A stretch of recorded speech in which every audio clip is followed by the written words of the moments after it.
A very good morning to all present here.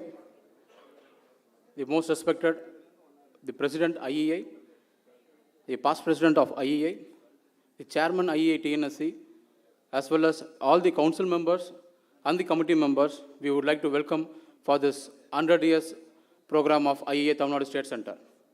On this occasion, I would like to invite the delegates on the dais. Let me welcome Engineer S. Kannan, the Chairman IEI TNSC, to accompany all the chief guests and the guest of honor on dais.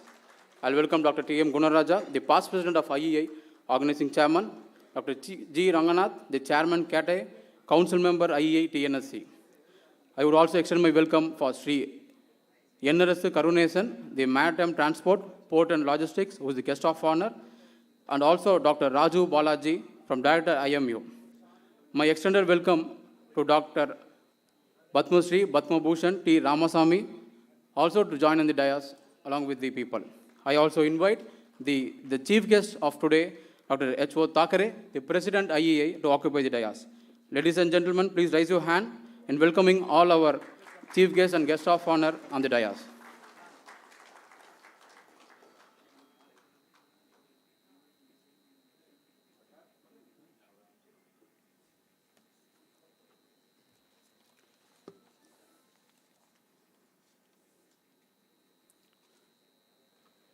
Again, good morning to all. The guest of honor, the chief guest, and all the members of Grand Centenary Celebration. This is your host for the morning. I am Gokul, the organizing joint secretary of this program. There's so much to thank everybody here. The ideal engineer is a composite. He's not a scientist, he's not a mathematician, he's not a sociologist or a writer, but he may use the knowledge and technique, if any or all of the discipline in solving the problem. Without any further delay, we will start our program with auspicious prayer. I would like to request all of them to stand for the prayer.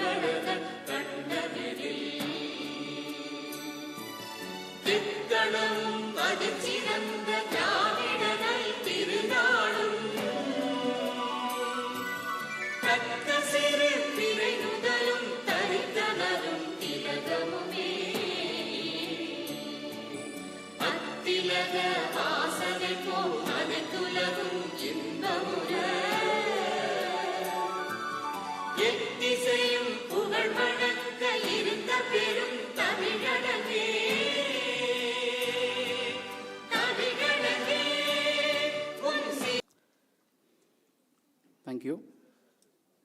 The Institution of Engineers, Tamil Nadu State Center, is entered into centenary year of service to the nation. The Institution of Engineers, Tamil Nadu State Center, celebrated the first centenary celebration as a pre-centenary celebration on 22nd December 2021 at the same location. We had a chief guest from the Minister of State, who is now another Anbil Magesh Poyamuri, who has inaugurated this pre-centenary in the year of 22nd December 2021. With this, the year 2022, we had a huge number of programs with initiation of all the expertise, along with the support of council member, the IEA committee member, as well as the students committee member. With this, today we have entered into the auspicious day of centenary celebration on 15th December 2021. I would again welcome all our dignitaries on the dais and also the awardees who is going to enrich their knowledge and receive the award today on the centenary celebration. When a darkness comes, let us not condemn the dark, but light is a lamp to illuminate. We will have our traditional auspicious lamp lighting ceremony as a tribute to Mother Saraswati, the goddess of knowledge and conscious, the flow of wisdom and swift in the dawn. I would like to request all the delegates who is on the dais to lighten the lamp. Sir, please.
Thank you, sir.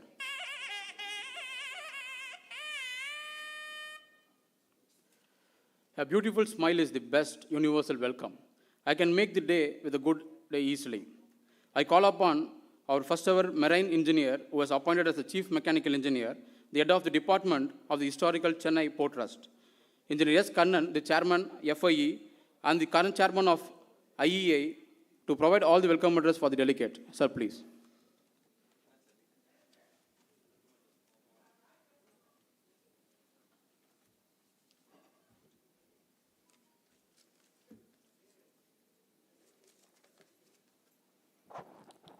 Good morning to all of you. It's a scientist's dream, and doing great things, engineers do them. It's the words of James Michener. We are the key role players in the technological development of the society.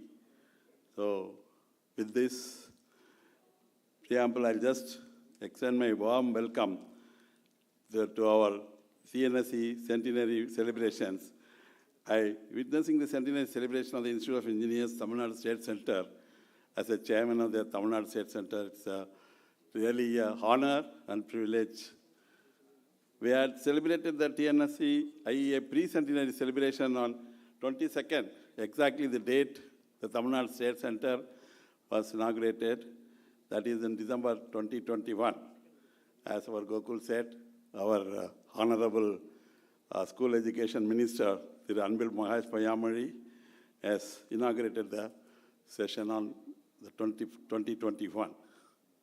With the support of 16 local centers and other state centers, we had organized various activities like convention, conference, seminar, workshop, symposium, conclave, and lectures. The highlight of centenary celebration is IEITNSC Techno Carnival 100 in the website series by 17 centers. It is attempted in the Asia Book of Records. Gentlemen, it's an honor to us. It has been in the Asia Book of Records. We have received the certificate, and that will be released today. On behalf of the TNSC and my fellow engineers, I welcome our chief guest, Dr. H.O. Thackeray, President of IAI. He is working towards connecting engineering minds to strive toward the success and achievement. We are grateful to him for accepting our invitation and becoming the chief guest of today's event with all his preoccupied, busy schedule. Thank you, sir. Welcome. We are honored to welcome our guest of honor, the NRS Coronation, Maritime Transport, Ports, Logistics expert, founder and CEO of UMK Group. He is really a good friend of mine. He was the CEO of Container Terminal and Chennai Port Trust, and we worked together in the port. And I welcome you, sir. And Dr. Raju Balaji, Director, India Maritime University, Chennai campus, also our guest of honor, who are the pillars of the engineering community. Actually, he is a marine engineer. He is my close friend, and he is the editor of our Marine Engineering Review of Institute of Marine Engineers. I welcome you, sir.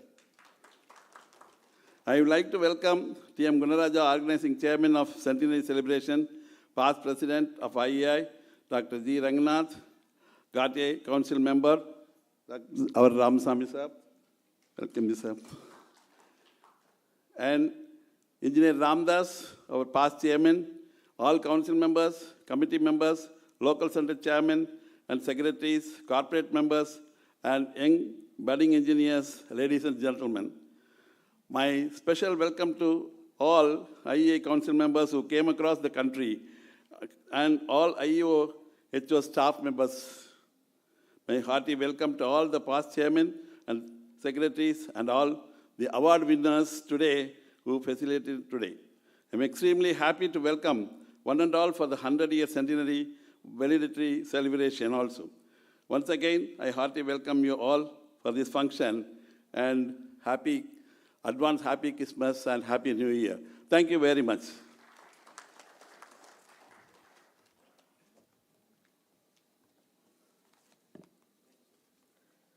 Thank you, sir. Your imperfections makes you human. Your humanity makes you influential. Let me introduce Dr. T.M. Gunaraja, who is a FIE and the engineering professional and a successful entrepreneur with rich experience in higher technical education and deep interest in social development and the inclusivity. A mechanical engineer, Dr. Gunaraja has administration and PhD in the domain of organizational dynamics.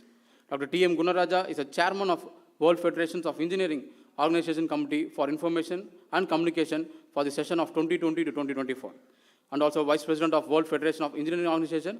He is also immediate past president and the centenary president of IEA India. It's a pleasure to meet you, sir, and we would like to hear from you. It's over to T.M. Gunaraja.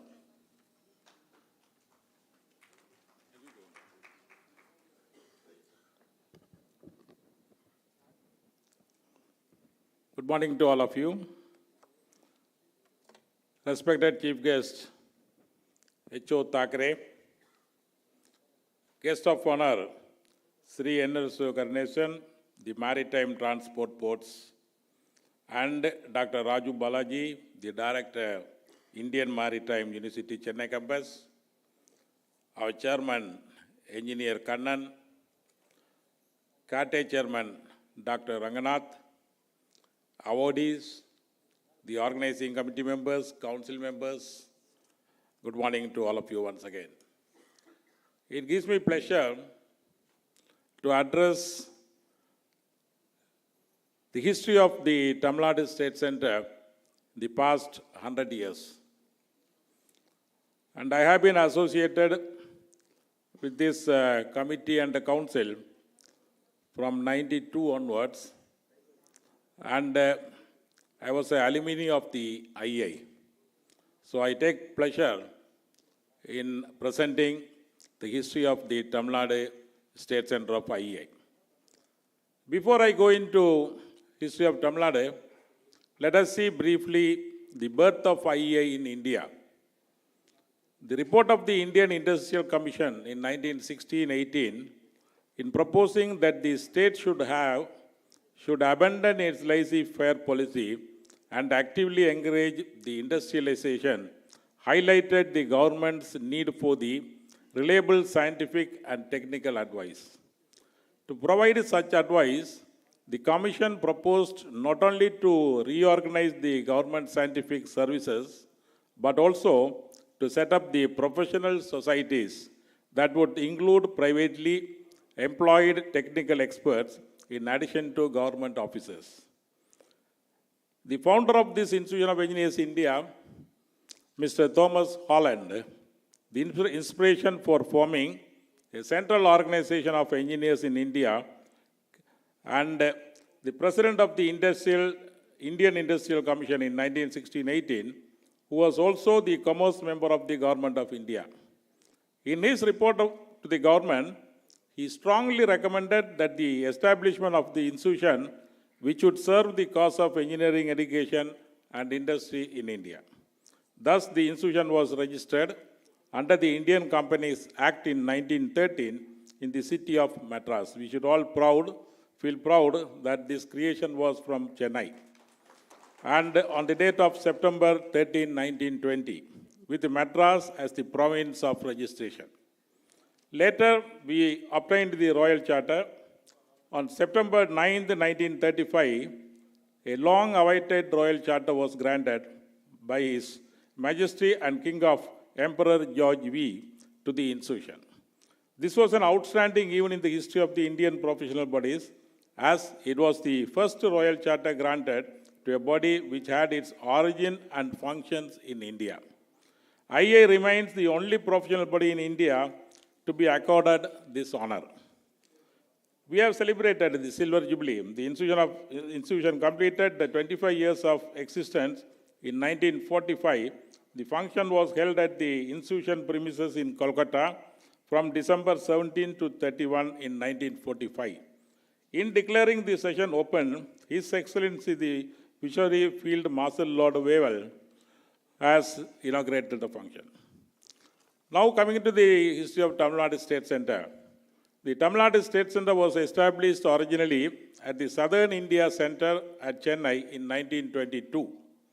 The southern region covered the erstwhile Madras, Andhra, Mysore, Hyderabad, and Travancore, Cochin. As more centers were opened in southern region, it was renamed as Madras Center and later on become the Tamil Nadu State Center.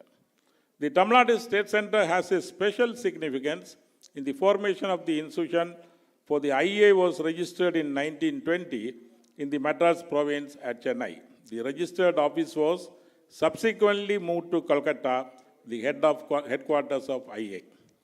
The Tamil Nadu State Center is the most active center in the country and has been serving the society in general and the engineering community in particular with the said objectives, and plays a significant role in dissemination and proliferation of knowledge amongst its members.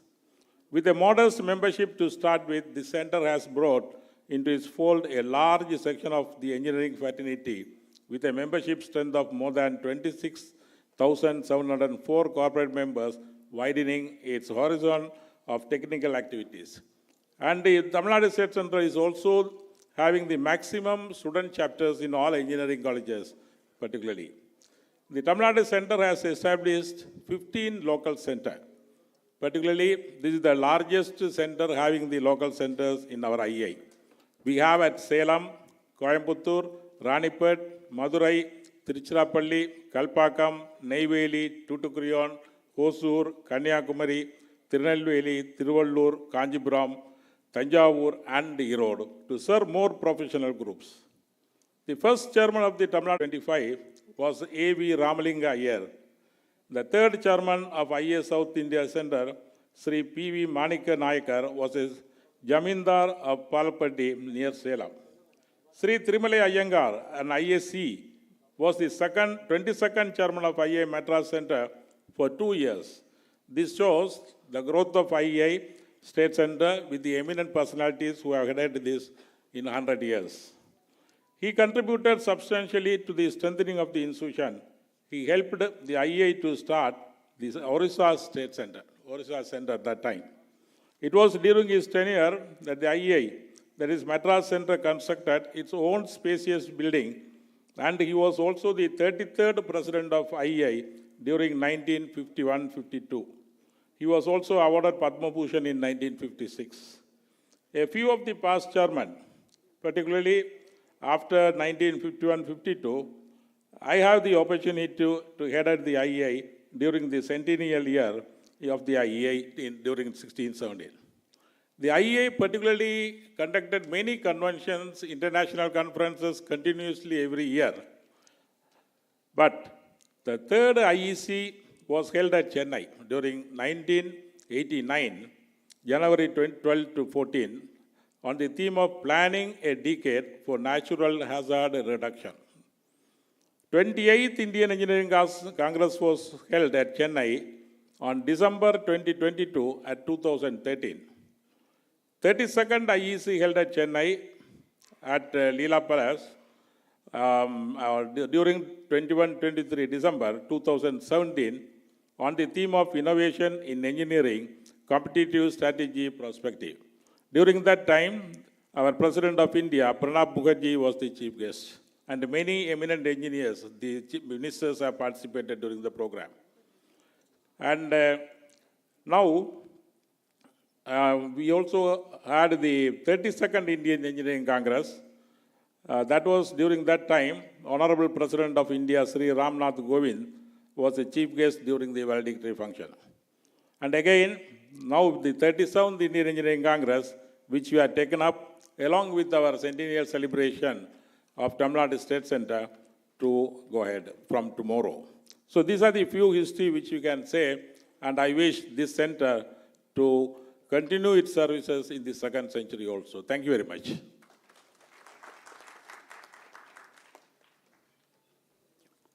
Thank you so much, sir, for your brief introduction about IEI Tamil Nadu State Center as well as its centenary celebrations.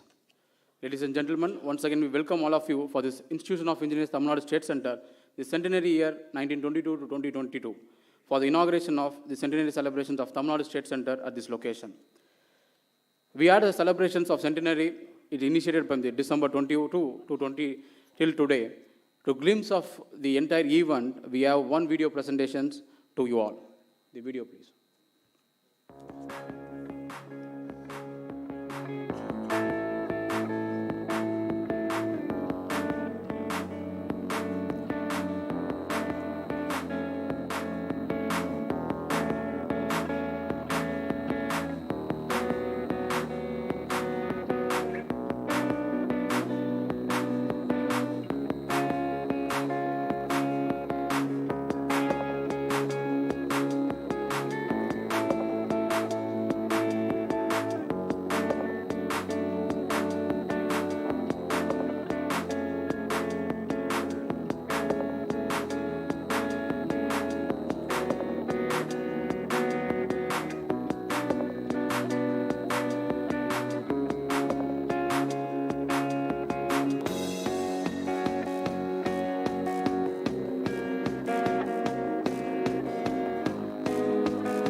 So it's a 1 year of our felicitations of a centenary program.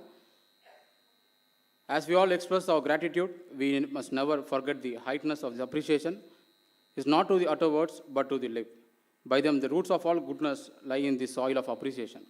With this, I would like to invite the Padma Bhushan and Padma Shri, who is none other than Dr. T. Ramasamy, who is a former director of CLRA, as well as the former secretary of DST, who is an eminent personality of our country and also soil of India. I would like to invite our T. Ramasamy sir to give a felicitation address. Sir, over to you.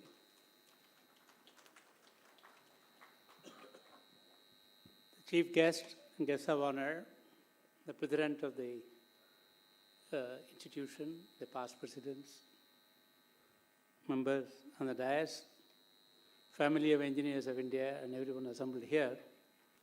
I came here in a relaxed manner to sit beside my friend and listen to everything.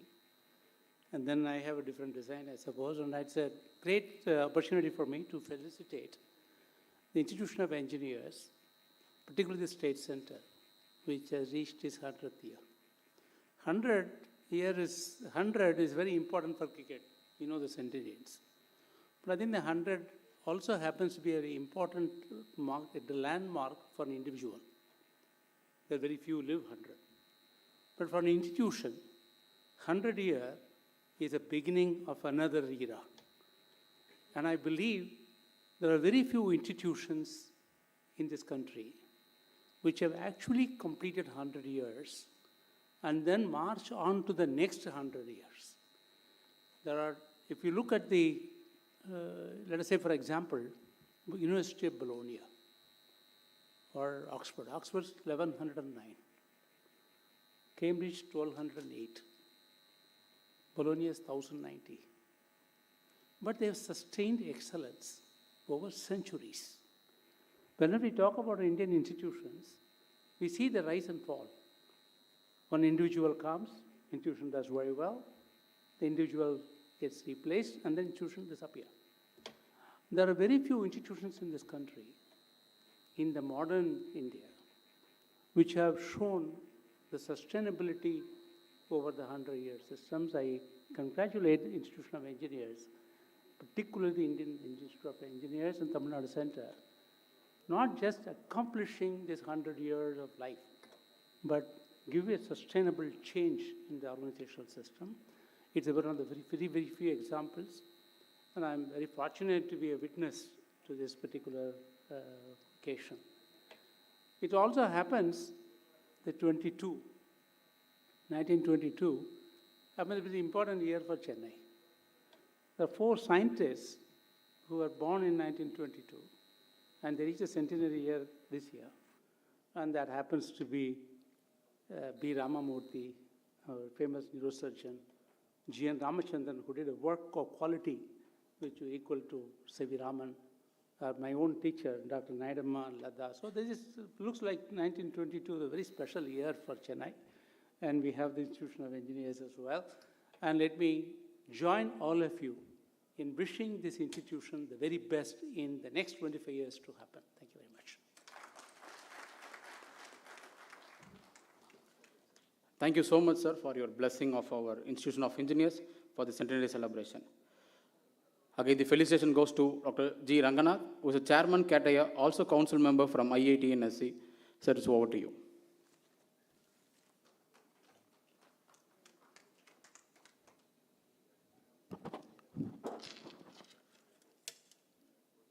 Respected President of the IEI, who is all the way traveled yesterday in late night to attend this centenary celebration inauguration today here. Past President and good family friend of me, who has enjoyed centenary celebration of IEI in the country, Dr. T.M. Kundarajaji. The year of the students' function, who is actually gifted by the God to be a chairman of the State Center at the celebration of century. Good friend of me, Kannan sir. The renowned scientist from Tamil Nadu, who has served in Department of Science and Technology in Delhi by giving his a wonderful contribution to the country, and particularly for Tamil Nadu as well, by encouraging a lot of institutions, including my institution, Thiru Ramasamy sir. The guest of honor in an coronation, sir, Dr. Raju Balaji sir, and Honorary Secretary of TNSC, Sivaraju ji, First Chairman Ramdas ji, my beloved colleagues in the council, all the members of the council members, SDG from IIA Calcutta, all the committee members of Tamil Nadu State Centers, all the state committee members, all the local chapter chairmen and committee members from the state of Tamil Nadu, all the delegates, those who are here assembled for this wonderful program to enjoy this centenary celebration. My morning greetings to all of you. Good morning to all of you. Dr. Kundarajaji has given elaborate details regarding IEI in general and Tamil Nadu State Center in particular, by giving all the, even the local centers how they are doing there. So, though the institution started in way back 1920, where 2 years back when Kundarajaji was the centennial president, we celebrated the centennial celebration in Chennai itself, the same hotel. And you have seen all the earlier administrators and engineers, those who have joined there, generally they used to join from the railways, from the airports, all the central government agencies like BHEL, BEL and etc., as well as from the state governments like PWD, EB and so on. But of late, when institutions taken place, birth in the country, again the academicians also started flowing in.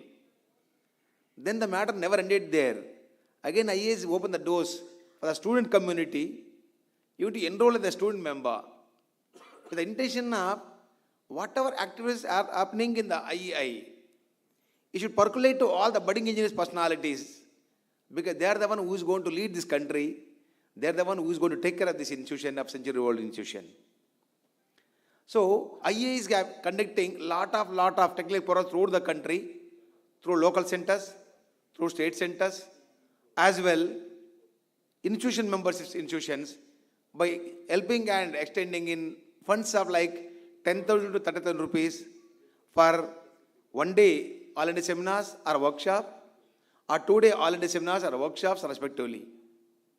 So before and beyond this encouraging the technical activities by IEI, till what else IEI is doing? As all of you know, or many of you know well, IEI is having 15 divisions, like civil engineering division, where Thakurji belongs to, Mechanical Engineering Division, where Gundraja and me belongs to, and many members are belongs to, Electronics Communication Engineering Division, and Electrical Division, and Computer Science Division, and so on up to Marine and Mining Division, up to 15 divisions are there. In every year, for one division, we are conducting only one convention. Conferences, seminars, symposiums, and workshops is unlimited. We are encouraging them. But IE is encouraging, apart from that, the conventions, one convention, national convention, where not only we used to call eminent personalities to present the papers and their findings, beyond that, we are honoring eminent personalities, engineering personalities, like eminent engineers personalities from industry as well as academic. 3 to 4 members depends upon the size of the council in the divisions. As well, we are encouraging young engineering personalities by identifying the country from industrial side as well as an academic sides. There is another big platform there and prestigious.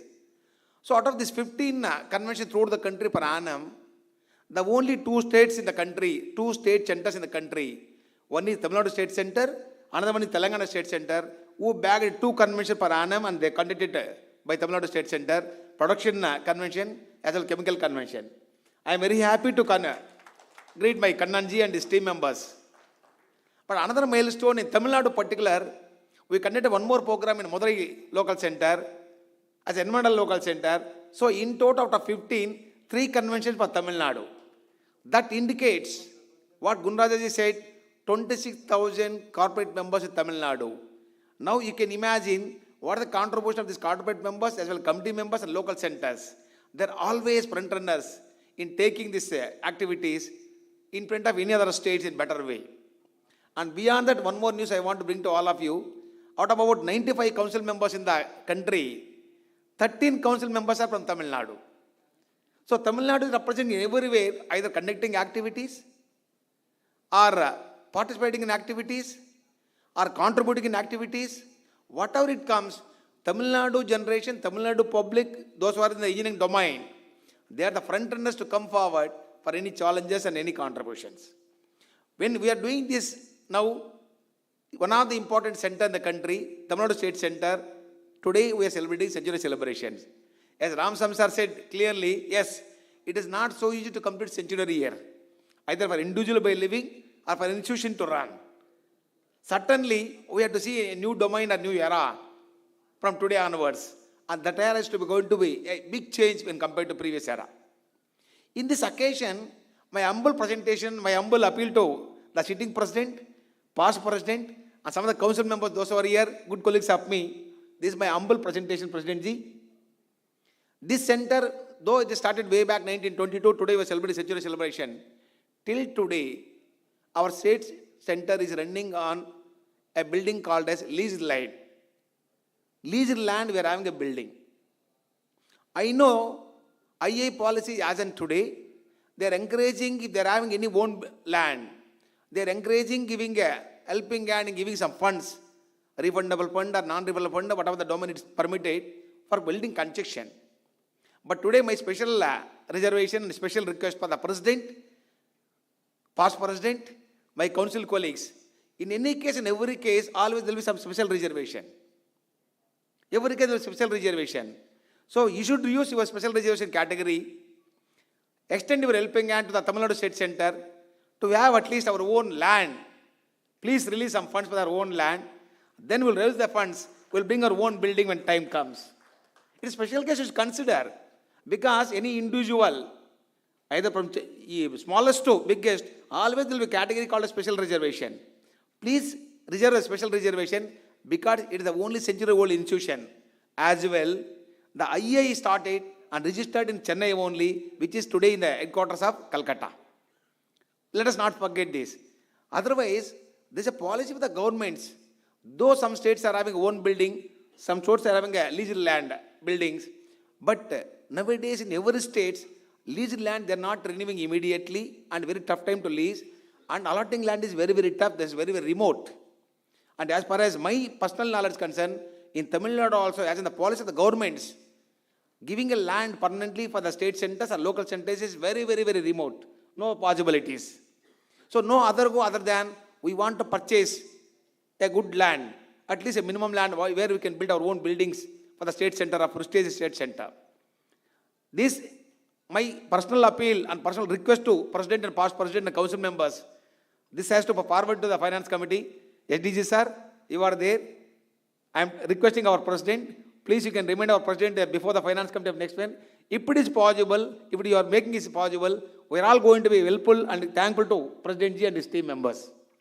With this, let me congratulate all my colleagues and corporate members of Tamil Nadu. To be, we are all lucky to say that we are going to celebrate centenary celebration here. With these feelings of me, by thanking all the guests, those who are sitting on the dais and off the dais, by thanking all the individual council members individually for this wonderful program, all the guests in front of me, by wishing each and every one, wish you happy Christmas as well as New Year 2023. Thank you all. Thank you, sir. Thank you so much. I think we may get a good news from our President about this, the financial assistance which is asked by our Ranganath sir. Thank you so much. Ladies and gentlemen, can you give an applause, I think, because we are all engineers and we are all celebrating this 100 year. I think the students community will be more boosted rather than us. Thank you so much. I think it's a time that to release our centenary volume. To release our centenary volume, I would like to invite the chief guest of today, Dr. H.O. Thackeray, the president of IEI, along with the guest who is on the dais to join with them.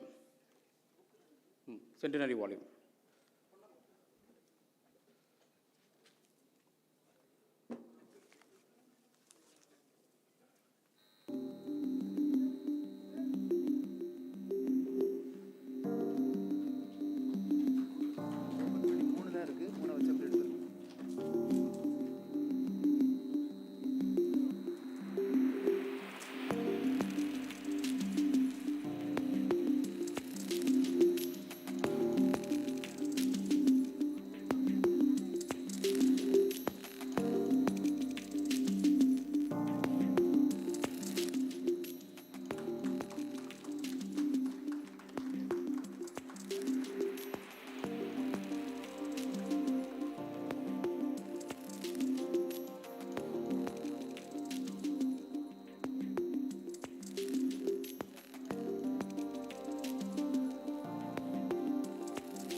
Thank you so much.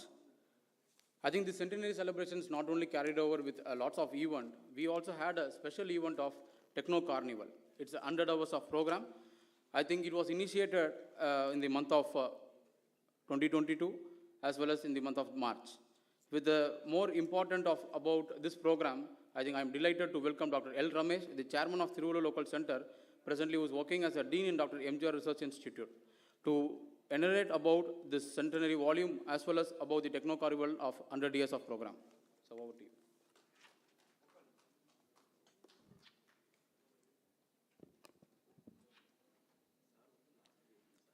Respected Chief Guest, Guest of Honor, President, past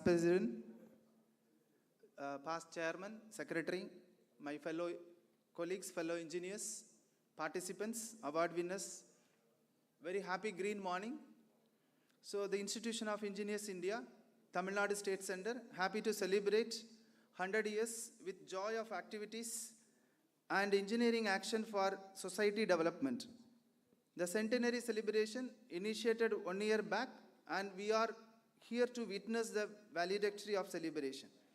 In addition to the existing national conventions, seminars and workshops organized by all the centers, we had proposed unique event which should reach all the academic and industry professionals, student members and general public, and named the event as IEITNSC Techno Carnival with single theme, Sustainable Development of the Nation, the Role of Engineers. To create the Techno Carnival memorable and milestone, the event was attempted for Asia Book of Records with the tag one theme, 100 hours, 100x topics, 100x speakers, connecting 100x organization, which will held over a period of 8 months, and the event organized by 16 local centers and Tamil Nadu State Center. The sub-theme of the events includes the area of energy, materials, oil and gas, space, aeronautical, electronics, automobile, water, food, computer science engineering, agriculture, social dimension and economics, and many more. All the events planned by the local center will be in line with theme and sub-theme. The carnival started with IEI Tamil Nadu State Center and supported by, in the order, IEI Tiruvallur Local Center, IEI Coimbatore Local Center, IEI Kanchipuram Local Center. It traveled through IEI Tiruchirappalli Local Center, IEI Ranipet Local Center, IEI Madurai Local Center, IEI Erode Local Center, Katangulathur Local Center, Neyveli Local Center, Salem Local Center, Tanjavur Local Center, Kalpakam Local Center, Kanyakumari Local Center, Tirunelveli Local Center, Tuticorin Local Center, and ended at Hosur Local Center. The variety of events organized under one theme throughout the category: conclave, conference, competition, debate, industrial visit, workshop, product presentation, live industry presentation, etc. The carnival concluded as 17 centers, 44 days, 106 hours, 211 speakers, 250 partner organization, 6,233 offline participants, 15,000 online participants, and reached 2 lakh professionals, 4 lakh students, and 50,000 general public, and it was a grand success, reaching the role of engineers to the society. The outcome of the carnival are 20 projects initiated on SDG goals, 300 students started their final year project in sustainable society, 1,700 students taken pledge on engineering importance, and 20 partnership collaboration. We had applied to Asia Book of Record certification, and we are here to witness the presentation of record. Before reading the citation of the record, I would like to welcome Dr. Suresh, the coordinator from Asia Book of Record, to the dais. I am happy to, yes Suresh, please come. I am happy to read the citation of the Asia Book of Record. The Institution of Engineers India, Tamil Nadu State Center and its 16 local center, India set a record for longest duration to conduct webinar on sustainable development of the nation. A total of 106 hours of webinar were conducted across 17 institutions with the participation of 6233 students on the topic Student Sustainable Development of the Nation, the Role of Engineers. The webinar started from April and ended on November across Tamil Nadu or conferred on December 7, 2022. So I would like to request Suresh to present the certificate to the chairman. I take a privilege to present Asia Book of Records to Institution of Engineers, Tamil Nadu State Center. Give a nice applause, please. It's a momentous event recorded by IE, Tamil Nadu State Center.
I request the local center chairman secretary to join the dais. All the local center chairman secretary to join the dais for witnessing the Asia Book of Record. And council members. Tamil Nadu State Center council members.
So I would like to thank all the chairman, secretary, organizing secretary of all the local centers who supported in execution of the event.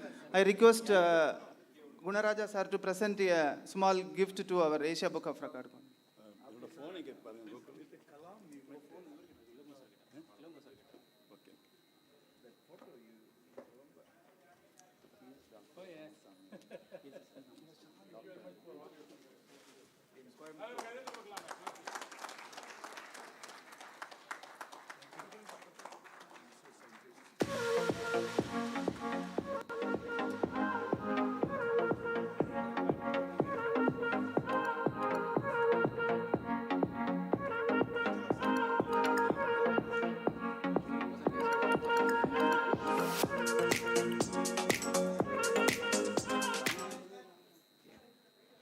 Thank you so much, Dr. L. Ramesh, for bringing this Asia Book of Record for our centenary celebration. I once again thanks to all the committee members, council members, and the local center chairman and the secretaries to make this event a grand success, because the 100 hours of IEI TNSC Techno Carnival would have not happened because of you. It has happened today on the centenary celebration. Once again, can we all give an applause for all the members who have taken this initiative and making our IEA proud of Asia Book of Record. Thank you so much. It's a time to honor our the guest of honor as well as the chief guest. I would like to invite our chairman to honor our guest of honor, Sri NRS Karunesan, who is a maritime transport, port and logistics expert, founder and CEO, UMK Group.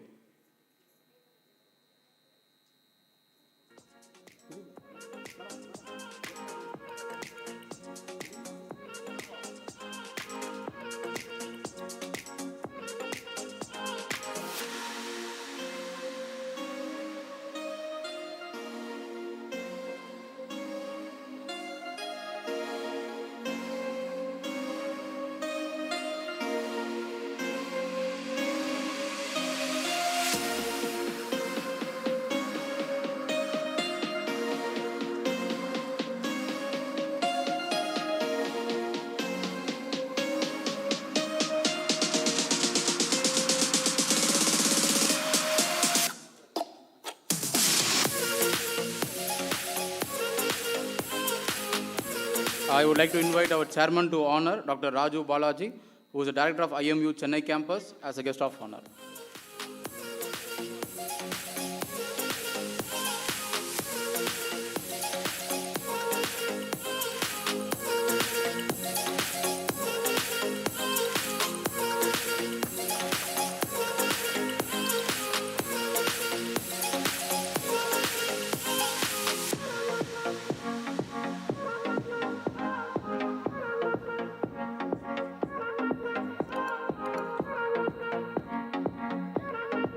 It is a time to honor our chief guest of today, Dr. H.O. Thakare, who is none other than our president IEI. I would like to invite the committee member, council member, as well as chairman to honor our president IEI, who is a guest of honor for the celebration.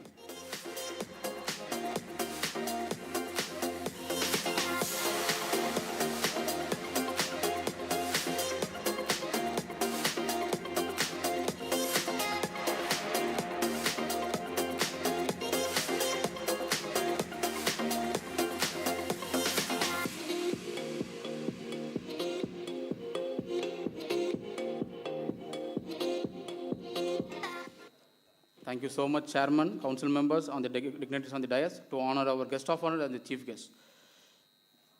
It is a time to hear from our guest of honor. We have Dr. Raju Balaji, who is the director of IMU Chennai campus. To introduce about him, Dr. Raju Balaji is a graduate from Marine Engineering College, Kolkata in 1980 and sailed for about 2 decades, obtaining his chief engineer certificate of competency. He then turned to academics in 2000. He holds a master in maritime management and a doctorate in mechanical engineering, marine technology. His research interests include maritime education, marine environment, and renewable energy. He has several indexed and non-indexed publications to his credit. He is a fellow of Institute of Marine Engineering and Science and Technology, fellow of Institute of Marine Engineer, and member of Institution of Engineer. He has a chartered engineering certification from Engineering Council, UK. Presently, he is the director of Indian Maritime University, Chennai campus. Sir, thank you so much for giving your presence for our centenary celebration. It's over to you.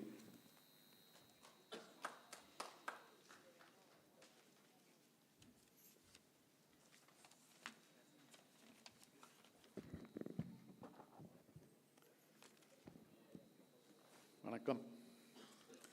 Dr. Hemant Thakre, Shri N.R. Sukarunesan, Shri Kannan, Dr. Gunaraja, Dr. Ranganath, Dr. Ramaswamy, engineers and dignitaries.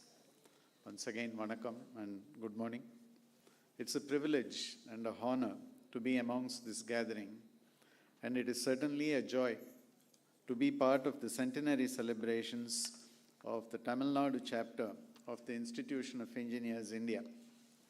Engineering has diversified in disciplines, expanded in scope, and in a sense is ever evolving to support science and technologies.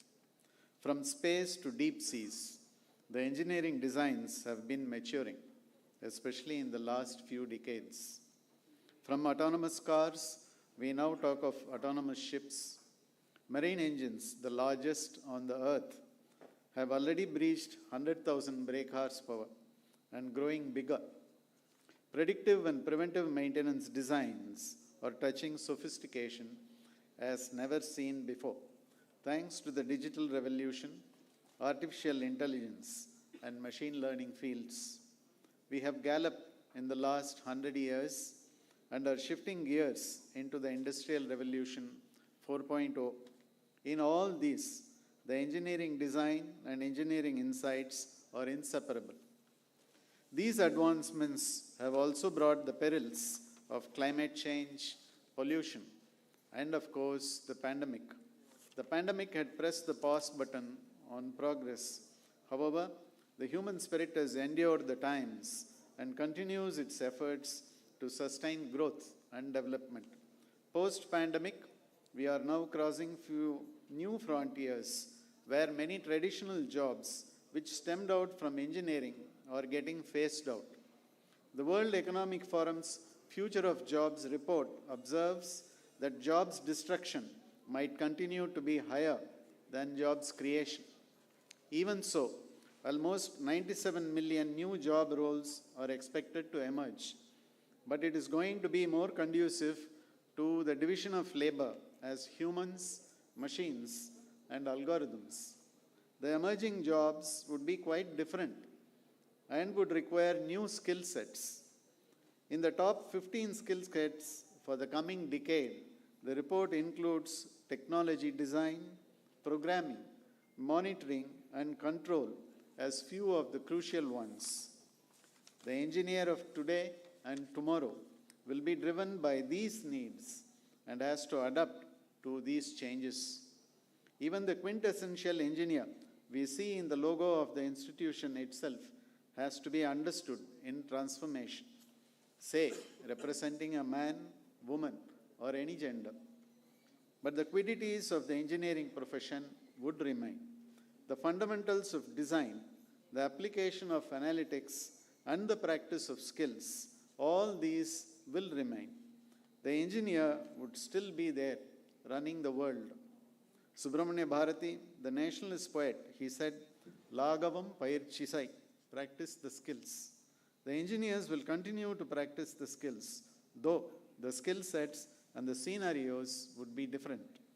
Alvin Toffler, the futuristic writer, he said, the illiterate of the 21st century will not be those who cannot read or write, but those who cannot learn, unlearn, and relearn. An engineer does just that, learn and relearn. On that note, I once again congratulate the institution's Tamil Nadu Center on this milestone achievement and wish you all a very happy engineering life. Thank you. Jai Hind.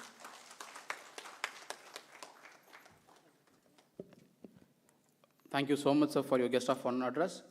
Let me invite our another guest of honor, Sri N.R. Sukarunesan, who is a maritime transport and ports and logistic expert and founder and CEO of UMK Group.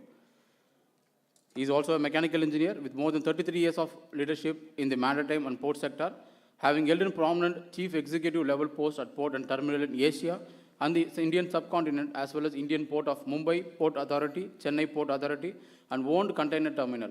He currently serves as an advisor to India Port. I think his profile is a big, and definitely I think we don't want to waste much more time. We would like to invite his guest of honor speech here. Sir, over to you. Hello. I have a very brief presentation to be made. First of all, I love to congratulate Engineer Kannan for gathering all of us here today, the 100 years journey of Institute of Engineers. Let us give a big round of applause to him. Yes, when the country is celebrating 75 years of independence, and just we celebrated, this institution is celebrating 100 years, and that's something fabulous. And I have to compliment all the dignitaries on the dais, the chief guest of today's function, Hemanji, you have come all the way from Nagpur. Thank you so much. That's the commitment what you are giving to the Institution of Engineers. We are very proud of you. And I have other very close friend of mine, the dynamic director, Indian Maritime University, Mr. Dr. Raju Balaji.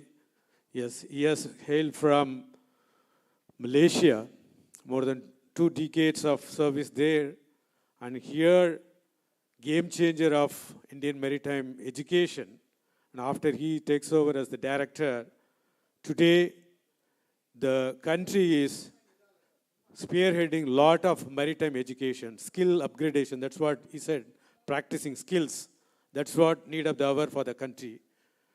So I have to compliment Dr. Gunaraja, Dr. Rangnath, and Padma Bhushan Ramaswamy sir, and you all, the pillars of Institution of Engineers. So that's very appropriate today. Probably I'll have to take you down for a few minutes, because engineers non-stop running, 100 years won't be now. The 15 divisions, what Mr. Dr. Rangnath has mentioned, now it is gone are the days. Now we are moving towards the technology. I think here, very well said by Dr. Raju Balaji, the artificial intelligence, machine learning, these are the days which are going forward now. I think that's where I have a very crisp presentation. While India is moving towards the 3rd largest economies of the world, how engineers, not only limited to innovators, GDP contributors, and they are the game changers. Let us give a big round of applause to all engineers for making game-changing the industries. So with this, I think I can continue from here. Congratulations for the 100 years of journey. The global ecosystem is quite changed. Today, the globe is looking at the 4 flow: people flow, materials flow, energy flow, information flow. I think you all know 8 billion population across the globe. The people who were moving 1,000 years back, that was the difficult task.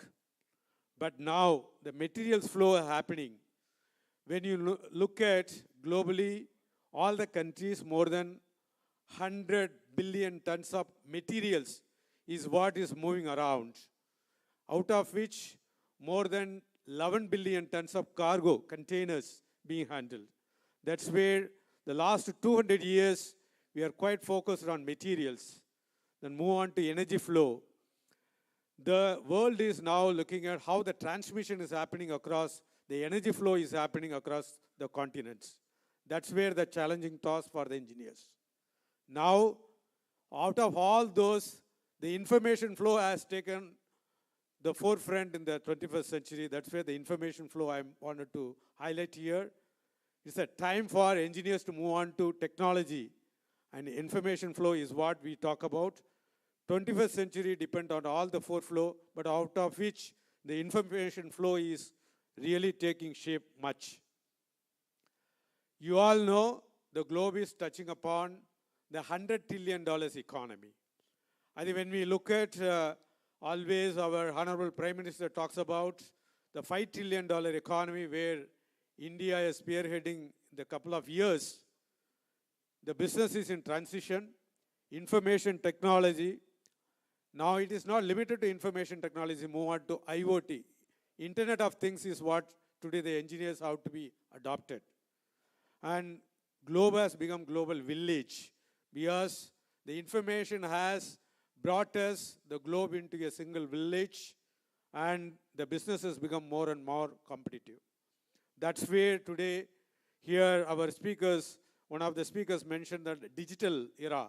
We are moving towards, the engineers are not just mechanical engineers or IT engineers, communication engineers now move on to a digital platform. That's where we have to really look at.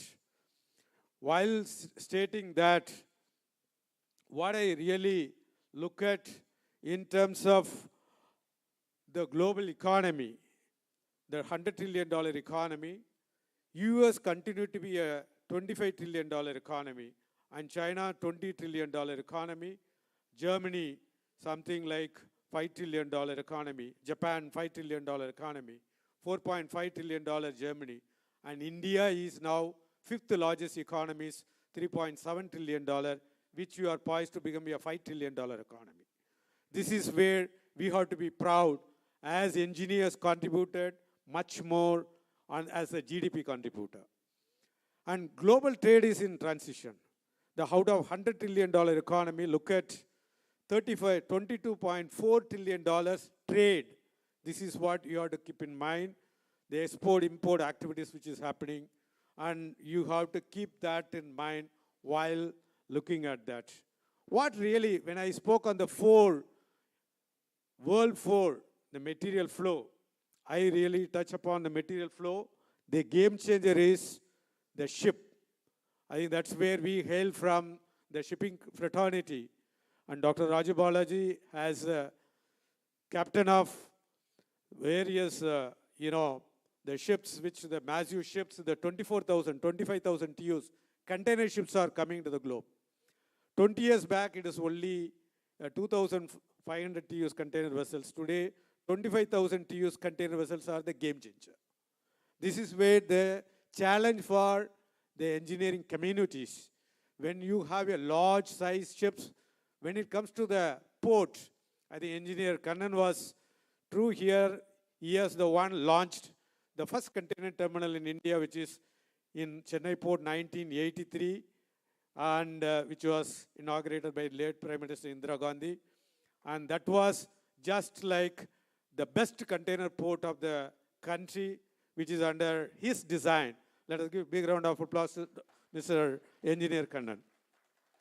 So when we have learned all those things, but Singapore has continued to be global best port in the world scenario. Even today, Singapore port is the massive infrastructure which has been created. After seeing Singapore, Dubai has created the best container port, the mega port of the globe in 1990s. What has happened then, after seeing that, what has happened to the Southeast Asian countries?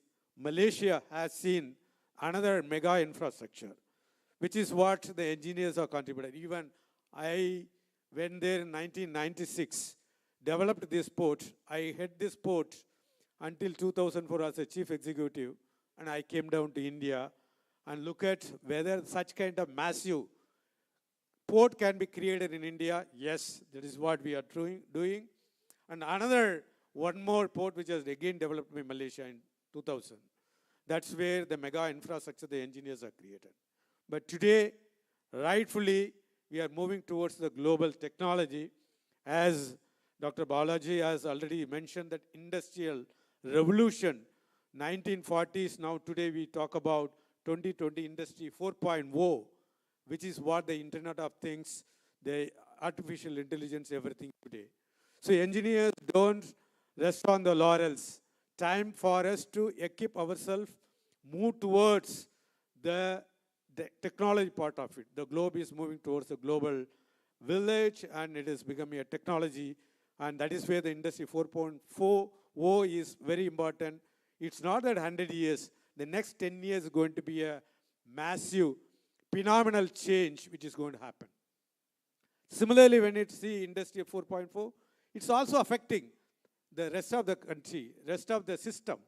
The port also is going to a kind of smart port. It is everything internet operated port. India, we don't have that kind of port. We are trying to gear up to that kind of smart port. China, Shanghai has become #1 port of the world, which is what the smart connected ports.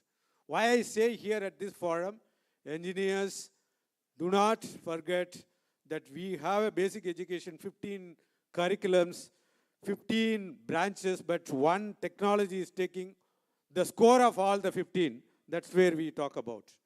The transport is in transition. You see here the unitization, mega ships. We talk about hyperloop freight corridor.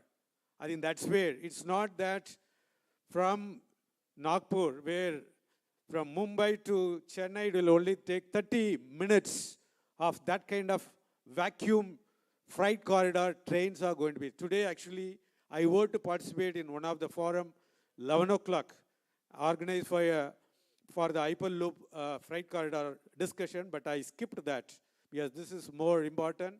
This Hyperloop is what we are talking about. India is taking that kind of thing. And look at here, autonomous ships. Gone are the days, the ship size is matters now. There is no, it's a no unscrew. There won't be any crew members operating this. The autonomous ships are come there. That way the technology has developed. And the ports are now people-less. Once upon a time, India ports more than 100,000 people working here. But today, no people in the port. The people have to be in the back office. That's the kind of transformation which is happening. Completely internet-connected ports, that is what we are looking at. One port in the globe, which is going to be the future of the globe, which is Singapore port, they are developing, which is yet another mega port of the world, which is going to be invested more than 20 billion Singapore dollar, which is going to be the future 20 years kind of ports. The ports are now technologically driven, and logistics are technology driven. Drones are coming into the picture. That's where Honorable Prime Minister keeps saying that we have to have something like a digital transformation which is happening in the country. Engineers have to move on to that digital transformation. And today, since a couple of senior leaders from mining, NLC, which is where today autonomous mining, which is what happening there in the industry, where the technology advancement is happening. How are we going to harness that kind of technological advancement, what is happening across the globe? Today, the construction industry is taking drones as the tool for transferring goods from the materials from one end to another end. That's where China is spearheading this kind of technological advancement. And another one, which is called the hydroelectric power, the largest dam, which is there in China, which is a 25,000 megawatt hydroelectric power plant, which is happening there. That's the kind of engineering transformation which has happened in the globe. And not so, it's also here in terms of when you have seen the mega ships, we are also seeing that mega aircraft. This is what is happening, which is very recently landed in Mumbai, which is the largest aircraft, which is Airbus, which is what the engineering transformation which is happening in the globe. It's all happening. What is happening here? India, we said that $5 trillion economy, inward looking. We have been all along an import-driven economy. Now we are moving to an export-driven economy. And we are raw material to finished goods. The engineers are contributing towards the $1 trillion trade. This is what we talk about. And the trade is growing. India is fast growing from moving from agriculture to service sector to now today we talk about the manufacturing economy. This is what we are building mega ports which is on par with global system, which is there in Mundra, which is there in Jawaharlal Nehru Port, which is there in Paradeep. These are all the mega ports which is already witnessing to contribute to the Indian industry. And today, I think here, I was waiting for Dr. Sivadana Pillai, which is here, which is not here, but his founding the BrahMos, which is what India to export BrahMos to countries like Philippines. They are wanting that kind of the technological transformations where the engineers contributed. Let us give a big round of applause to Dr. Sivadana Pillai, though he is not here. That's the kind of transformation. And today, we are not limited only in terms of the surface. We also move towards the space. This is what Indian engineers have to be always proud, saying that Mars Orbiter Mission 2, which is considered to be the global best orbiter mission which is happening here. And after having said, Prime Minister has launched quite a lot of program in India, which is going to be a $450 billion in the next 10 years. The engineers are having enormous time to innovate and bring a change in the system. And today, here again, once upon, it's not just we only do material handling, energy transformation, people movement, and also the information technology. We also talk about sustainability. I think that's where the globe is moving, and India is spearheading, and G20, which is coming here, we become the leadership for G20 the coming years, and we determined by 2050, 50% reduction in CO2 emission. And 2100, it is something like 100%. That means we will have a zero emission. I think that's where the engineers have to look at how the contribution towards the society in terms of the society is protected and well away from the CO2 emission. And we become proud to be engineers, the innovators, the GDP contributors, and you are the industry game changers.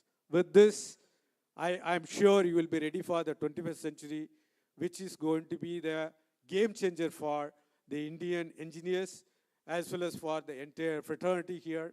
And I once again, compliment Institute of Engineers, Tamil Nadu chapter, which is the Asia Book Record. It is not only now, it will be going much more in the future.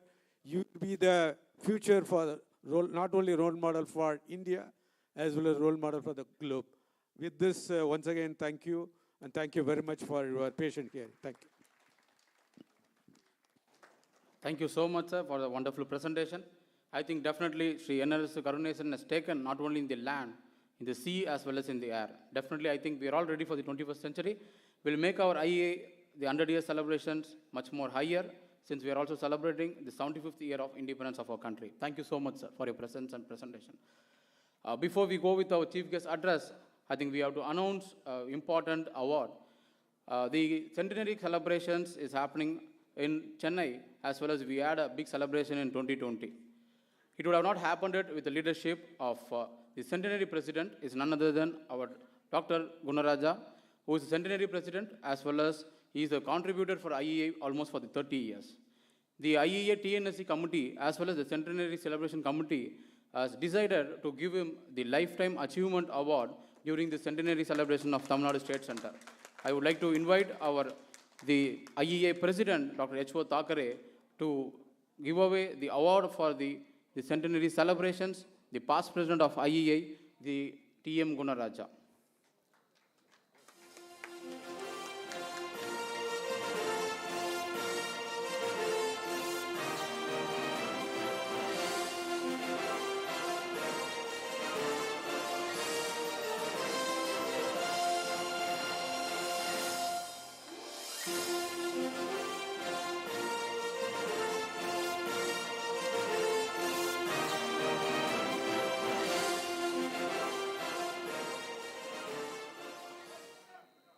And ladies and gentlemen, we should know Dr. T.M. Gunaraja is a graduate from AME from IEA. Also, he is the only one Tamil Nadu member to become a centenary president for IEA in the overall India. So it's a gratitude and the passion to give him a Lifetime Achievement Award from the committee of Tamil Nadu State Center, as well as the council members of Tamil Nadu, as well as the centenary celebrations member. Thank you so much, sir, for your effortless work for this IEA to go up to this height. Thank you so much. It's a time to have an inaugural address from the chief guest, who is none other than Dr. H.O. Thakare, who is the president of IEA. Dr. Hemnath Omakar Thakre is a graduate in civil engineering and postgraduate in structural engineering from Vishweshwara National Institute of Technology, Nagpur, and awarded PhD in civil engineering by RTM Nagpur University. He joined Chavan College of Engineering, Nagpur, a flagship institute of Mahé Group of Institution in 1984, and was a professor of civil engineering and executive director. He has over 35 years of rich experience in engineering, social, and education field, and currently working with Sciences Tech Limited as a chief operating officer. He is a contributions of various professional membership as well as associated in IEI in various body. He is a dedicated soldier at IEI since last 35 years plus of years, having a long, distinguished innings of IEI with selfless service and total devotion. He has exposure to all the thick and thin that IEI has experienced over last 4 decades. He has served with an unblessed record of representing almost all the bodies and fora of IEI under various forums. He is also part of international delegate from IEI, and he has been attended as a chairman CVDB, and during his tenure at both Nagpur Local Center and Maharashtra State Center, Dr. Hemant led by example and was instrumental in taking a massive infrastructural development projects which are testimonial till date and showcase his leadership skill and the vision for the future. Dr. Hemant has been credited for excellence and performance, which is the need of the hour in this critical time that IES is passing through. His skills, exposure, networking, deep understanding, and total commitment shall be the most desired credential to lead IEI in this hour of crisis. Thank you so much, sir, for your presence and making this inaugural address for the centenary celebration. I would like to invite Dr. H.O. Thakre on the dais to give the inaugural address. So over to you, sir.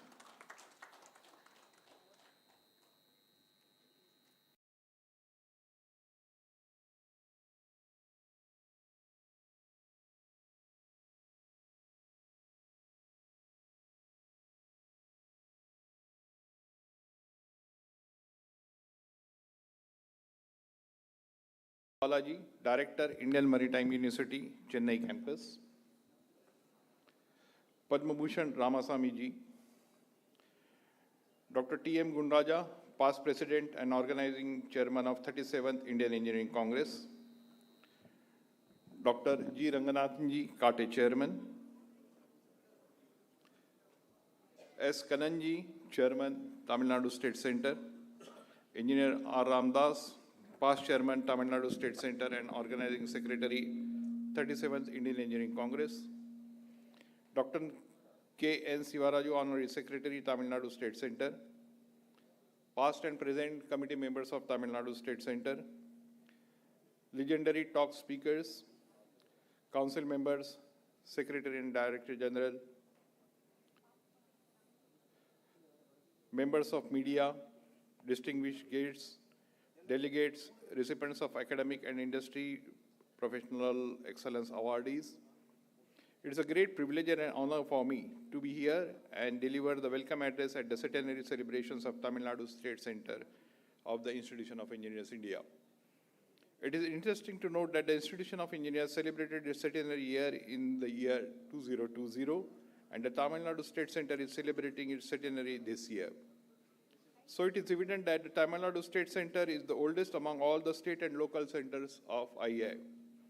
Interestingly, the Institution of Engineers was registered on 13 September 1920 in Madras and was subsequently established in Calcutta with Sir Thomas Ward as its first president. Sir Thomas Ward was succeeded by Sir R.N. Mukherjee, an eminent engineer cum entrepreneur who took over as president of the IEI at the inaugural ceremony held at Kolkata on 23rd of February 1921. The Institution of Engineers India Tamil Nadu State Center was established originally as the Southern India Center at Chennai on 22nd of December 1922, as has been told by our past president, Engineer Gunraja ji. The southern region covered the erstwhile Madras, Andhra, Mysore, Hyderabad, and Travancore, Cochin. As number of centers increased under its fold, it was renamed as Madras Center, which was later renamed as Tamil Nadu State Center. Now there are 16 local centers under the jurisdiction of Tamil Nadu State Center, the highest number of local centers under any state. It is one of the most vibrant and active centers of IEI. The state center, along with its 16 local centers and highest student chapters, renders unwavering service to the corporate members of IEI and the engineering fraternity. It is praiseworthy to note that the Tamil Nadu State Center has rendered 100 years of invisible goodness to the engineering community, environmental national building, etc. Since inception, it has been catering to the needs of engineering fraternity, organizing technical activities for sharing knowledge among its members. 3 Indian Engineering Congresses and 19 numbers of national conventions have been organized till date, besides organizing seminar, conferences, workshops on contemporary and emerging topics.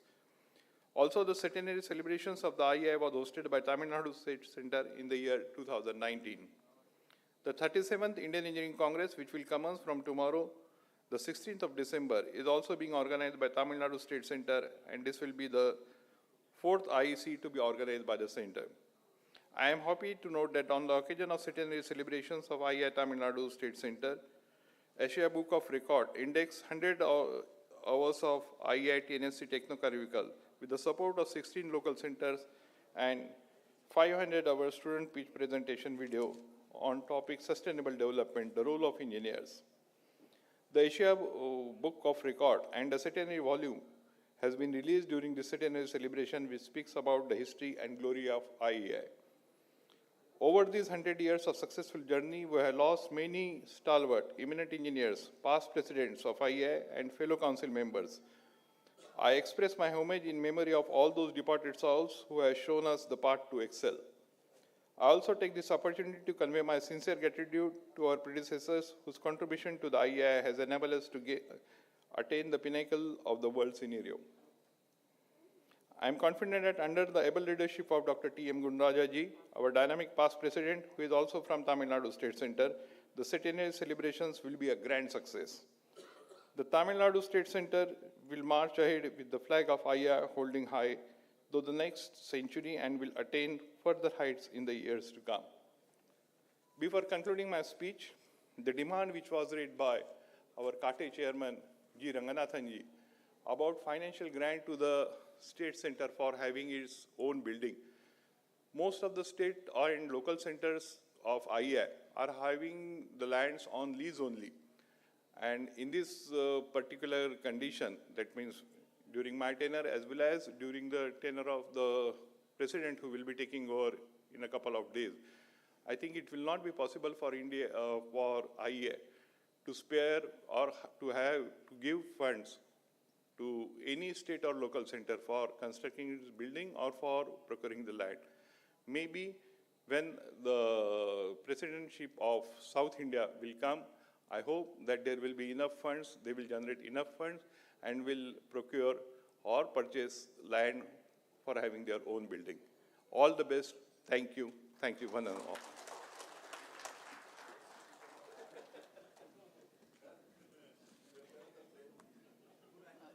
Thank you so much, sir, for inaugural address. Also, I think you were the end touch-up of the note. I think definitely, today we have been in the celebrations of the centenary celebrations of Tamil Nadu State Center with all the supports of the Tamil Nadu State Committee member as well as council member, as well as the president of IEI who has been here and taking this event a grand success. I think it is a time that we have been entering into our award ceremony, because the Tamil Nadu has categorized into 2 awards, Academic and Industry Professional Excellence Award. And there are various eminent personalities sitting in front of us who has contributed huge in the engineering personalities for the development of the Tamil Nadu as well as our nation, also in the engineering area. To give a brief note, I would like to invite Dr. Ilongo, who is the award committee chairman, about the initiation of this award as well as the protocols what is followed in this ceremony.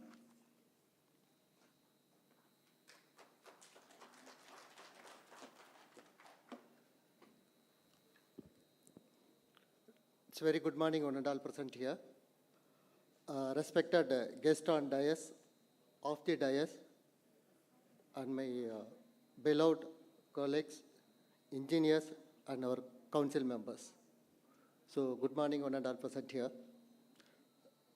Actually, we are 1 year back, all our Tamil Nadu committee member, we sit together, we decided how we are going to celebrate 100 years program. Because I proudly say that it will start from the Tamil Nadu state. So we are decided that why don't you make it as a big landmark? Because here at roads, one by one, the state they are going to celebrate the 100 years program, definitely. So that's what the first thing is we have created. Why don't you create one record break? So that's what that 100 hours program is, first one. So if you success that particular program without local sector support, it is not able to possible. So that's what we are approaching all the local centers, chairman and secretary. We have created this type of history. Of course, you all are witness. If any new thing will be start, it from south only, because you take it as the great dam Kallanai. That is the first dam, engineering marvelous, it constructed those period. This is the first dam constructed in India. So the same thing, we are the first state, we are celebrating the 100 years, that is 100 years program.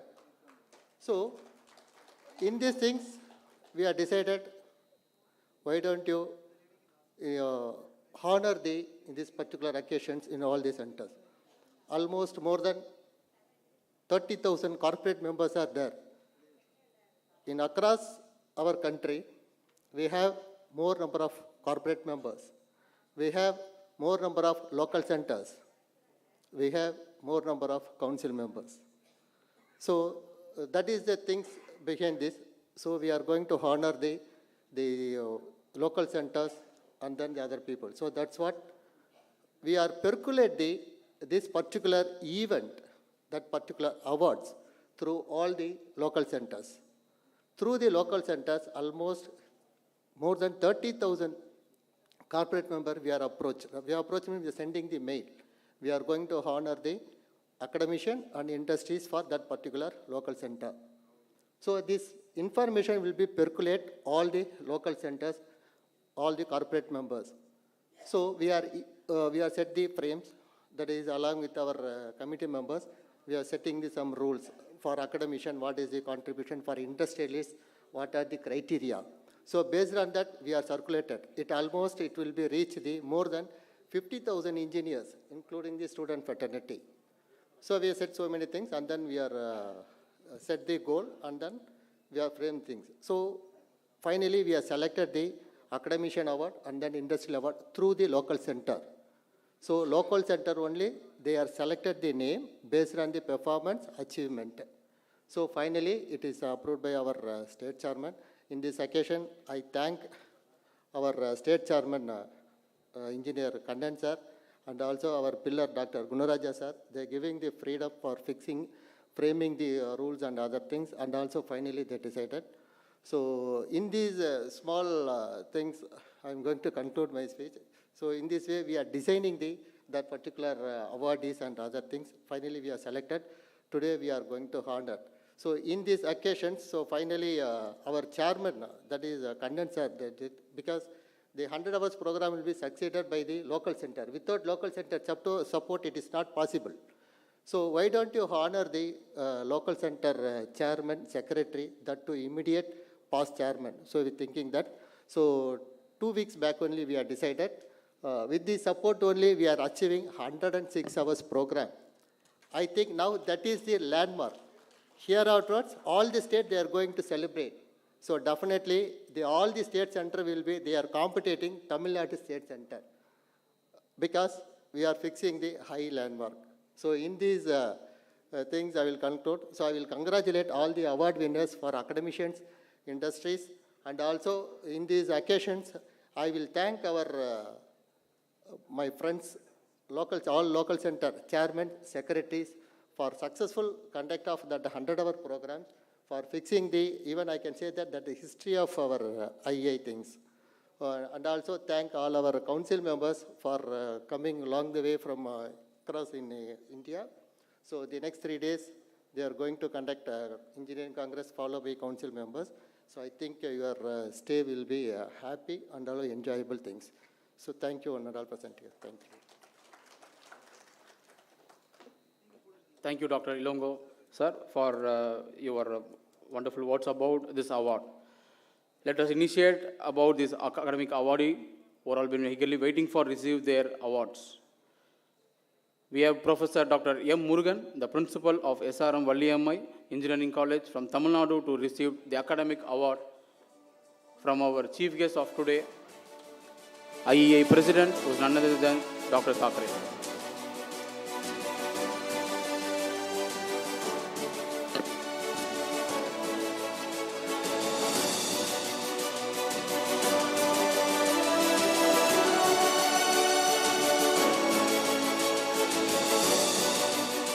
So he has been nominated from Tamil Nadu State Center. We have Professor Dr. P. Hariharan, the Department of Manufacturing Engineering, Anna University, who has been nominated from Tamil Nadu State Center to give the Academic Excellence Award. I would like to invite Dr. P. Hariharan. If Dr. P. Hariharan is not there, I think I would like to invite on behalf of him, their college professors can also receive this award.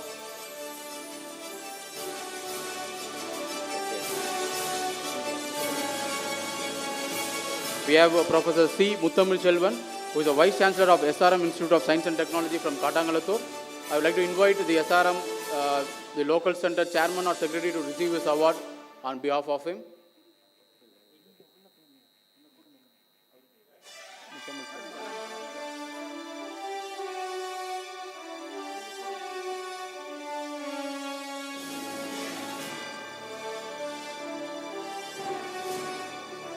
So this is from the Katangalathur local center. They have nominated Professor C. Muthamil Selvan is the Academic Excellence Award.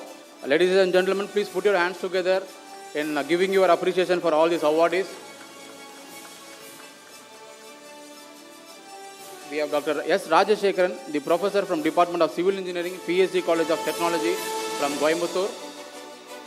Dr. S. Rajashekaran from PSC College of Technology. I would like to invite the Coimbatore Local Center Chairman or Secretary to receive his award on behalf. Okay. We have Dr. C. Anthony Jayashekhar, the Dean of Fiat Annamalai University from Neyveli.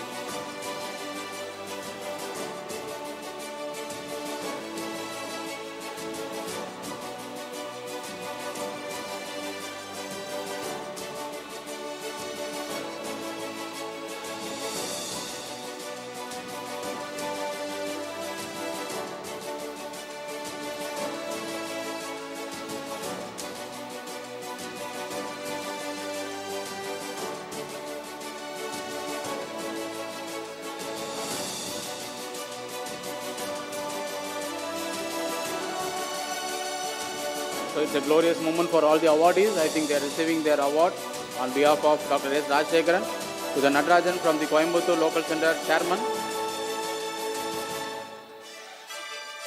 We have Dr. C. Anthony Jayashekhar, the Dean of Fiat Annamalai University, is the next award winner from Neyveli Local Center.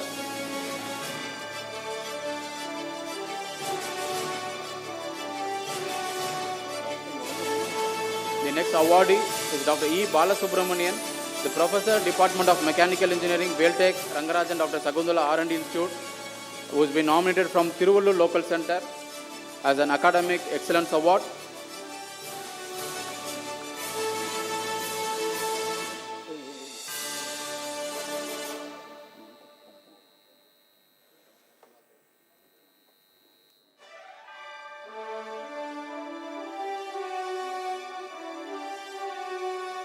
Next, we have Dr. R.M. Johnny, the Assistant Professor from Satyabama Institute of Science and Technology, who has been nominated from Kanchipuram Local Center.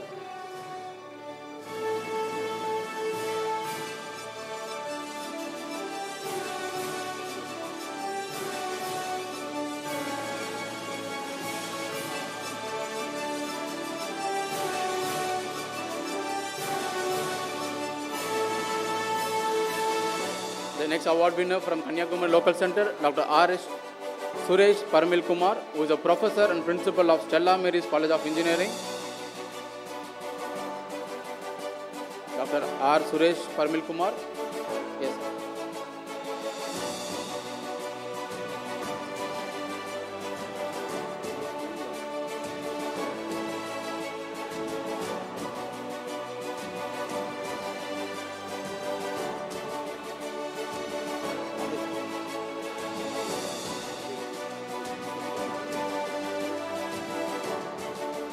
Dr. K. Sridhar, the Professor, Department of Mechanical Engineering, the Tyagaraja College of Engineering, Madurai. The next awardee, Dr. K. Sridhar, a Professor from Madurai, Department of Mechanical Engineering, Tyagaraja College of Engineering, from Madurai Local Center. So ladies and gentlemen, put your hands together in giving applause for all these awardees, because they have not been selected as easy. I think 15,000 nomination has been come, and they have been selected from each local center. So the effortless and contribution towards the engineering fraternity has given this Academic Excellence Award. So let us all appreciate their effort and continue the effort for another 100 years. The next awardee we have Dr. G. Ramasamy, the Professor retired from IIT Roorkee, the Distinguished Professor, the Builders Engineering College from Erode.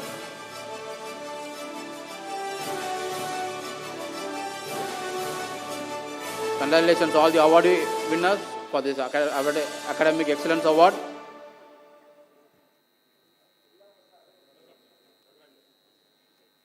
So each local center has given one awards from academic as well as from the industry. So we have 16 local centers, and we have Tamil Nadu State Centers has also given it. We have Dr. S. Sendamil Kumar from Tanjavur Local Center, the Professor, Department of Civil Engineering, the Periyar Mannamai Institute of Technology.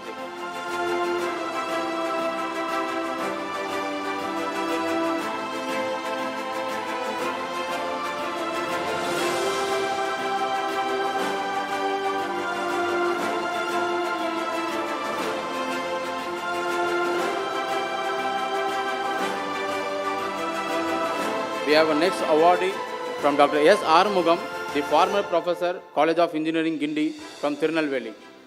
Dr. S. R. Mugam from Tirunelveli Local Center.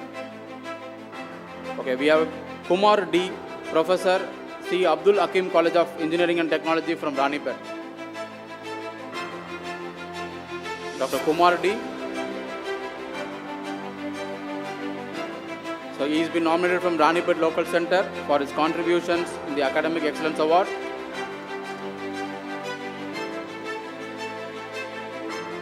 I think, ladies and gentlemen, can you all cheer up for the awardees?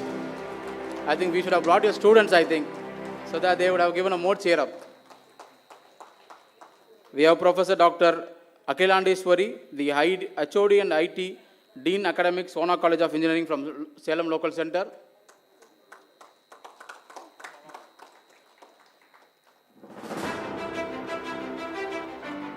The next awardee we have Dr. K. Bhaskar from Professor, Department of Civil Engineering, National Institute of Technology, Tiruchi.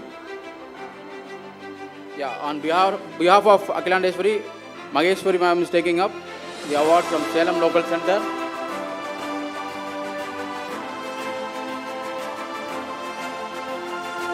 We have Dr. K. Bhaskar, a Professor, Department of Civil Engineering from National Institute of Technology, Tiruchi.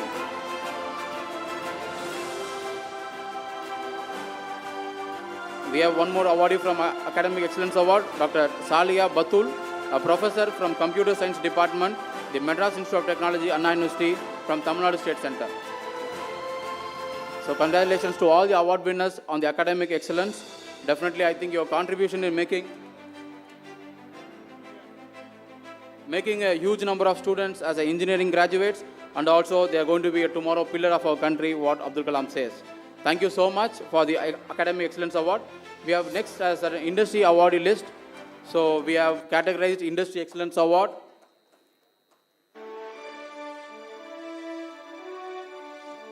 So we have Engineer Kaushik Pulcha, who is the Managing Director of Ramcharan Co. Private Limited. On behalf of him, I would like to invite the Arini Priya, who is the Vice President from Ramcharan, to receive his award.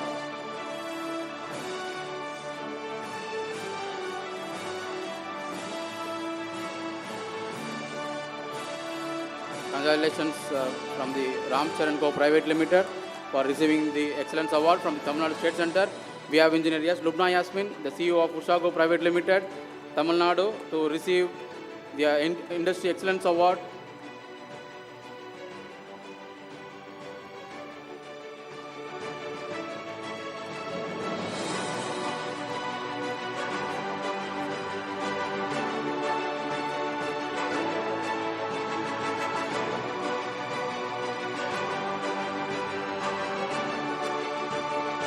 We have Dr. B. Vengatraman, the Director of IGCAR Kalpakam. Dr. B. Vengatraman, I would like to invite the Kalpakam Local Center Chairman or Secretary to receive his award on behalf of him. Okay. We have Dr. C. Devarajan, the Managing Director of URSC Construction Private Limited, E-Road.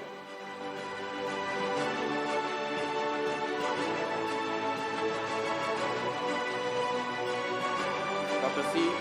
Devarajan, the Managing Director of URSC Constructions from E-Road Local Center, for receiving Industry Excellence Award. Yeah, on behalf of Devarajan, the URSC Constructions delegates has been receiving his award. We have Engineer K. Yelumalai, the Managing Director of Amsam Constructions, who is receiving from Kanjipuram Local Center, who is a civil engineer, contributed in many constructions work. Congratulations all the award winners of Industry Excellence Award. Definitely, as our academics excellence has been narrated, same industry, we have so much of engineer across Tamil Nadu who's been getting this award. Let us all cheer up by giving a clapping of hands. We have Miss M.A. Helen, the former director, Tamil Nadu Generation Distribution Corporation from Coimbatore Local Center.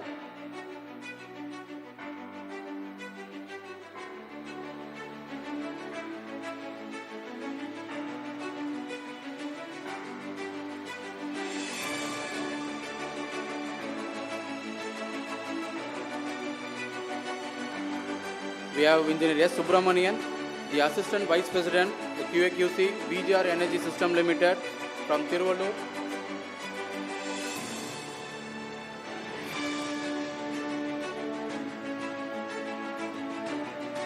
Congratulations, sir.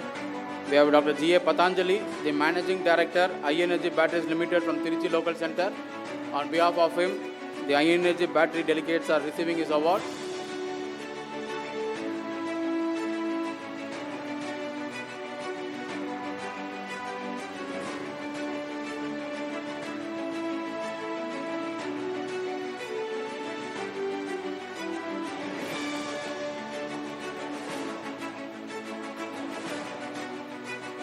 And the next is Engineer A. Vengat Subramanian, the Senior Data Engineer, Keppel Data Center, Singapore, from the Kanyakumari Local Center.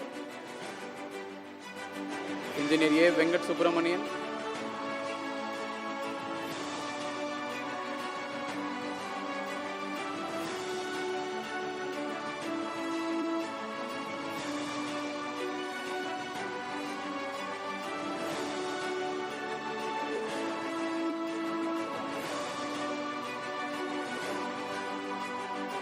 We have Mr. PGS Dinesh Davidson, the Assistant Vice President and Plant Head of JKFNR India Limited from Madurai Local Center.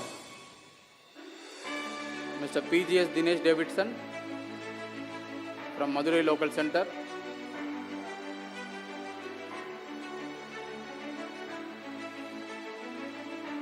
Engineer T. Ramachandran, who is a Senior Manager from Karma Energy Limited from Tirunelveli Local Center. Engineer T. Ramachandran.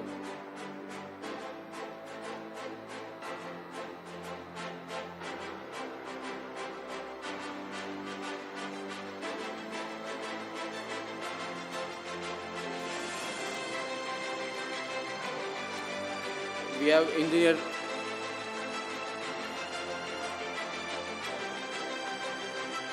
T. Ramachandran, who is a Senior Manager from Tirunelveli Local Center.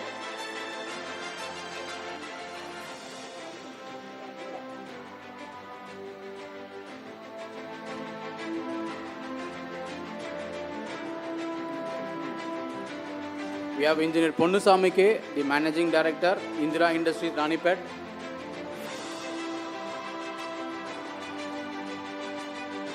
Engineer Ponnusamy K, the Managing Director of Indira Industries from Ranipet.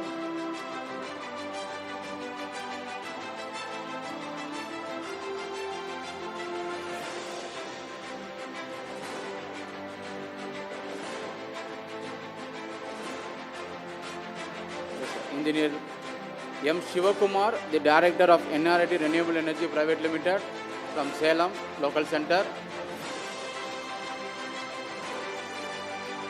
any change in the memento, I think we can change it up afterwards. We can continue our receiving the mementos. It may not be the issue. We have Engineer M. Shivakumar, who is the Director of NRIT Renewable Energy Private Limited from Salem Local Center.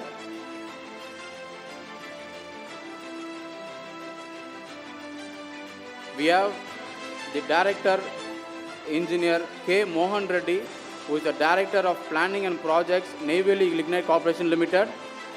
We should say about Engineer K. Mohan Reddy, who has completed his AMI from IEI. I think now he has gone to the top 3 position in the Neyveli Lignite Corporation as being a Director of Planning and Projects.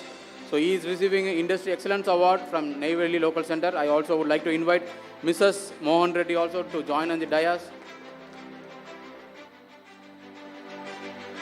So we thank you so much, sir, from IEI AME. He has gone to the level and receiving Industry Excellence Award on the IEI Centenary celebration.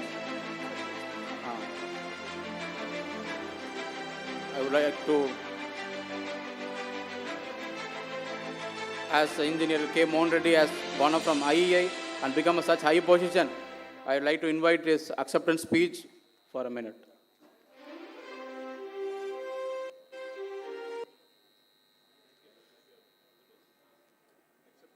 Yeah, sir, you are. And after the speech, I think Academic Excellence Award, they can come on the dais for the group photo after the Industry Excellence Award for the group photo.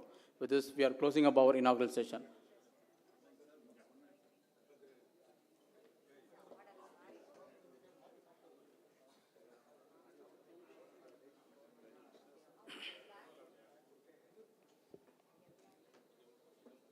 Good morning and good afternoon to all of you. Honorable and the most respected eminent personalities on the dais and off the dais, all engineering fraternity, gents and ladies. It is my blessings and privilege to be a part of this centenary celebrations.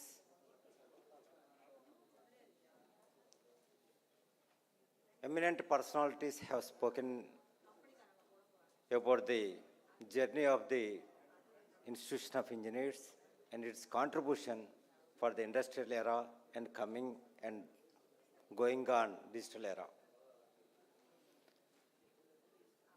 I am very much thankful for this award, Industry Excellence Award. Being a AMI candidate, definitely we have all along with us, all of you faced.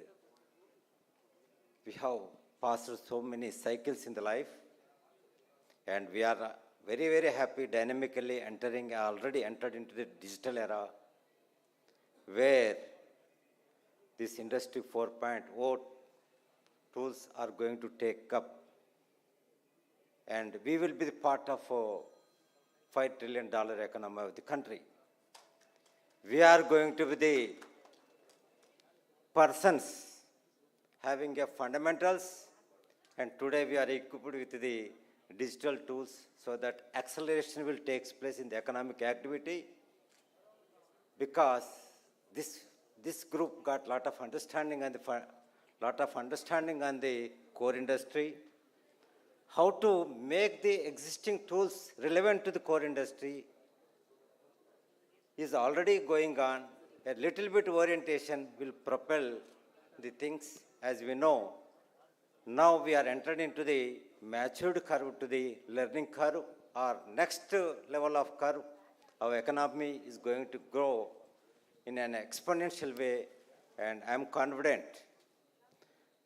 to enter an economy of $2.5 trillion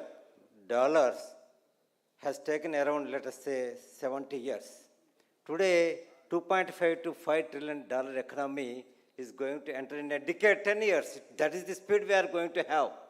And your $5 trillion economy going to become $10 economy in a period of 5 years. That is the atmosphere available in the universe today. That is the taking leverage on the digital tools so that the present economy will propel like anything. Finally, I am very much thankful to all the dignitaries and IE members of Tamil Nadu chapter for giving me this award, and incidentally, for the 35 years, naturally our families will travel with us. She is also along with me, and this award I would like to dedicate to my parents. Naturally, our era is different, and thanks to all of you. Thank you very much. As a token of gratitude, our director wants to give a small seed ball to all the dignitaries on the dais for raising the Indian flag to the highest level. To bit, naturally, it is a small speech I have to give. Net carbon neutral and green energy is the greatest platform in the era of 5 trillion economy to excel by everybody working in the 8 core fields. That's what I would like to convey.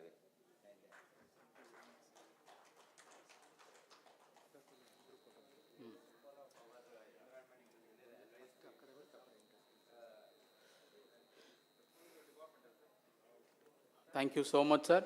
May I invite all the award winners from academic to get a group photo, so that we are running out of time. Already we are delayed our program. So just followed by the Industry Excellence Award for a group photo. So first academic excellence people can come on the dais to receive the group photo with all our dignitaries on the dais. Then followed with industry. Then we have a tea break. So maybe we can take a short tea break of 10 minutes. Then we'll resume back for the legendary talk. We have a legendary talk from 4 important speakers, who is none other than, we have a Padma Bhushan, Dr. A. Shivadanu Pillai, who has been arrived here to receive the legendary talk. And we have already have a legendary talk too from Padma Bhushan, Tirumalachari Ramasamy, who is the former secretary of DST. And we have a legendary talk of Sri Ilango Rangaswamy and legendary talk of Mahadevan Sendil Kumar.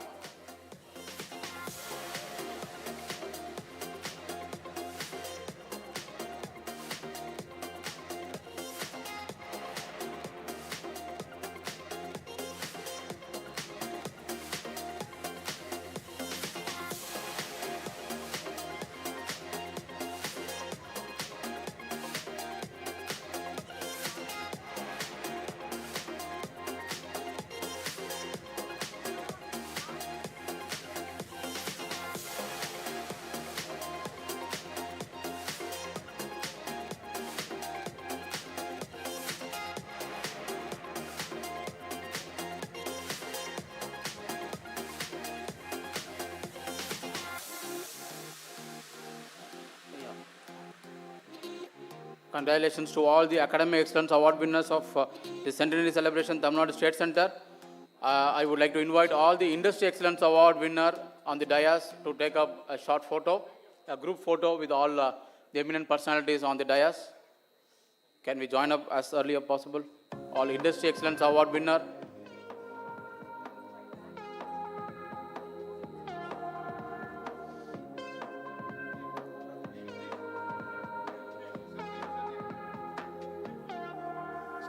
All the committee delegates also can join on the group photo.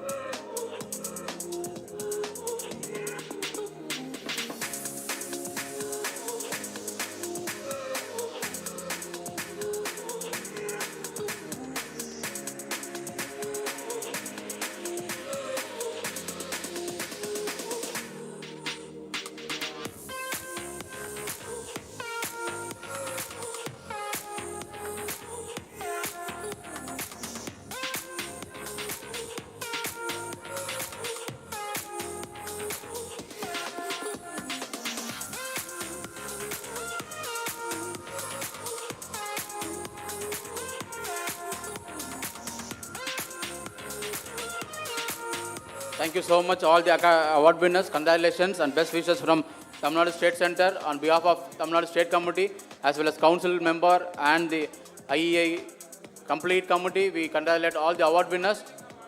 We have a short break, tea break. The tea is awaiting outside. We are already running out of schedule.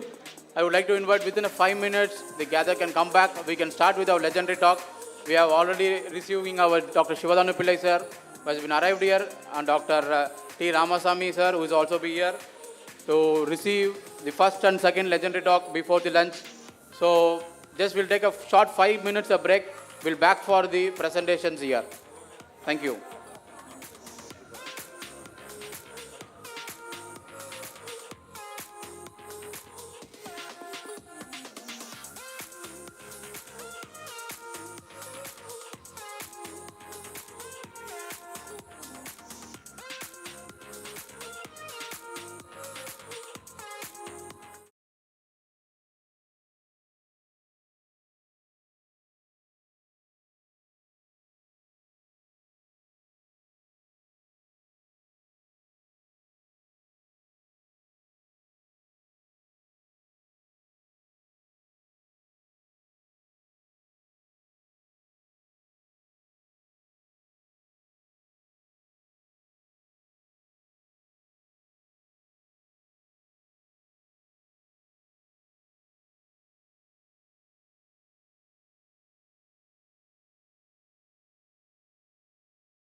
Members, please take your tea and assemble for the legendary talk.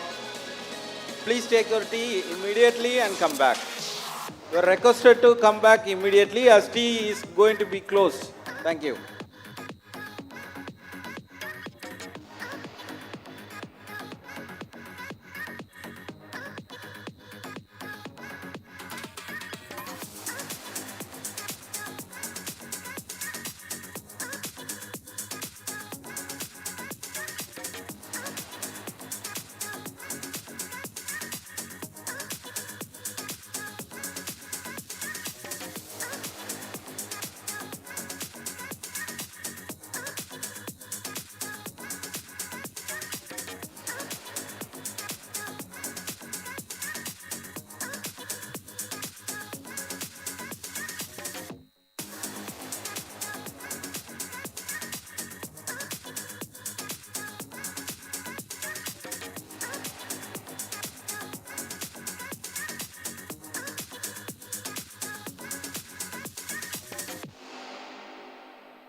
ஸ்விக்கியில் delivery பசங்களா இருக்கிறாங்க. இந்த channel பிடிச்சிருந்தா like பண்ணுங்க, comment பண்ணுங்க, subscribe பண்ணுங்க. யூடியூபர்ஸா இருக்கிறாங்க. கௌதம் வாசுதேவ் மேனன் மாதிரி படம் கூட எடுக்கிறாங்க. ஆனால் உண்மையிலேயே இன்ஜினியரிங் படித்தால் வேலை கிடைக்குமா? இந்த கேள்விக்கான விடையை நான் கடைசியில சொல்றேன். மனிதனின் முதல் முக்கியமான கண்டுபிடிப்பு ஒரு சின்ன சக்கரம். அதுதான் கீழே இருந்த தண்ணியை மேலே எடுத்துட்டு வந்தது. கனமான ஒரு பொருளை இந்த பக்கம் இருந்து அந்த பக்கம் நகர்த்தியது. நடந்த ஓடிய மனிதனை விஞ்ஞான வளர்ச்சியை நோக்கி இன்னும் வேகமாக நகர்த்தியது. கடந்த 2000 வருட விஞ்ஞான வளர்ச்சியை பார்க்கிற பொழுது ஆச்சரியமா இருக்கு. அதிலும் கடைசி 200 ஆண்டுகால இண்டஸ்ட்ரியல் ரெவல்யூஷனை பார்க்கிற பொழுது பிரமிப்பா இருக்கு. அதிலும் கடைசி 20 ஆண்டுகால டெக்னாலஜி வளர்ச்சியை பார்க்கும் பொழுது நம்பவே முடியல. இன்றிலிருந்து அடுத்த 50 ஆண்டுகள் எப்படி இருக்கும்? மனிதனே ஓட்டாமல் மனிதர்கள் பயணிக்கும் ஆட்டோமேட்டிக் கார்ஸ் வரலாம். 10,000 கிலோமீட்டரில் சீறி பாயக்கூடிய புல்லட் ட்ரெயின்ஸ் வரலாம். விமானத்தில் ஒரு ஊர்ல இருந்து இன்னொரு ஊருக்கு போற மாதிரி 2 ஊர்களுக்கு நடுவே ராக்கெட்டில் பயணிக்கக்கூடிய ராக்கெட் போக்குவரத்து வரலாம். வெளியூருக்கு போற மாதிரி வேற்று கிரகங்களுக்கு குறைந்த செலவுல பாதுகாப்பா போயிட்டு வரக்கூடிய ஸ்பேஸ் பயணங்கள் சாத்தியப்படலாம். இதையெல்லாம் இப்ப கேட்கும் பொழுது நம்புவதற்கே ஆச்சரியமாக இருக்கு. ஆனா ஏற்கனவே நடக்க தொடங்கிவிட்ட நடைமுறை யதார்த்தம் இதுதான். எந்த ஒரு பிரச்சனையிலும் ஒளிந்திருக்கக்கூடிய ஆபத்தை மட்டும் பார்க்கிறவன் சாதாரண மனுஷன். அந்த ஆபத்துக்குள் ஒளிந்திருக்கக்கூடிய ஆப்பர்ச்சுனிட்டியை அடையாளம் காண்பவன் தான் சாதனையாளர். வெறும் வேலை தேர்றதுக்காக ஒரு சர்டிபிகேட்டை உருவாக்குறதுக்கு பேரு படிப்பு கிடையாதுங்க. சுத்தி இருக்கக்கூடிய பிரச்சனைகள், அது விவசாயியினுடைய வாழ்வாதார பிரச்சனையாக இருந்தாலும் சரி, வீதியில் பொதுமக்கள் நடக்க முடியாத வைரஸ் பெருந்தொற்று பிரச்சனையாக இருந்தாலும் சரி, அதுல டெக்னாலஜியை பயன்படுத்தி அந்த பிரச்சனைக்கான தீர்வுகளை கண்டுபிடிப்பவனின் பெயர் தான் இன்ஜினியர். அறிவை பயன்படுத்தி ஆற்றலை வளர்க்கக்கூடிய ஆர்டிபிஷியல் இன்டெலிஜென்ஸ், கஷ்டமான ஆபரேஷனை கூட 100% துல்லியமாக செய்து முடிக்கக்கூடிய robotics, sustainable energy, environmental friendly projects, உள்நாட்டின் தரத்தை உயர்த்தி கொண்டே போகக்கூடிய மேக் இன் இந்தியான்னு எக்கச்சக்கமான திட்டங்களும் வாய்ப்புகளும் நமக்காக காத்திருக்கு. அதை வெற்றிகரமாக பயன்படுத்திக் கொள்வதற்கான தன்னம்பிக்கையும் திறமையும் நம்ம கிட்ட இருக்கா? இல்ல ஒரு தாழ்வு மனப்பான்மையில, ஒரு தயக்கத்துல 4 பேர் 4 விதமா பேசுவாங்களே என்ற ஒரு குழப்பத்துல இருந்தா ஒரே ஒரு விஷயம் சொல்றேன். வீதி வீதியா போய் வீடு வீடா போய் பேப்பர் போட்ட ஒருத்தர் அதே பேப்பரினுடைய தலைப்பு செய்தியா வந்தாரு. அந்த நாட்டினுடைய உச்சபட்ச பதவியை தொட்டாரு. அவரு தங்களுடைய நாட்டுக்கு வந்து போன மே மாசம் 26ஆம் தேதியை சுவிட்சர்லாந்து அவங்க நாட்டின் நேஷனல் சயின்ஸ் டேயா கொண்டாடுறாங்க. வந்து போன மனிதரின் பெயர் ஐயா ஏபிஜே அப்துல் கலாம். அவரும் ஒரு இன்ஜினியர் தான். எல்லா வகையான தடைகளையும் தாண்டி அவ்வளவு பெரிய உயரத்தை தொடுவதற்கு அவரால் முடியும்னா நம்மால ஏன் முடியாது? ஒரு படிப்பை படிச்சு முடிச்சிட்டோம், சர்டிபிகேட் வாங்கிட்டோம் அப்படின்னு நினைச்சா அதையே தானே பல லட்சம் பேர் பண்றாங்க. அப்ப நாம என்ன பண்ணணும்? தனித்திறமை. I would like to invite all the delegates and academicians and industry to come inside and join for the legendary talk which is going to be initiated by a minute. I would like to invite the Batma Bhushan, Batma Sri, Dr. A. Shivadanu Pillai sir on the dais. Can we all give an applause to invite on the dais one of the legendary and the pillar of our nation who has contributed huge, and especially on the BrahMos, ISRO and DRDO. Can I ask the organizer to please send all the delegates who's been on the coffee table to initiate the session?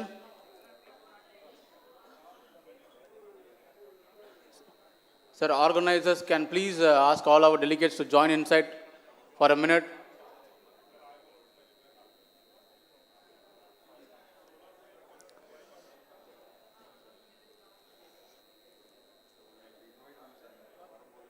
Bala, everybody came?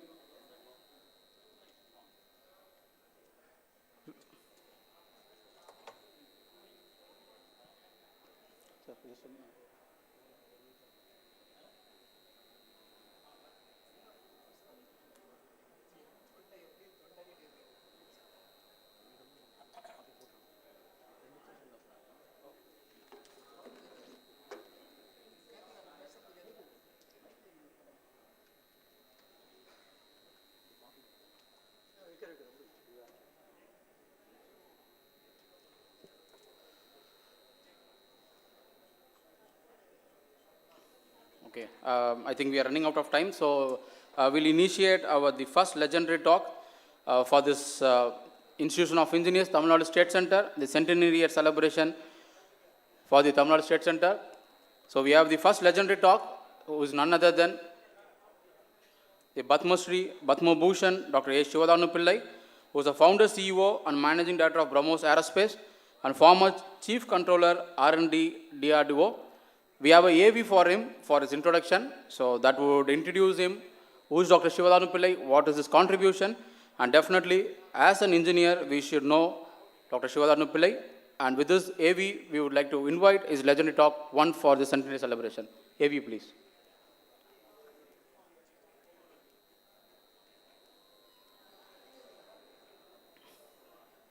தமிழர் என்று சொல்வோம், பகைவர் தம்மை நடுங்க வைப்போம்.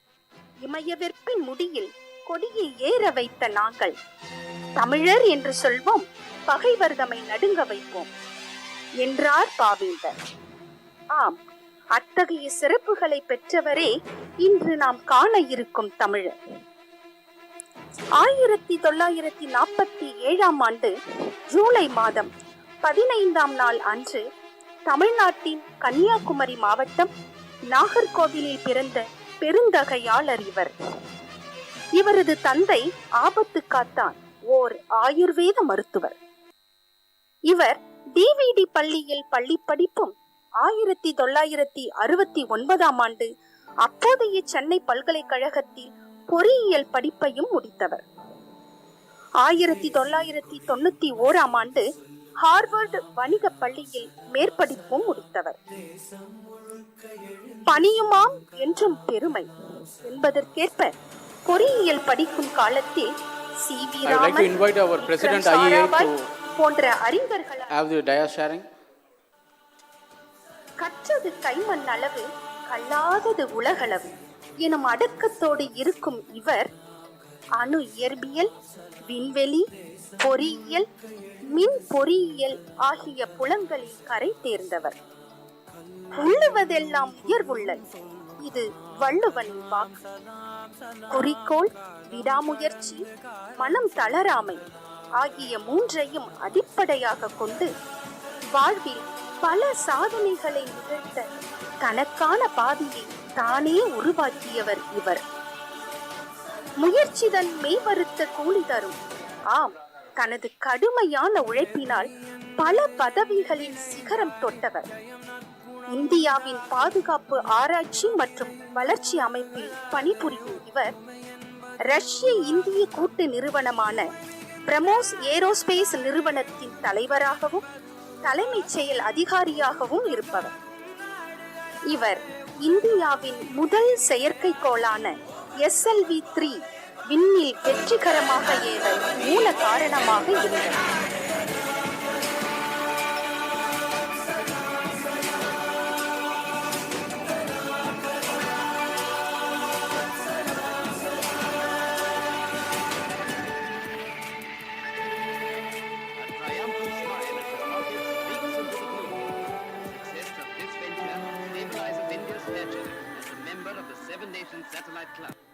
ஒருங்கிணைந்த ஏவுகணை வளர்ச்சி திட்ட இயக்குநராக பணியாற்றியவர்.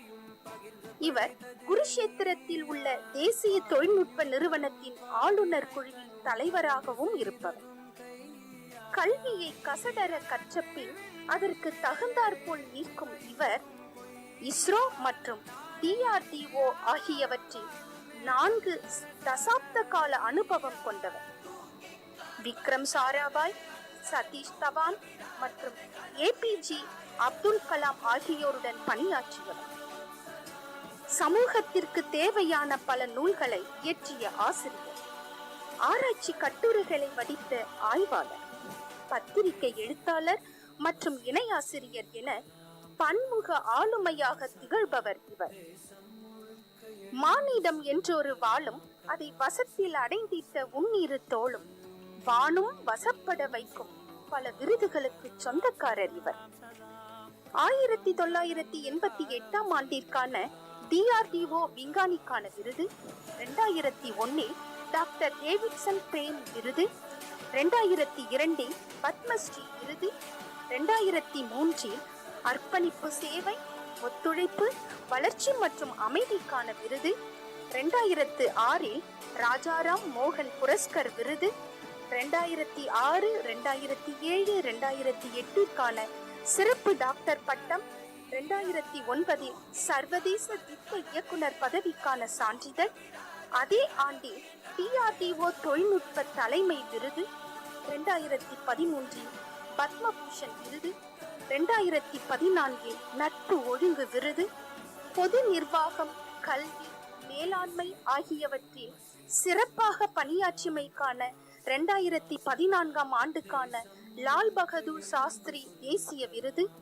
பிரமோஸ் ஏவுகணை திட்டத்தில் இவர் ஆற்றிய பங்கை அங்கீகரிக்கும் வகையில் பன்னாட்டு ரோட்டரி சங்கத்தின் சார்பில் வாழ்நாள் சாதனையாளர் விருது என எண்ணிலடங்கா பல விருதுகளை பெற்ற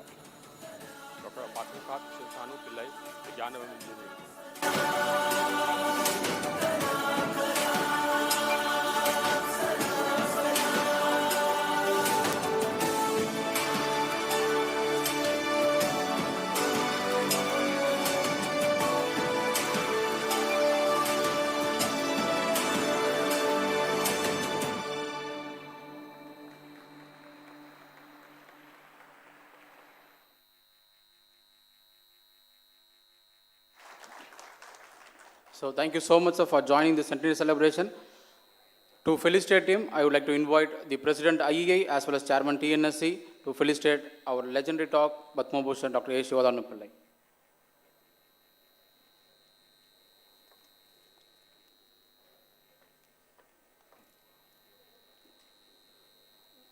So ladies and gentlemen, join together in felicitating our Padma Bhushan, Padma Shri, and one of the legendary of our country for contributing towards ISRO, DRDO and BrahMos.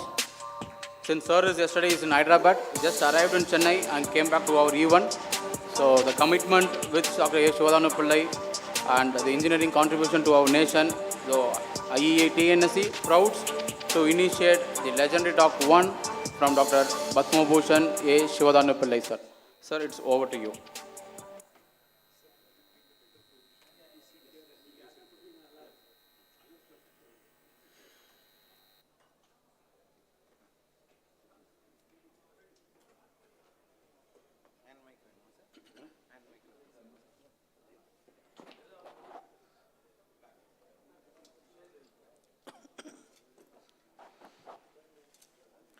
Good afternoon to all of you.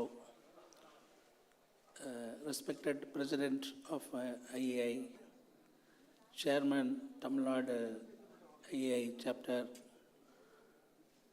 Mr. Kannan, distinguished members of IEI, faculty members who have come from different institutions, and my friends, ladies and gentlemen. It is an honor for me to address to you on this great occasion of the 100th year of IEI. So I am going to talk to you about a topic. We need to change our mindsets. What we have today is not good for our country. We have to change globally, we have to see. As things are going now, as the Europe is crashing, Russia is in trouble, US will be very soon, it will be in trouble. All these things are there. Only India is now in the limelight. You can see that. So the future is for India. If future is for India, we have to have a global mindset. That's why I have taken the topic, global mindset for innovation and entrepreneurship. Unless innovation and entrepreneurship is there, we cannot shine in the global market. So what will make innovation and entrepreneurship? Technological innovations can definitely make a big change. It affects the fundamental rules of economy will change if there is technological innovation. All future is technology oriented, knowledge oriented, and entrepreneurship. So if our economic and societal transition should happen, that means we have to have innovations, knowledge solutions to the technology and entrepreneurship so that we can shine in competitiveness as well as better environment. If you look at the whole scenario for the last 5,000 years of technology, we were shining in the early stage. You see, the first alloy was made in India. Technology-wise, I am talking. That dancing girl in the industry, civilization, the Panchaloga statue of Nataraja was made by investment casting before the Europe came to know about investment casting. So then you look at the Qutub Minar, the tower, the pillar, 3,000 years old. There's no rust. Wrought iron, no rust. So that's the technology. We made the first the first rocket, metal rocket, was made in India. So if you look at all this, just a few examples only I'm showing, there was, the innovative spirit was there in the early days. So we can definitely, the gene is with us. We should only change our mindset. We lost everything after the Europeans came and the world moved in the First World War, Second World War. A lot of new technologies came, Industrial Revolution happened, and now there are many things are going to dominate the world. So we are going to now look at the hypersonic. Speed has to be increased in the rocket technology, that is hypersonics. Then the human-machine interface will change. The technological requirements for bio, info, and nano is picking up. So things are changing in the better way. And what has impressed me is we can also think of transhuman technology. That is the one which our earlier days, people through meditation, they were specialized. That I will explain to you later. So like this, there are many new things. You can see just last new things which are going to dominate. But if we have to do that, if we have to progress now after independence, are we doing rightly things? Wherever we have launched missions, we were looking for food. 50 lakh people died in Bengal famine. Today, you see, we are producing 300 million tons of food grains. So nearly the rice and wheat, we are second in the world today. We have come. And we are going to use space technology for precision farming in the years to come to increase the production to 400 million tons. That is food production. Milk, if you take, we are the largest producer of milk in the world. Power is the only thing which we are now trying to make it in a bigger way. We have got a target of 100,000 megawatt for solar. We have reached around 60,000 megawatt. And wind, we are doing very well. The nuclear energy, we are 7,380 megawatt we are producing now, but we are going to 22,380 megawatt with the 12 more reactors coming up. Supercomputer, if you see, we were denied supercomputer once, but today we are making petaflop computers. We are working on quantum computing now. As a TI4 is going in a big way on the quantum computing. There are many young people have joined together in the quantum computing. So we are now just entering into that. The IIT Madras has made one chip, Shakti. It's one of the wonders they have made, that processor, microprocessor they have made. So that is one achievement we have got. IETNSC, we are now $290 billion was the last year we have made. So it's a huge money income has come through IT. And look at that for Parma, we are doing very well in Parma. And nearly, we are fourth in the world, but we are making very big penetration in the US market on the Parma. Missiles and other defense technologies, we are doing very well. Now things are coming up now. And space, you know, that we have done extremely well. We are one of the 4 leading countries in the world in space program. And we are now moving to hypersonic program.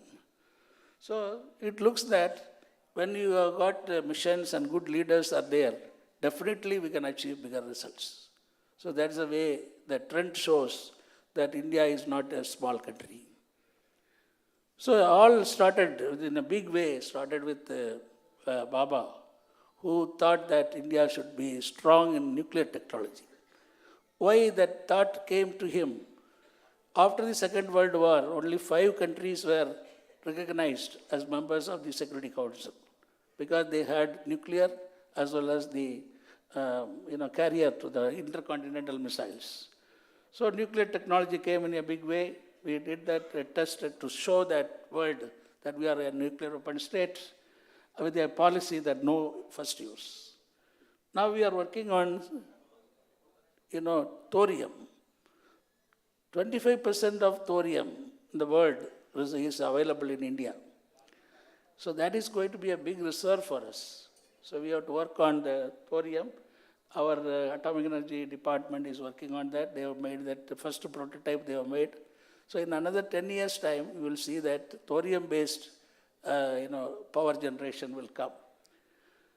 And one important thing is that we have mastered the fission, all fission technology, but we want to master now fusion technology. That is the attempt which we are now making. This is what we are doing now, fusion energy. We have joined with other countries, the 7-nation consortium to develop a 500 megawatt ITER. ITER is International Thermonuclear Experimental Reactor. This reactor technology, we are contributing 10%. You can see that the whole structure, a cryostat is made by us, vacuum vessels we made. So all these things show that in another 10 years' time, we will be mastering the fusion technology. This reactor is going to be critical in 2025. So world wants to see that fusion energy generated. That is a very important thing in the nuclear program. If you look at the space program vision of Sarabhai and the way the whole department was run by Satish Dhawan, made India to be very proud to lead in the world, one of the leaders in the world. We have got remote sensing, communication, all the programs we have done, launch vehicles we are doing launches for other countries. So we have become really masters in the space program. And one of the important things is the application of space program. Communication we have.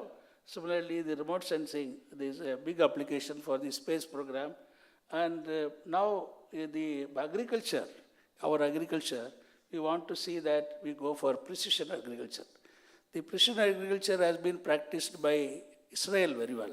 So we want to see that we enter into application of satellite imagery into the agriculture work. What is that? What we want to do is that soil analysis by satellite, seed selection by satellite, crop management, all these things are possible. And if you have got the robotic systems, you can with one mobile phone, one farmer can manage 10 acres. That is the type of thing which we will be doing at a later stage. So this is now it has kindled the minds of young people. This is a startup by a Bangalore team. They have made a SatSure, it is called. So what they have done, they have put a receiving station in the field itself, so that you can see that the whole pictures can be seen, downloaded, and then processed, and then it gives the complete details of the field. So the agriculture people now, they will be more, educated to do this type of work. This is a thing implemented in Andhra Pradesh. Successfully it is implemented. You also know that we are making big impact in the space program in a commercial way. And we have recently launched OneWeb, 36 satellites in 1,200 kilometer orbit we have done. So that means internationally we have become very famous. Now this has also kindled the minds of our young people. The PSLV with 104 satellites launched. These are all some remarkable achievements by space. And now what youngsters are doing is that entrepreneurship has come in a big way. The Sky Route in Hyderabad, these people joined together, the team you can see, they joined together and they have launched the rocket. So this is the way the young people think independently they want to do. Not the space program has gone now to the younger generation as well as to the industries. Another industry called, another startup in IIT Madras called Agnikul. They have made the whole engine by 3D printing, by the additive manufacturing they have done. So there are many things coming up. The Pixel, they have made their satellite and put it the satellite there. So number of new space-related startups have come. Nearly 60 startups are there now in these three regions. I will say Hyderabad, Bangalore, and Chennai. These three regions, we have got 60 startups have come. So people are interested in getting into the activity like this. Nearly 2 to 3 startups are coming every day. There are 56,000 startups are there now. So now we are, ISRO is more concentrating on the human space program, and we will be in 2024, we'll be having our Indian in space. But why space program is now putting man into space is important is, recently you have seen that the Americans have launched a program, rocket to the moon. It's called Artemis program. Artemis 1 has been launched. By 2026, they want to establish, they want to colonize a place in the south pole of the moon. So this is the first program they have done very successfully. They have gone and they want to establish a factory there. Like this, it will be a factory there. Why factory is, there's a lot of helium-3 material available on the moon. Helium-3 is a very big resource for energy generation by fusion. So we need to mine the regolith which is available, millions of tons are there, and then bottle all the helium-3 and we have to bring. That means we have to have a launch pad there. Having a launch pad on the moon is easier. The gravity is only 1/6, so you can have a small rocket, you will be able to make the travel easier from there. And also for future going to Mars and all, moon will become the base. So there is a need for a factory to be established, and India also should establish a factory because we can't go behind.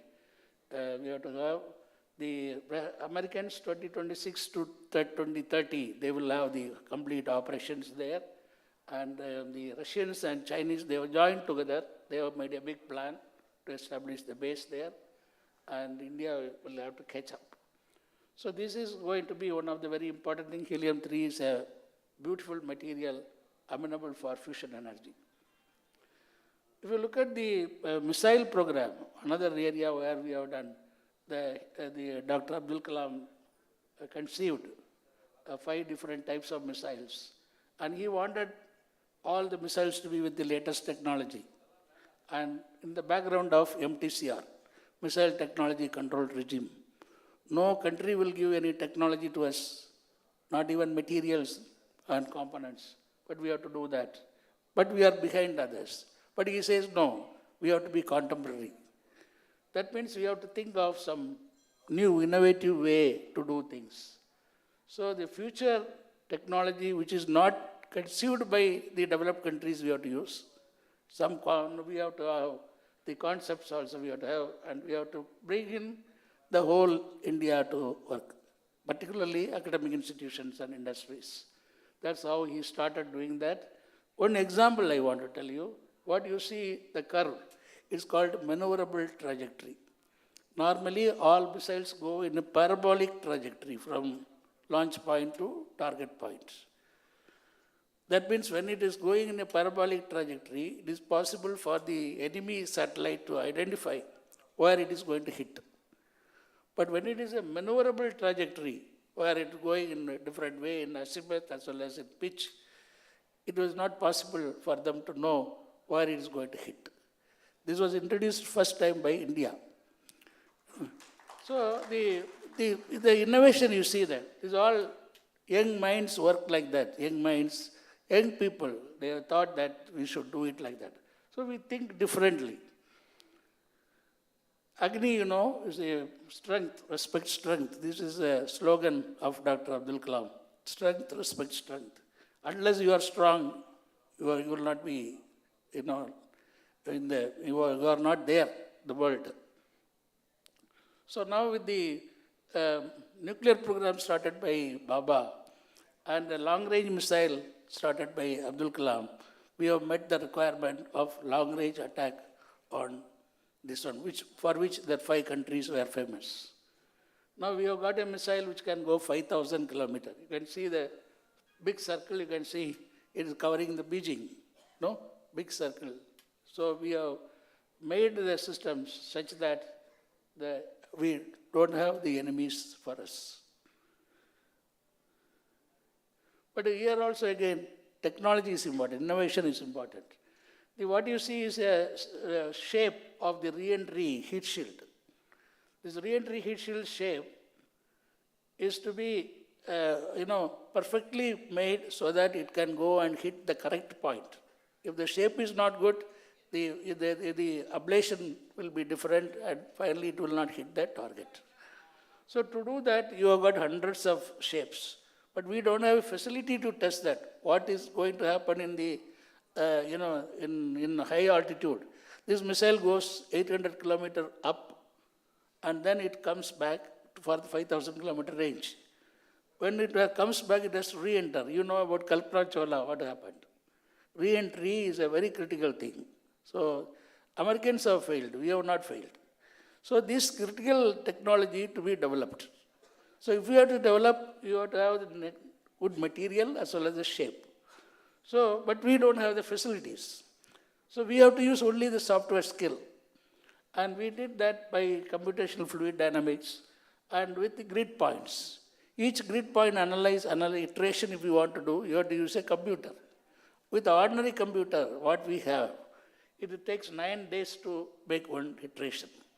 But we have got 100,000 iterations for one shape and hundreds of shapes are there. So it will take more time. So then we thought that we should have a supercomputer for us. At that time, there was no supercomputer.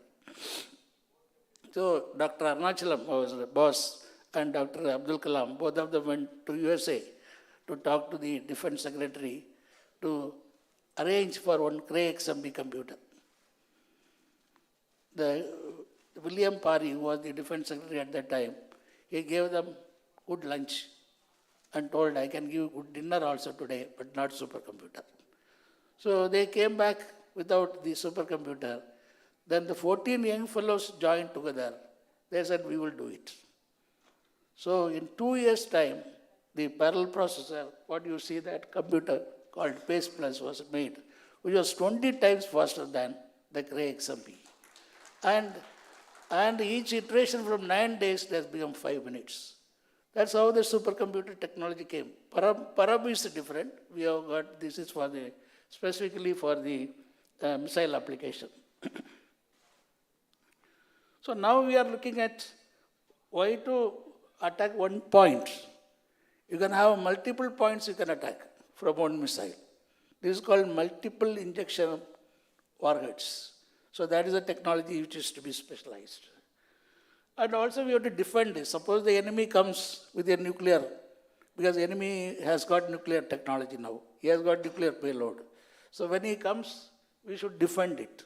So we have also developed a system by which we have experimented. We have made a target missile, what you see the left side. The target missile goes and then it is intercepted by, at the high altitude, 100 kilometer by one missile and 25 kilometer another missile. Because multiple launches will happen, the enemy comes. So you should have a multiple system to engage. And the probability of success should be 100%. But it will not be. You know, when you try to do that, suppose it escapes, you should have a second line. And the third, last part, you have got a laser. A laser weapon also has been developed for hitting at the last minute. So we want to attack as well as we want to defend. Why we are not interested in war, but we have to develop all these things to tell the enemy that we are also strong. That is what is required. So one more thing we have done is a missile can go and hit a satellite. Because satellite is also going to be enemy. He is going to monitor, he is going to have a laser weapon on the satellite. So many things can happen. So we should defend ourselves. So we have done this test to hit a satellite. We have done that successfully. So if any space war is there, we are also ready for that. In all these things, we have done ourselves. Now, when we wanted to go for future program, when we looked at the Gulf War was very successful for the American Allied forces because they used Tomahawk, cruise missile they used to destroy all the air defense systems made by Saddam Hussein. So we thought we should also do cruise missile. Cruise missile is the one which flies at very low altitude. It's not ballistic, goes very low altitude. So cruise missile means all the Americans have done Tomahawk, which is a very good missile, but it is subsonic. Subsonic means speed is less than the speed of sound. So we wanted to make it supersonic. So in that process only we joined together with the Russians. So India and Russia joined together, made a JV, which is called BrahMos. Brahmaputra and Moscow, that name of two rivers combined, the name came. And we have put the ratio 50.5 for India and 49.5 for Russia. The ratio have been decided very carefully. Both are government, both government have given the money. With 50.5, it has become a private company, the joint venture. Private company means you have got more flexibility to do it faster. That's what we have done. We put our assets in the guidance, control, onboard computer, fire control system, we have platform systems and all our thing. And the Russians have given the propulsion side.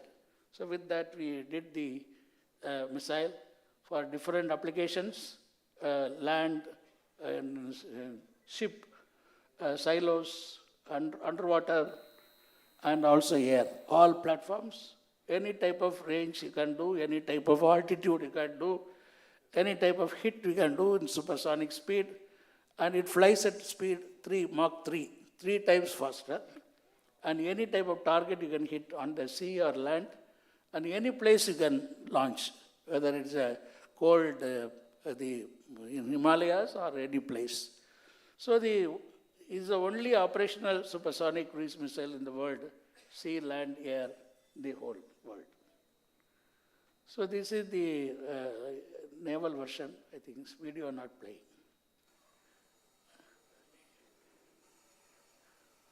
So this is Sukhoi is launching the missile from a high altitude. 300 kilometers the missile goes.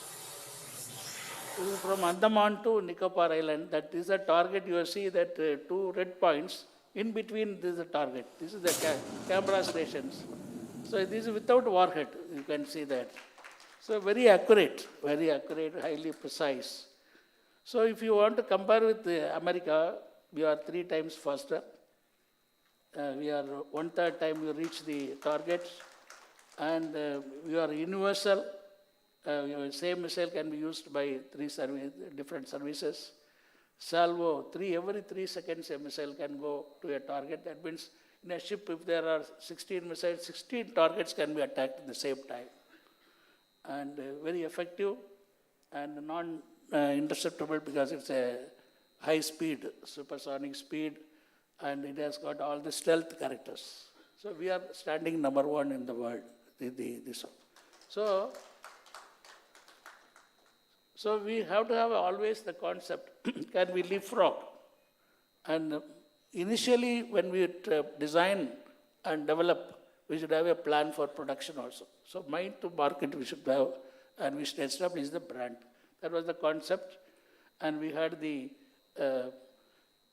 innovation, leadership, and creativity, and applied all the good techniques we applied, integrated all the stakeholders, including the services, and then the technology partnership we made, and we realized a Brahmastra now. It is not just BrahMos, it is a Brahmastra. It has been given to all the services, is available. Any time war breaks out, first weapon to be used is the BrahMos.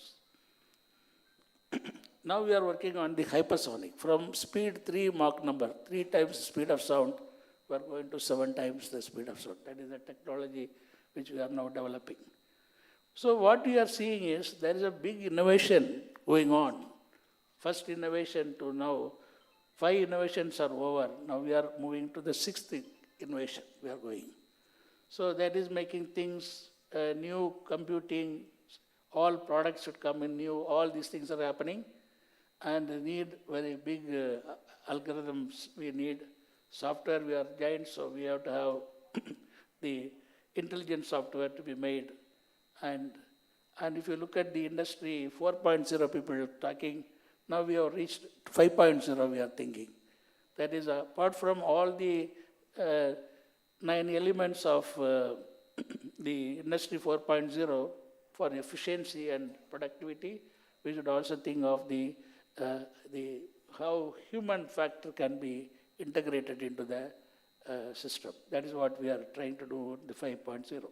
In all these things, from an ordinary system called dumb system to intelligent system to brilliant system to genius system, up to that we have come. Now we are looking at how do we make it transhuman. Transhuman means in a big war happens, a big war I am talking, where the whole thing can be, by high power microwave, all things can be closed. It is a very difficult situation. That time only thing which can be operated is the mind. Like Lord Krishna, we should have some people in the warfare who can operate in the mind also in case of emergency. So that is operate through mind, send the weapon and get back the weapon after its delivery. So that is the concept which we have to go through. So with all the things now, the climate change has become a big problem because we are doing very well, but at the same time, the world is in trouble. Earth is in trouble because of the global warming, and carbon dioxide concentration has crossed 400 ppm, and we are now producing 51 billion tons of carbon dioxide every year we are producing, and we are in danger. We are cutting all the trees. A tree can generate, absorb 22 kg of carbon dioxide and give 20 kg of oxygen. But we are cutting the tree, so we are having a problem on that. So slowly we are getting into the earth becoming, the blue earth becoming a gray earth. And the ozone hole has already come over Antarctica, ice melting. In another 100 years, 2100, you will see this Chennai will be with water. The sea will be covering all the coastal cities because the sea bed is increasing, and in another 100 years, the sea level will be much more, so that water will be inside the coastal cities. So that is the danger we are going for. Temperature will be increasing to 4 degrees. So there is going to be a very big problem in the coming years. So that is why we are now looking at the clean energy solutions, particularly solar, wind, and all. Now the ocean energy also, people are now trying to do that, and also hydrogen, fuel cells. We are thinking of a satellite, solar power satellite. When we think of a solar energy, it is limited to the availability of sun. But when you put a satellite up, it is available all the time. Satellite energy is available all the time. So solar power satellite would have been a better solution in the years to come. And ocean is another big area which we have not exploited. Ocean energy, because of the thermal difference, the surface to the inside, that can generate energy. So that is one area we have to do it. And ocean also has got a lot of uranium, which we have not exploited. So we need to get energy security. That is first we have to have the solar and storage, we have to do that. Then large reserve of thorium to be used. Then we have to think of green hydrogen, and then ocean energy. Future is helium-3 and solar power satellites. So if you look at the future, if you look at it, why India, I am saying, is a leading country is, we are all looking at how do we make the programs in a faster way to the coming time. We are also not going to be behind the others. So the human in space, because there is going to be a very interesting thing is that space is a big thing for tourism. Space tourism will be very, very interesting, so that we have to now put that. And also look at what is the future Earth, possible Earth. But of course, we have to increase the speed also. There are a lot of technologies coming up for increasing the speed of travel, and also looking at the future Earth 2.0, we are looking at it. So overall, to conclude my talk, if you look at it, we were the great people 2000 years before. We shrunk because of the invasions, population, and our own mindset. Industrial revolution, we didn't participate, so economy crashed. Now we have woken up. The global, concept has come in 91. We have opened our economy. Then we are also now industry. We are concentrating in information age has provided job for many people. Now we are moving to knowledge age, and we have got 800 million young people. If we can give them the skill, then we will be at the top. So similarly, GDP from 6.9 to 8.5 is the growth profile. With that, it is going to be a good economic situation is going to come. Industries has to look at make for the world, not for us, make for the world. If it is there, the future is with India. Thank you.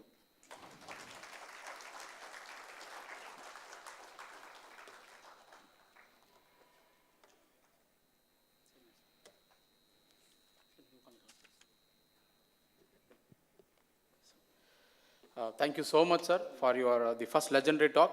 I think what has happened in ISRO, DRDO, and BrahMos, he has given a glimpse.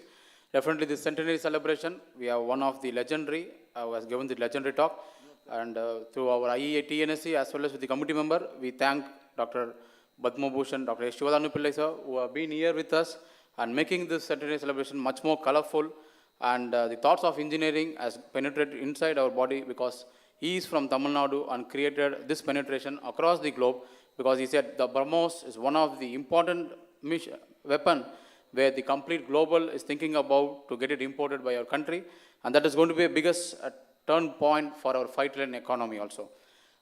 Again, one more, I think the IEITNSC has taken initiated under its leadership to initiate 1 trillion economy of the CM's ambitions of Tamil Nadu, where IEI is going to submit a report to the Government of India under its leadership. Thank you so much, sir, once again for coming here and making this celebrations much more colorful and glory. Thank you, sir.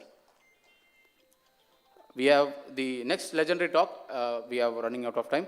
But before the lunch, we have the second legendary talk where we have Padma Bhushan, Padma Shri Tirumalachari Ramasamy, who is also a former director of CLRI and is a former secretary of DST.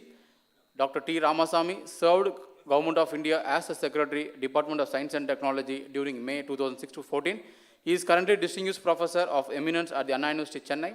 He holds Bachelor and Master degree in Technology from the University of Madras and PhD from the University of Leeds, UK for his research in inorganic chemistry.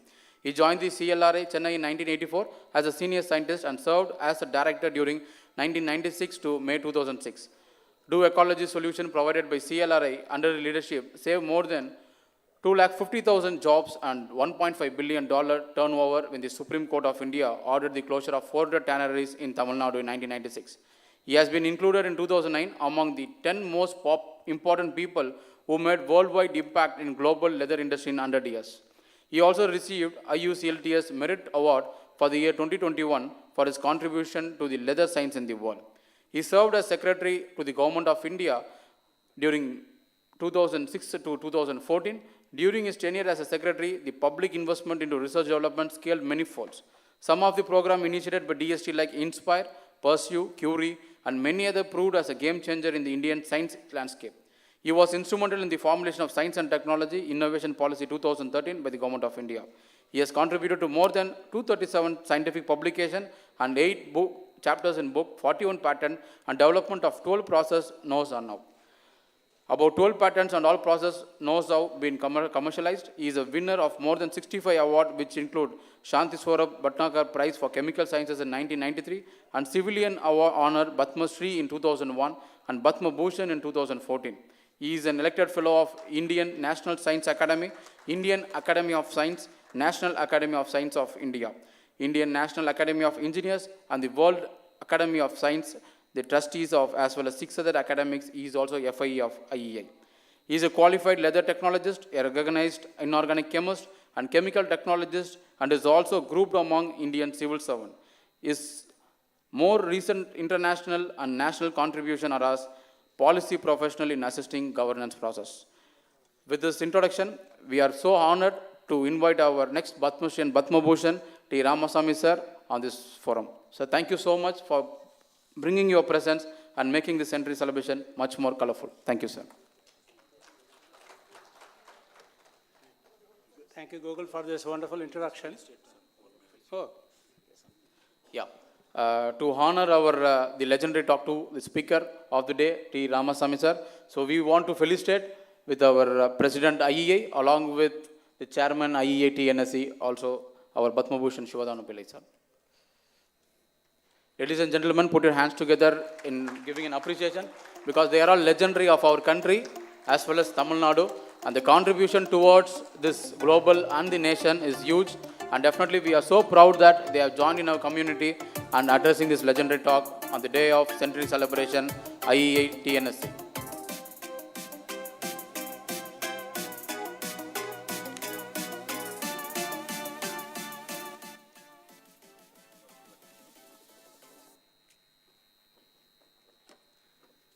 Very good afternoon. I know we are into lunchtime, and I had to be precise. And when it was introduced, when Mr. Dr. Pillai was presenting his talk, I was reflecting that I am a great admirer of what Pillai and his colleagues have done. And to follow him and talk about what India has done, I am unfit for this job. However, I thought I will use this as an opportunity to put myself outside the institution of engineers and reflect what the institution of engineers of India might want to do. It turned out that Archimedes, when he developed the principle of lever, he said, give me a place outside the earth. With the lever, I'll move the earth. So if you want to be thinking about a change, you have to put yourself outside the change. That you cannot be part of the change and be. Therefore, what I have done today is to share with you a reflection of where the Institution of Engineers of India has been in the last 100 years, but what it would like to do for the next 25 years. Because people like me worry that the longest center of excellence in the world at university level was Nalanda and Dakshila. 1,300 years, they maintain high levels of excellence. But somehow, the generations of Indians as a community, we have gone through a process of amnesia. We have forgotten what we have done in the past. And today when you talk about universities, institutions which have survived thousands of years, all in Europe primarily, we're gone. And we are looking at the Institute of Science, which is about some 110 years.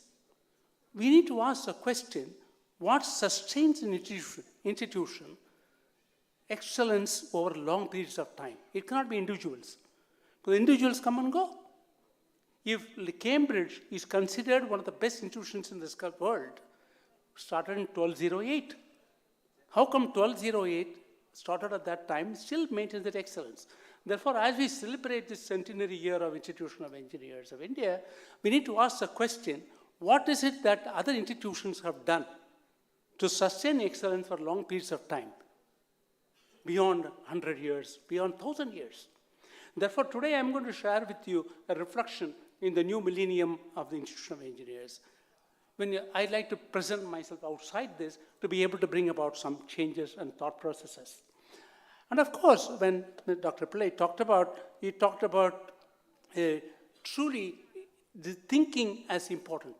What made DRDO BrahMos change was difference in thinking. Can we, as Institution of Engineers, bring engineering as a thought process, engineering thought?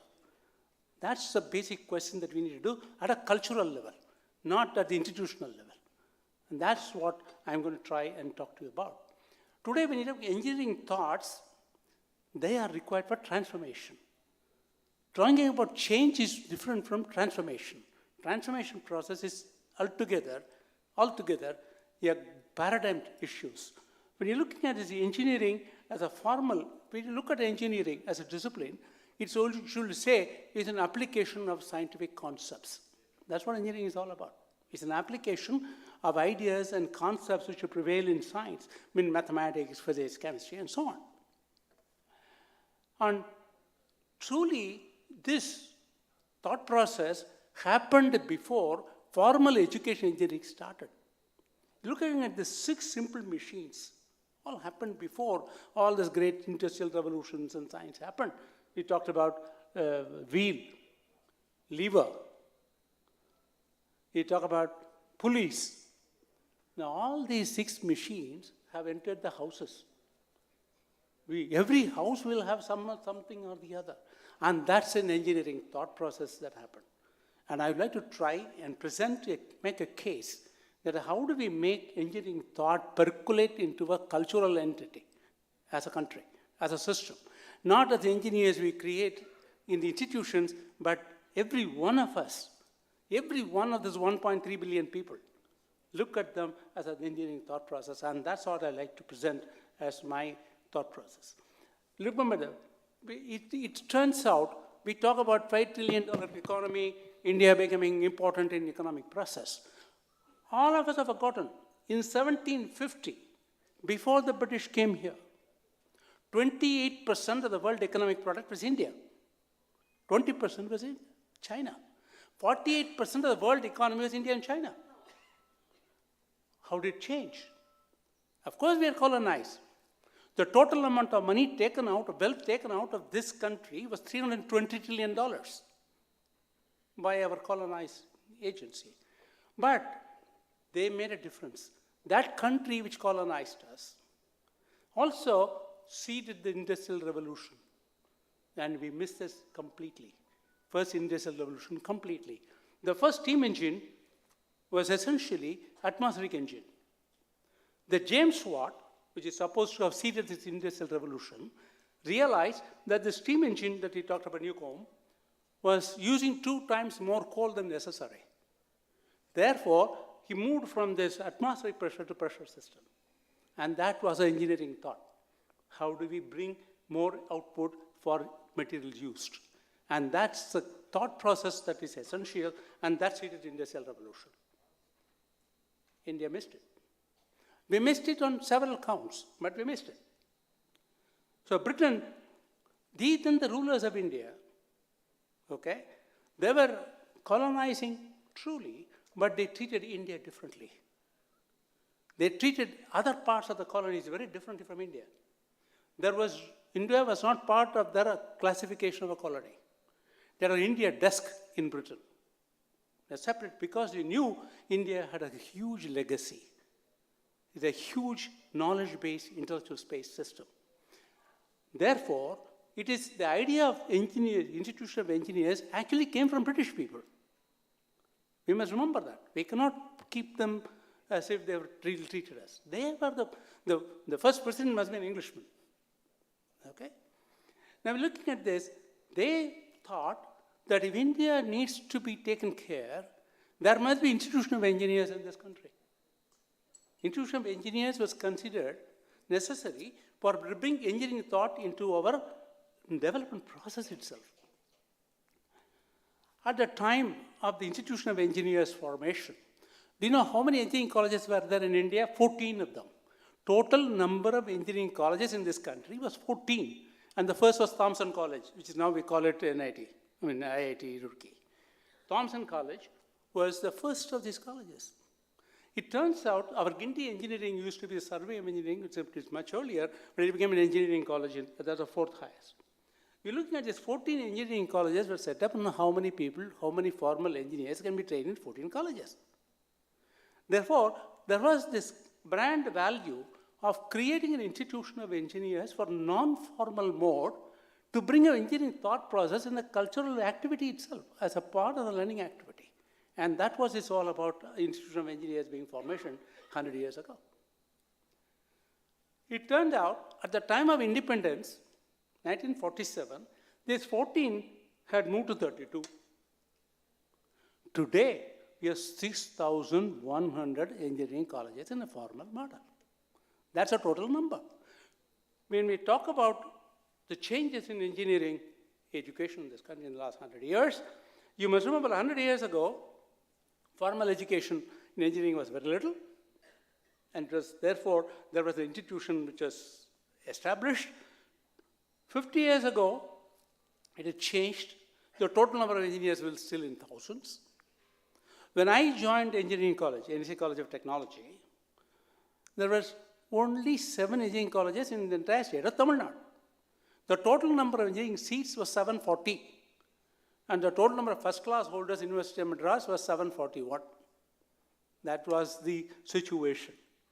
That's not today. Today, we are producing the largest number of engineering graduates across the world in number. Therefore, things have changed in the last 20 years. Our formal education has expanded. Then we need to ask the question, what is the Institute of Engineers doing to do? The non-formal mode has got a certain space.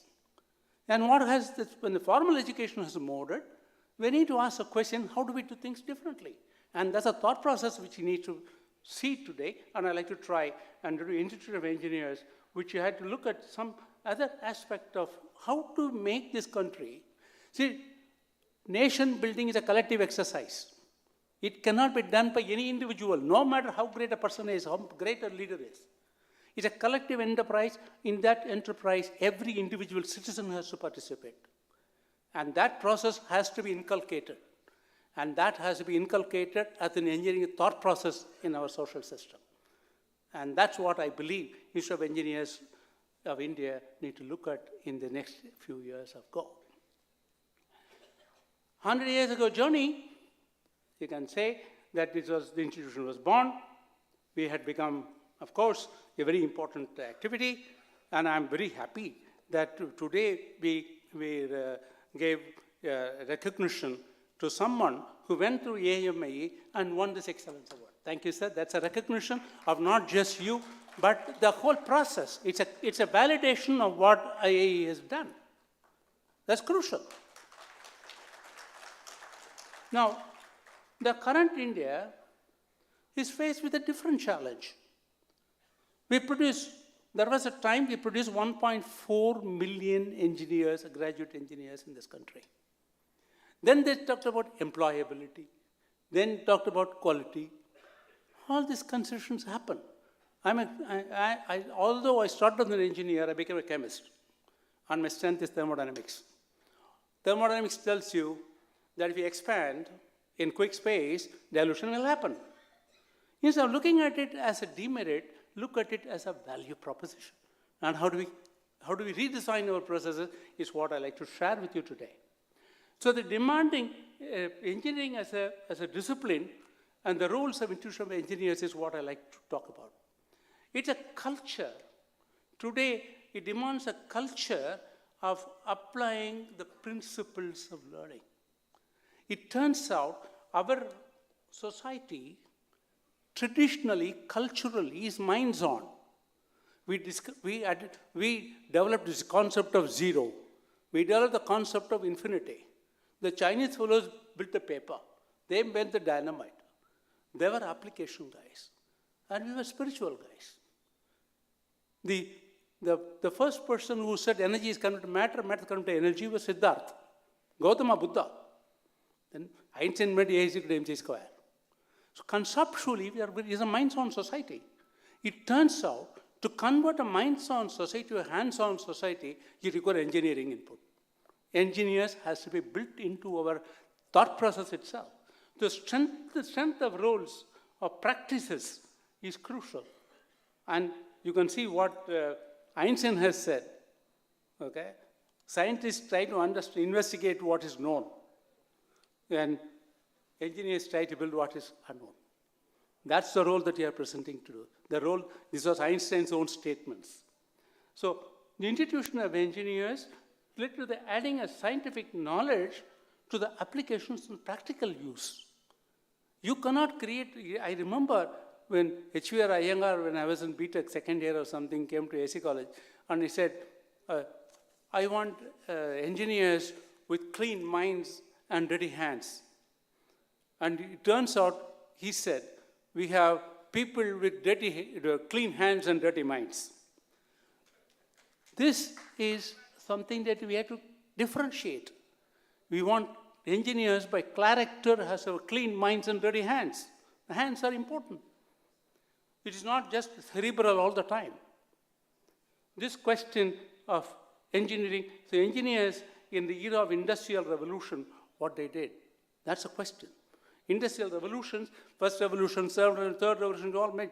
Basically what they were trying to do was to connect that energy, work, power, function.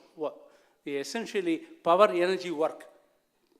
Changes what that happened, first industrial revolution, second is third revolution, it's all the connections. How do you convert energy into power, and how do you convert power into work? And this is a continuous process. And there's a continuous evolution in this mechanism that operates, and that is what the entire industrial revolution is built on, those principles.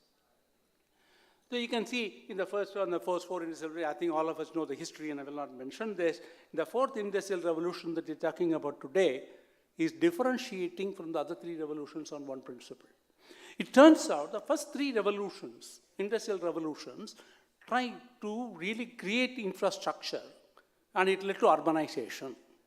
I remember, it turns out we talk about Abdul Kalam, and Abdul Kalam and I have a certain common denominators, apart from the fact that we remain single. I went to the same school where he studied in Ramanathapuram. I studied in the same college, St. Joseph's College, Trichy. Fundamentally, it turned out one of those schools where I studied in Ramanathapuram, the history teacher was teaching me Industrial Revolution. I was class 7. I sat up and asked the question, what's the energy efficiency of James Watt's steam engine? She said, Arey Baba, I don't know the answer. So then she said, I'll tell you tomorrow. I went to the next day, 4 o'clock in the evening, I went to the Mrs. Abadare and asked what happened. Are you a science teacher also doesn't know the answer? Then she took me to the principal, Raja Iyer. And he's a maths teacher. He said 15%. How do you get 15%?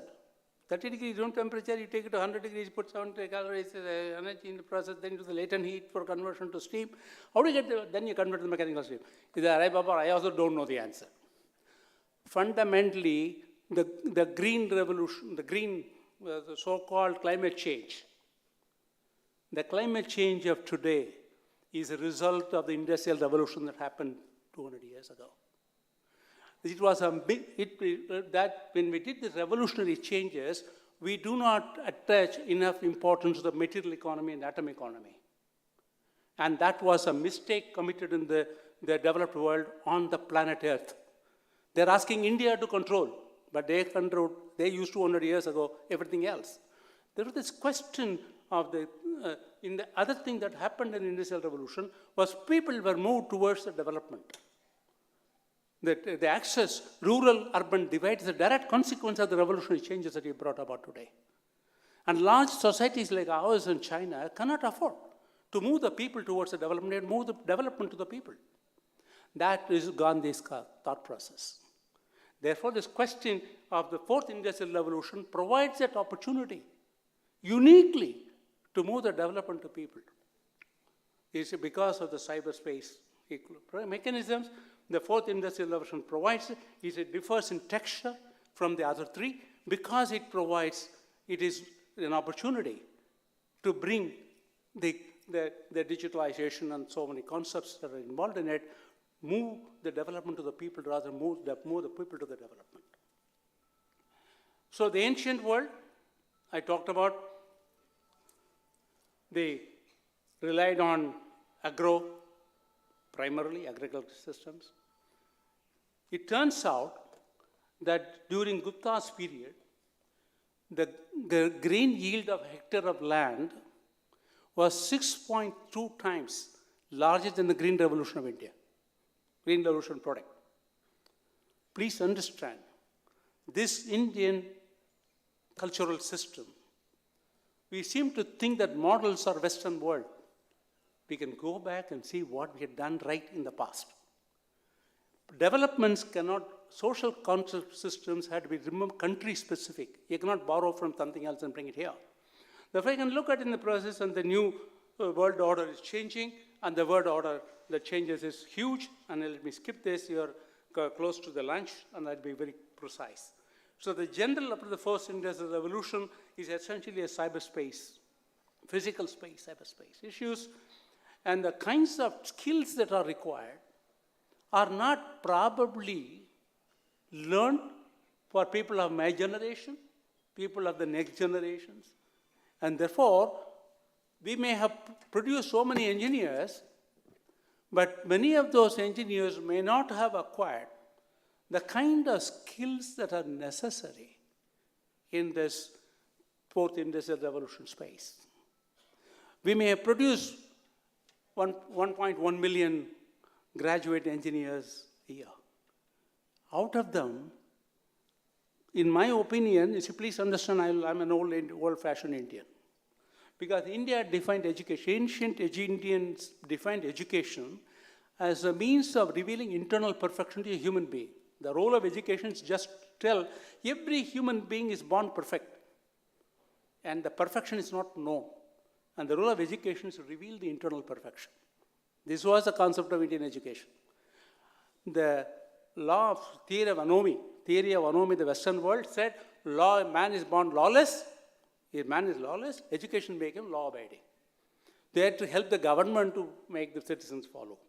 Our education system is now taking the Western roots. The question of 1.1 million people you are representing engineers, and people are saying non-employable. This is a statement made. God doesn't make people who are not useful. How do we ensure that perfection is brought out? And that's a big scale, and the wheel that you're talking about today has many components. All of us are aware of this. I'm not going to the details of those, but those are all kind of skills that need to be inherited, owned, multiplied. And that can't be done only in formal education system. There's a role for institution of engineers, which is known for its global reach on this non-formal mode, and succeeded with recorded history of 100 years. You have got all the processes in place, and the process is necessarily to be incorporated in this activity to ensure that this fourth industrial revolution actually reaches these villages of India, actually reaches the people of India, not the cities of India alone. The fourth industrial revolution promises to offer hitherto unrealized level of opportunities for those with talents and high skills, knowledge and expertise and professionalism. I talk about three things in an individual: skill, expertise, professionalism, and knowledge. It turns out, if you look at this human space, what provides in what time space impact? Skill provides impact locally and quickly. The skill makes impact quickly. Whenever our engineers are told they are not employable, they are talking about skills. They are not the skills for employable. Our industries complain about them. That is local impact. Okay? When that skill becomes enhanced in certain areas, they become an expert. Expertise. But expertise, most experts are very good in that domain and quite ignorant, illiterate about other domains. And there's one of the problems of policy systems are most of the experts end up messing up national policies. because they're experts in the very domain. And there's a professionalism, which is ability to integrate, synthesize, and then eventually knowledge. And it's a knowledge that provides a long-term impact. But the revenue generating potential is higher for skill sets. But long impact requires institutions which require thousands of years excellence need to build on excellence. So education is about preparing unprepared minds. Training is to prepare underprepared minds. Consulting is meeting a well-prepared minds. This question of institution of engineers to recognize the mind management and how do we build that mind management into our next journey of 25 years in our structures, and that's what I like to leave at this point of time. And this question of startup, all these are dimensions of space.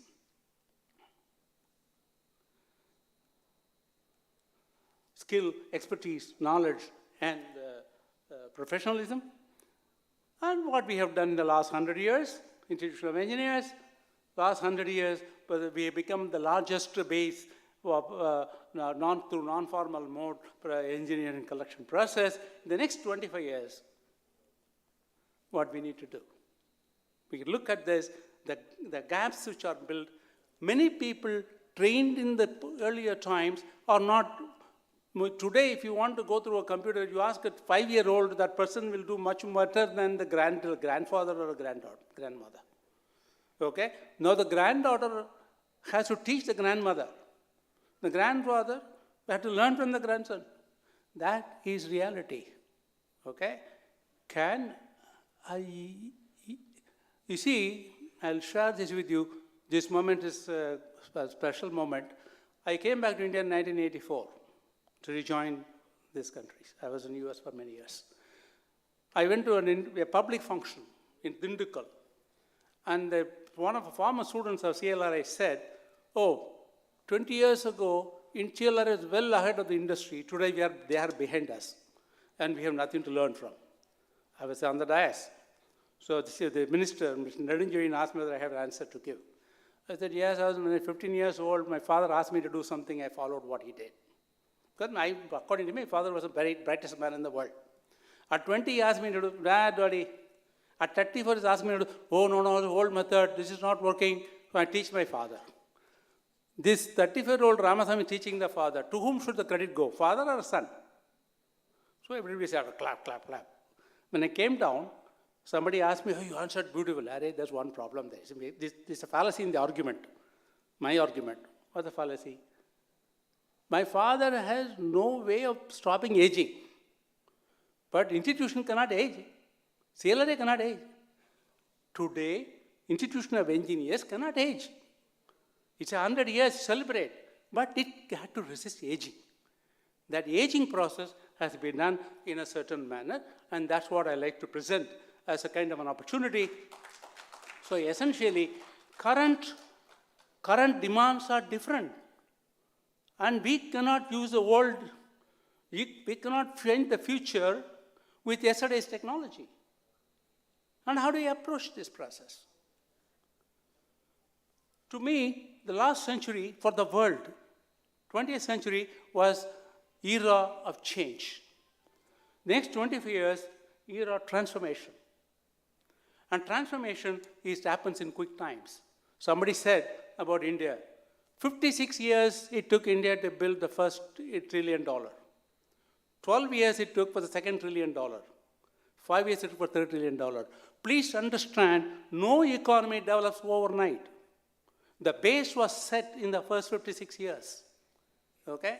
Therefore, similarly, the first 100 years of institution, we have bound the base. The next 25 years, we have to provide a transformation. So some possible role of institutions, engineers, and New World Order, truly renovate. Renovation of mind is an important part of a career. Please understand, no education is complete enough to last you for your lifetime, other than the character building. Competence will change. Competence requirements will change. So every one of us will have to constantly renovate ourselves. And the renovation process cannot be done in a formal institution. Majority of the engineers, the Institute of Engineers trained were employed. They were able to find the living in one direction and learn the skills in these mechanisms. Can we do that in the process in renovation? Next process is the cultural integration. Cultural integration of the engineers of India for the rest of the world. I think most important part, that is our strength. The strength of India is a culture, cultural heritage. And that is what the world needs today, not our competency, character. And if you have, if Indian is the best neighbor to have, if there's a crisis in the neighborhood, Indian will run. Otherwise, in normal time, we'll fight. That's a different matter. My friend Dr. Pillai said about this computer business, it turned out when we did this, Washington Post carried a news line. Angry India does it. Pride, anger, death, crisis will reunite us. But this question here, can we bring that ability to culturally integrate and strengthen the system? And globally, not just thought, I think we talked about a global change. We talk about a global village. We called the world of the family. Vasudeva Kudumbakam is the world of the family. We are far ahead of the rest. Therefore, can we bring this cultural integration of world as a family back in the system? Primarily because we are all the time thinking about America and England and whatever. There are, please understand in this process, there are out of the 194 countries in the world, okay? 35 are least developed, low economy base, 55 low middle income group. India belongs to that category. Among the 90 nations, 35 low income and 55 low middle income group, India's investment in the science and technology is 93% today. So the 90 countries depend on us. And that is 66% of the world population. Therefore, we can really bring the agent of change, not necessarily to compare with America and England. Let them ruin themselves. Let us lead the rest of the world. And that is possible by re-engineering our approaches through the institution of engineers to reach the world where it is not reaching. And I would like to really present good postgraduate certificates, diploma courses for the graduate engineers to bring those kinds of gaps that are available in association with the industries that are working with you. Therefore, there's a supply, there's a demand which is mismatched in terms of skill sets. Can you bridge it? Because the industry has to become partner in this process, and that's what I like to thought put. Therefore, gentlemen, I have got a summary. I traced the history of how Industrial Revolution happened, Institution of Engineers last 100 years, and I think eventually I ventured to make some small suggestions of what Institute of Engineers can do in the next 25 years as a process. I have no lecture of mine will finish without Gandhi's quote. I was born after Gandhi's death. Fortunately, he thought that I'll become a pollutant, so he moved away earlier. I was born after his death. But Gandhiji's message to engineers is to put such machines in.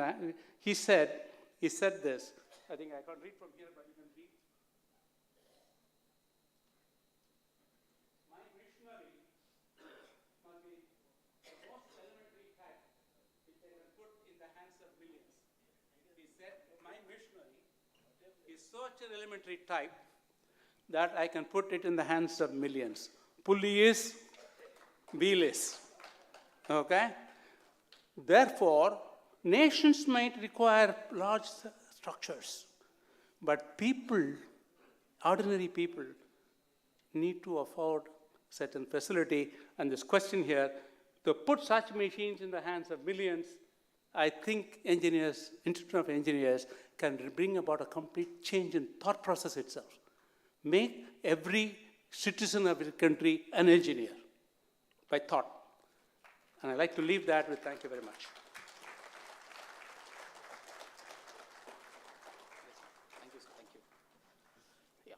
Thank you so much, sir. I think we are ended up with a legendary talk too. Definitely, I think the vision of India being completely set by our Padma Bhushan Shivadana Pillai sir as well as Padma Bhushan Ramasamy sir. Definitely, the role of young engineers have huge, maybe we can say like building technology for our country. I think India at 75, we have another 25 years to go for 100 years. Definitely, the vision thought what both of them had, definitely it will be reached at 2047. And we may put our flag on the top of the globe and say that we Indian back to the form where we have been in the centuries of somewhere 18th century before the British rule. Once again, thank you so much for both the legendary talk, for this centenary event celebrations where you have made the day much more knowledgeable, and they have given so much of queries for IEI. Definitely, we have a president IEI and elected president and chairman and council members are there.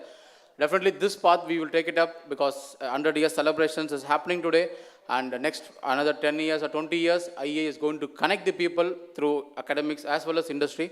Once again, ladies and gentlemen, put your hands together in giving the cheer up mode for both the speakers who has given the wonderful thought. Maybe you can able to give an applause, a standing ovation also can be given to both of them because they are all pillars of our country. And today they are with us, and being here from Tamil Nadu and reaching to the global and the India makes our flag much more higher. Thank you so much, sir. Yes, sir. Yeah, before that, I think, before break for lunch, I think 2 announcements. One, the award winners, I think they can collect their bags here, and our Dr. L. Ramesh will be saying one more announcement. Then we'll go for a lunch, and after lunch, within an half an hour, you can back to the stage. We have Legendary Talk 3. We have Mr. Ilongo Rangaswamy. You should know about him. Will be presented up in the upcoming session. Thank you. Thank you. So I request the award winners come and collect your kit, bag kit. And the chairman, secretary of all the state center, please be here. We are going to take an individual photo with Asia Book of Record. After that, you can go for lunch. Remaining all can proceed for lunch. Chairman sir, Kannan sir, please be in the stage, sir.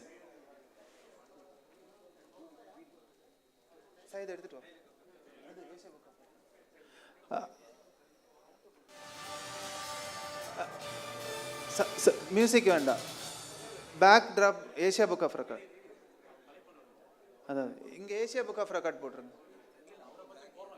Back award வின்னர்ஸ்க்கு மட்டும் bag இல்லை award shield எடுத்துட்டு award winners only award winners collect the bag. அவர் chairman secretary we will give the kit in the evening. Only award winners, chairman secretary we will give the kit in the evening. Very special guest with us. A person, a scientist of that traditional. Sir, நீங்க தான வரி Kalpakkam local center join the dais for the photo. So individually அத வச்சு photo எடுத்துறோம் sir அதுக்கு தான். Sir Gunaraja sir நீங்களும் dais க்கு வந்தா நல்லா. It's an honor to talk to you. It's an honor that you came to Rajya Sabha channel. Sir, photo. When I asked you and requested you to come, you said that you do not want to talk about yourself, and you said that individual Ramaswamy is dead. What did it mean? Today, what role the society gave me Asia Book of Record backdrop not to focus and spotlight on myself, but become a servant of science. Right. And those okay, sir. who serve a cause Kalpakam local center cannot have individual existence of their own. It's for the nation, it's for science, it's for the advancement of knowledge that you always work on. And this was somewhere at the back of your mind, what your grandfather told you when you were 10 years old, that walk selflessly. And you throughout the life walked selflessly. Well, I won't say that. Local center? Am I Yaar, correct sir? that it was E-Road local your center? grandfather who said that and it was etched in your mind? Well, he said something more profound than this. He said every creation of God has a purpose. You must have been created for some purpose. Find the purpose for which you have been created and pursue that purpose selflessly. And selflessness must be such that it should be devoid of self-satisfaction as well. Because self-satisfaction also is a part of selfishness. That Kanchipuram local center? He gave as an advice, Kanchipuram local center. but he timed it very well. He gave it to me in his deathbed. Secretary Kanjipuram, vaanga sir. Kanjipuram. On the side.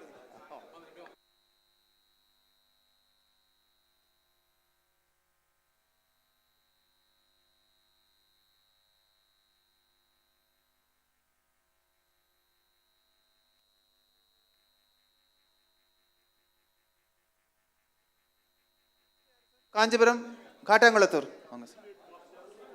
After Katangalathur, Tiruvallur Local Center. Ninga adu Bala vandirunga Tiruvallur Local Center Sendil sir. Cyril sir. Tiruchi kodra onnu.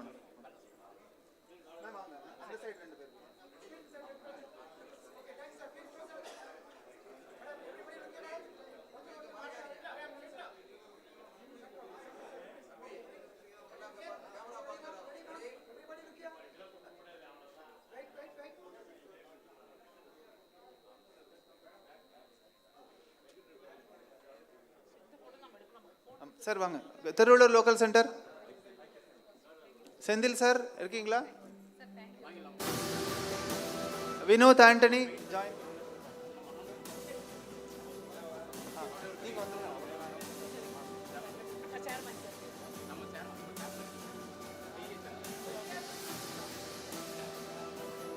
நம்மள்தா sir.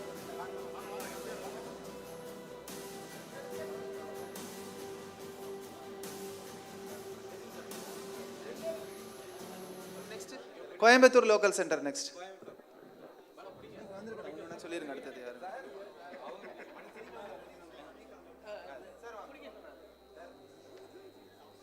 Coimbatore. இல்ல அப்புறம் announce பண்றாங்க. அடுத்த centre சொல்லிருங்க. Sir வாங்க. So next Neyveli Center. Sir, அங்க director இல்ல. Director இருக்காரு. Neyveli.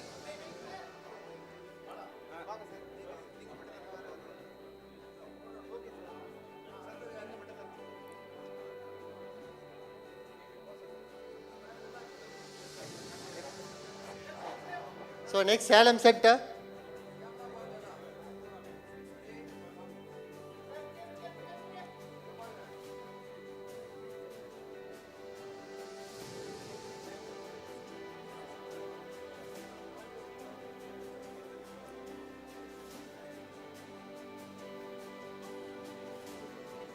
Next Salem Center.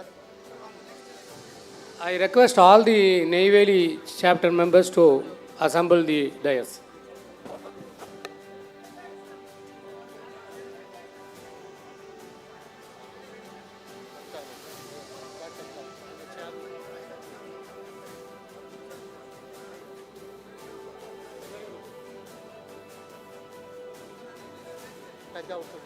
Next Tanjavur Local Center. Sir,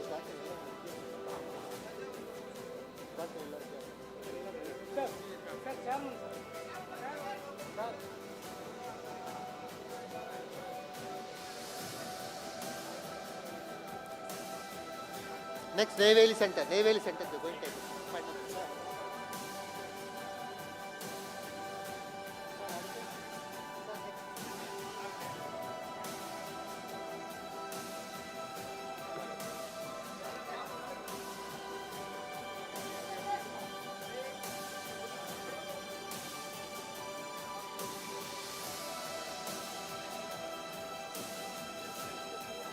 Ma'am, at the bottom pola.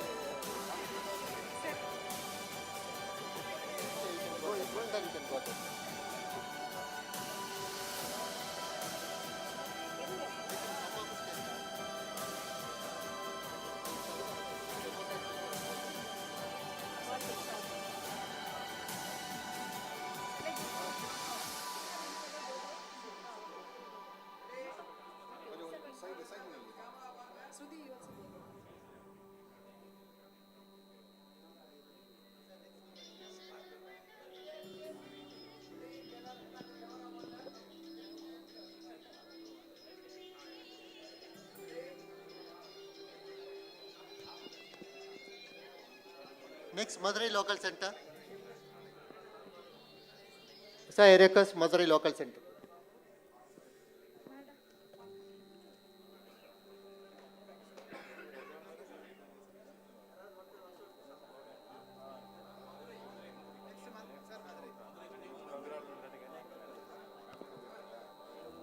Kanyakumari Local Center.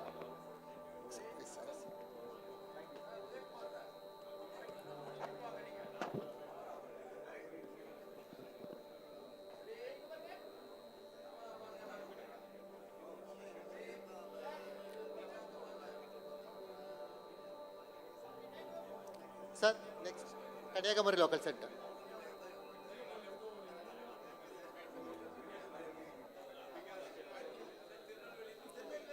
Sorry. Kalpaka Mudgichi. Next, Tirunelveli Local Center.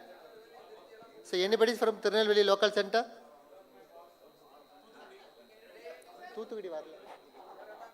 Anybody from Thuthukudi Local Center?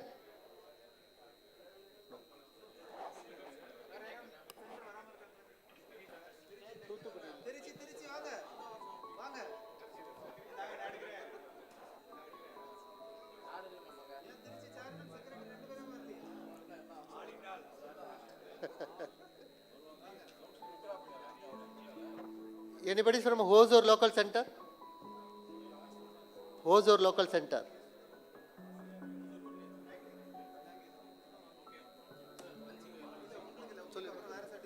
Sir, all of you can join for the lunch. Please join for the lunch outside so that we'll resume back by another 15 minutes to start our next legendary talk. So the lunch is arranged outside. So please join for the lunch and complete it, and we'll be back for the legendary talk 3. Sir, Ramesh sir. So Ranipet is there.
Just to send all our delegates inside so that anyhow we'll start this session. So please ask the delegates who are outside to come inside for the legendary talk 3. So once again, good afternoon to all. It's the Institution of Engineers, Tamil Nadu State Center, celebrating its centenary celebration for the year of 1922 to 2022. So we had a wonderful inaugural in the morning with our Honorable President of IEITNSC, who is none other than Dr. H.O. Thackeray. And also we had a guest of honor, and we had 2 eminent legendary talk. I think that's the need of the hour. I think both of the people would have born during Independence Day. They are celebrating his 75th birthday along with the independence of India. And today they have given a beautiful talk by Padma Bhushan Dr. A. Shivadana Pillai and also Padma Bhushan T. Ramasamy sir. So with this, I think we are entering into Sri Ilango Rangaswamy. I think both the talk, what you have seen in the morning, much more like governed with the government of India and more technical. Pillai sir was talking about the BrahMos, aircraft, many things. And the same Ramasamy sir talking about the science and the behind the engineering and how the institutions can be connected. The third talk, I think, which is going to be something so different, and that is need of the hour. And we all know, I think we have become an engineer. It's because we are doing a marketing job. Because we are trying to make a product and sell it, again make a product, sell it. But is the engineer really going to contribute to the society? For that only, I think we are all become an engineer. But you are going to see the next speaker, who is none other than Sri Ilango Rangaswamy. I can always say he's one of the guru, because we are all much inspired by his work. And we have one AV. Before AV, I'll just give a small brief about Ilango Rangaswamy. Or Ilango, born and brought up in Kuthambakam village in the adjacent district of Chennai city, was involved in the social work right from his childhood. After completing his BTech in Anna University, he joined Oil India and shifted to CSIR as a scientist. His village Kuthambakam, with some 7 hamlets with more 50% Dalit population, was always facing caste clashes. Due to illicit liquor trade, the poor villagers were losing money, health, and family relation. He was inspired by the idea of Prime Minister Rajiv Gandhi, who promoted the idea of Panchayat Raj to give full freedom to village Panchayat. Later in 1992, the Narasimha government passed 73 amendment in the parliament to implement Panchayat Raj in the entire country. The first elections were held in 1996 for Panchayat based on the new act. Since nobody was willing to contest an election to become a president of Kuthambakam village, he resigned his government job from a scientist position to contest for the election. In 1996 Panchayat election, he was elected by the villagers with a 3/4 majority to become first president of the village under the new Panchayat, and Panchayat Raj Act gave powers to the villagers for self-governance. He started implementing word-by-word guidelines given in this act. He visited many model villages across the country and developed a model for his village. He brought peace between the warring castes. The illicit liquor were totally eradicated through pursuit. He brought transparency in the village administration. The first Grama Sabha was constituted by an act with full power. In 2000, for the first time in India, he built 50 tune houses in a single colony called Samathuvapuram. It is what the former CM was inaugurated by Mr. Kalaignar Karunanidhi. In every tune houses, 1 Dalit and 1 non-Dalit lived. The scheme was later adopted by the Tamil Nadu government and extended to the entire state. During the first 5 years, he made a lot of transformation in the village, including creating opportunities for employment generation and education. In 2001, Panchayat elections, he was elected unopposed by the villager. During his second term, he completed all the unfinished work and placed his village in the India map as a model village. He made the system to work well and improved the economy of the village. Now in 2006 and 2011 election, he encouraged others to become a president. Till date, the system continues. Ilango feels that though India has around 2.7 lakh panchayats covering around 6 lakh villages, there are only 100 to 200 model villages like Kuthambakam. In order to train the panchayat leader to function properly, he started a panchayat academy. Through his academy, he has networked over 700 panchayat presidents. By 2016, he wants to help 200 villages to become model village and to train 1,000 aspiring panchayat leader. It's a great opportunity to read his profile. Definitely, what I was narrated, it's like a movie. Anyhow, we are going to see his own session before the AV starts. Thank you.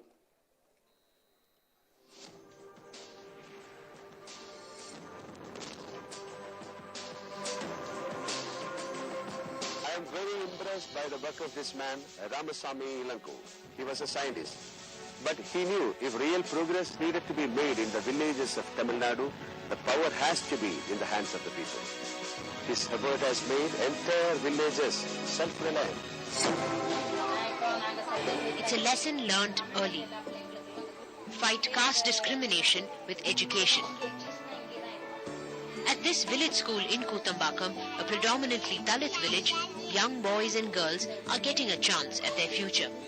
And helping them realize their dreams is Rangaswamy Ilangu, an IITian, a mechanical engineer, and Kutambakam's most beloved Sarpanch. The education really, it creates a lot of opportunity to realize the caste issues. They are able to study the discrimination and the issues, related issues. So certainly education helps. The first technical graduate from Kutambakam, Ilango was picked up from the campus in 1982 by Oil India. It could have been the beginning of a great career. But Ilango quit his job and resumed links to his roots. More than becoming an engineer, my education or my enlightenment, I thought of making use of this to find a solution for my village problem. Ilango stood for the Panchayat elections and won. The real meaning of I vote, we govern, like that. Every individual, we vote.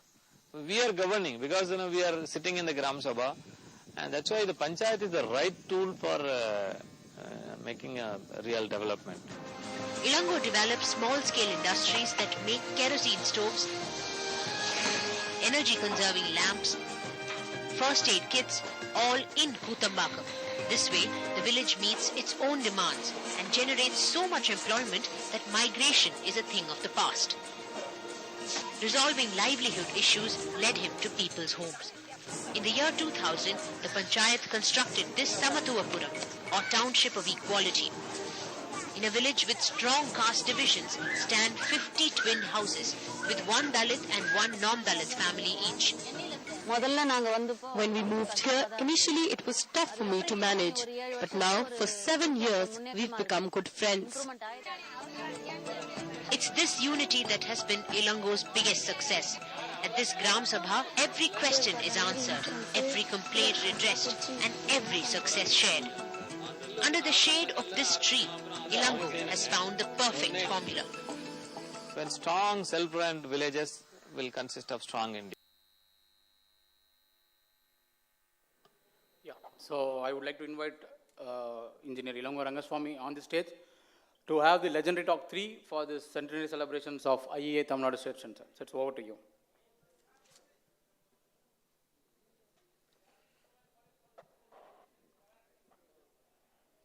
Good evening. The introduction has happened. I'm so happy.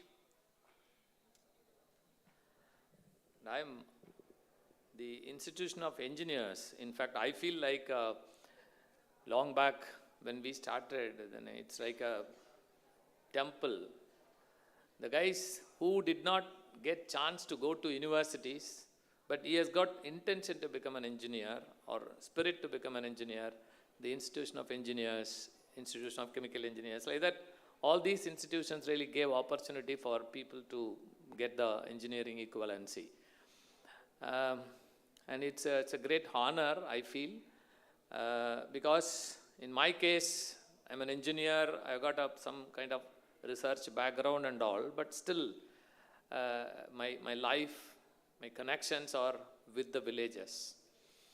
And again, morning talk also, the legendary talks, even the second speaker, we could have understood the connect of education, particularly the engineering education, with the communities, how much it is happening. That kind of thinking was there in my mind. I humbly feel if at all I am getting chance to become an engineer, I got chance to become an engineer, with that knowledge, with that engineering knowledge, with that skill, one side we are innovators, developers, technology, promotion, everything is happening, but with this enriched knowledge, how many of us, or how many of the people, not us, I don't want to say, how many of them going back with that capability to the roots and to do things? That's a question. how much is needed for the villages or village empowerment? That's again a question. How much is needed? Even for that, the chances of going back to the community, that's very less. People are not coming forward. But again, in my case, I don't want to say it's a big sacrifice or anything. My case, because of my social compulsions, as it was narrated in the introduction, the people in the villages, and like Dr. Ambedkar quoted long back, I mean, when he was the Constituent Assembly, Constitution was made, he said when it was told to make a Panchayat Raj, a Panchayat system as a part of the Constitution, Ambedkar was very clear, yes, it has to come, but that time, villages, what is there? The caste. Villages are the den of caste. What can we do? With the democracy, what is the change going to happen in that in villages? That kind of thing, Ambedkar did not bother about bringing the constitution, I mean the panchayats. But thanks to Rajiv Gandhi, I happened to work with him when he was really contemplating to promote the panchayat system. And as it was introduced, I born in this village. It's a peri-urban village. You know this villages around Chennai, they are called peri-urban villages. The peri-urban villages, the culture more dominated, more population will be Dalits. They are all landless people, poor coolies, but they are more in number. Always there will be quarrel, always there will be violence in these villages. So my villages was one of the epicenter for a lot of social issues. I was witnessing all the social issues one side. Then apart from this poverty and all these things were there, I really question, I am a very close associate and friend of Dr. Ramsamy. Then when he was young, how something really pushed him to do something like that. When I was a young boy, I was really waiting, my father will solve, my MLAs will solve, all the people, somebody has to come and solve the people's issue in my villages. That was there. But when I got educated and when I got a good understanding and seeing the experience, I thought people are coming and doing, but it's small. Then for a sufficient work, I thought it was when Panchayat Raj system was introduced, then I thought this is an excellent chance, so that I quit the job and went back and contested in the Panchayat election. I became the Panchayat president. Then using this system of Panchayats. Now the interesting thing I want to quote all of you is, Panchayat is a system, constitutional system of local governments in the country, in the villages. But unfortunately, we respect the state governments or central governments, state governments, but the respect to the Panchayat is yet to come, except Kerala and some other places. It's again, the Panchayat, they have to demonstrate the power of the power of the Panchayat to demonstrate the social and economic development. For that reason, I thought to quit the job and went and do things. Now what I'm rushing this presentation. The country needs role models. The whole of the country. The Panchayat Raj is in existence right from 1992. But from 1994-95 onwards, it is in working. In Kerala, it is really working. In Karnataka, to some extent, Bengal, because of the political movement, some awareness is there, but Panchayat has not delivered the development there.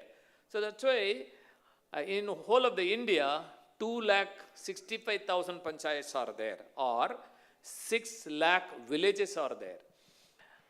2,65,000 panchayats are there. Out of them, even 10% of the panchayats are really working as per the constitutional expectation. By this time, we should have at least 25,000 or 26,000 or 30,000 panchayats to demonstrate things.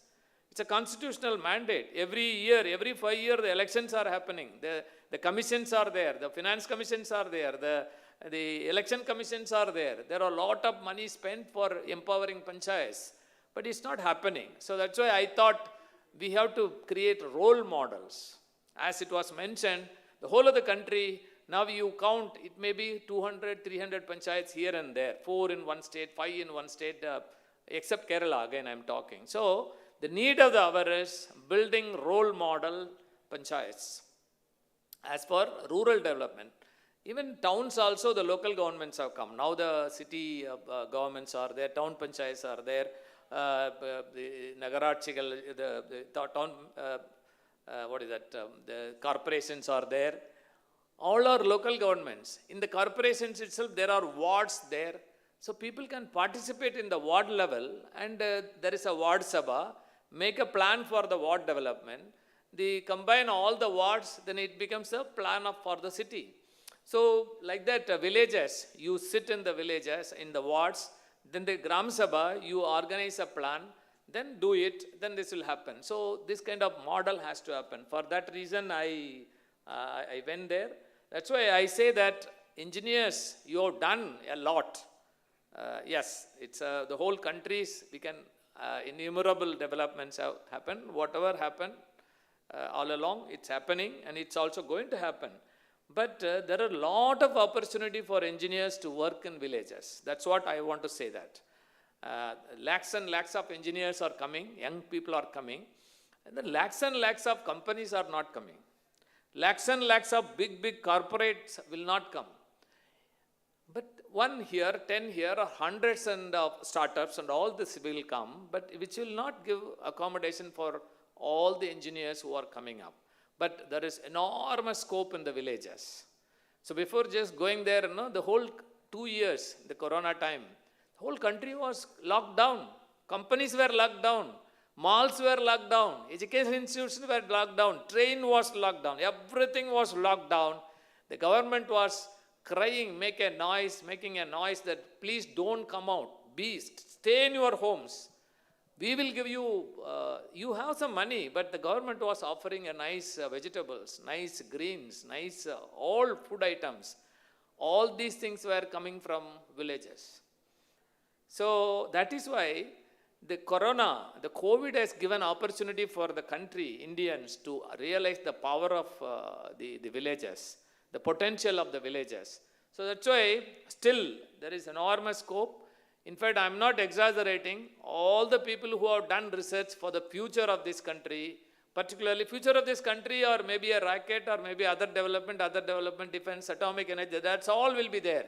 But majority of the youngsters will have opportunity to go and work in villages, work in the lands, land-based development, sustainable development, that's going to be the future. For that, again, villages are going to be the thing. Then engineers naturally have got enormous space for this. Yes, I want to see that. It's again, nothing is negative. I'm a hardcore Gandhian value practitioner. Nothing is negative. Yes, India is growing. ISRO is a model, and again, DRDO is a model. Agriculture, as a young boy, when I started, what was agriculture? Now, what is agriculture? Development, fantastic. Then, highways and super highways. When I was a boy, in 1976 and all, our village people will come in the tourist bus, and we used to be asked to get down in front of Anna Membalam. The teachers will show. Anna Membalam was the model. See, Malium, the top also buses are going, bottom also buses are going. That was, now you see the fantastic thing. Yes, dams. It started with small dams, now bigger dams. All these things. IT. We are the people, and we are governing or leading the whole country using IT. Yes, ships, warplanes and all, yes, we are doing. The nuclear, fantastic, importing or developing our own thing also. Then your metro rail is a technical, it's a marvel. But those days, again, though it was very late, in 1960 all, it started somewhere. But in fact, when I was traveling in some countries, other countries like London and all, in 2001 and all, I saw it's a surprise. But now we are seeing the surprise in our own country. Then educational institutions, excellent institutions like IITs to Anna Engineering, and all universities and educational institutions, hospitals, the marvels. I am the living example. Then I have been done one time angioplast and 2 times a open heart surgery to replace my valves and all. And I have come back. I am working, I am driving, everything. So the hospital marvels. But this is one side of this country. And I'm pleading this to the engineers and senior people, established people. But other side of this India, we have to see. We know that. That's why we used to call India is not a poor country. But we have to accept India is a country of poor. It's not a poor country. So rich in so many things. But poorest of the people are also there. Malnutrition. The whole world is telling that India is the most, the more number of children are malnutritious. Death, this, everything, because it's a population. So, this life and slums, there are variety of slums. Go to Madras, Bombay slums, that's different. Chennai, Triplicane slums, it's different. This slum I have taken from in Madhya Pradesh, Bhopal side. Pathetic. And children. One side, somebody is living in a compound, protected atmosphere, or we are living in government employees, private employees, professors and all. The children, or poor children, malnutritious children, sick children, go there, really, you can't live happily, that kind of thing. Hospitals, Apollo, where I got the treatment. Of course, I didn't have money. Somebody donated and I went to Apollo, I was brought back. Hospitals.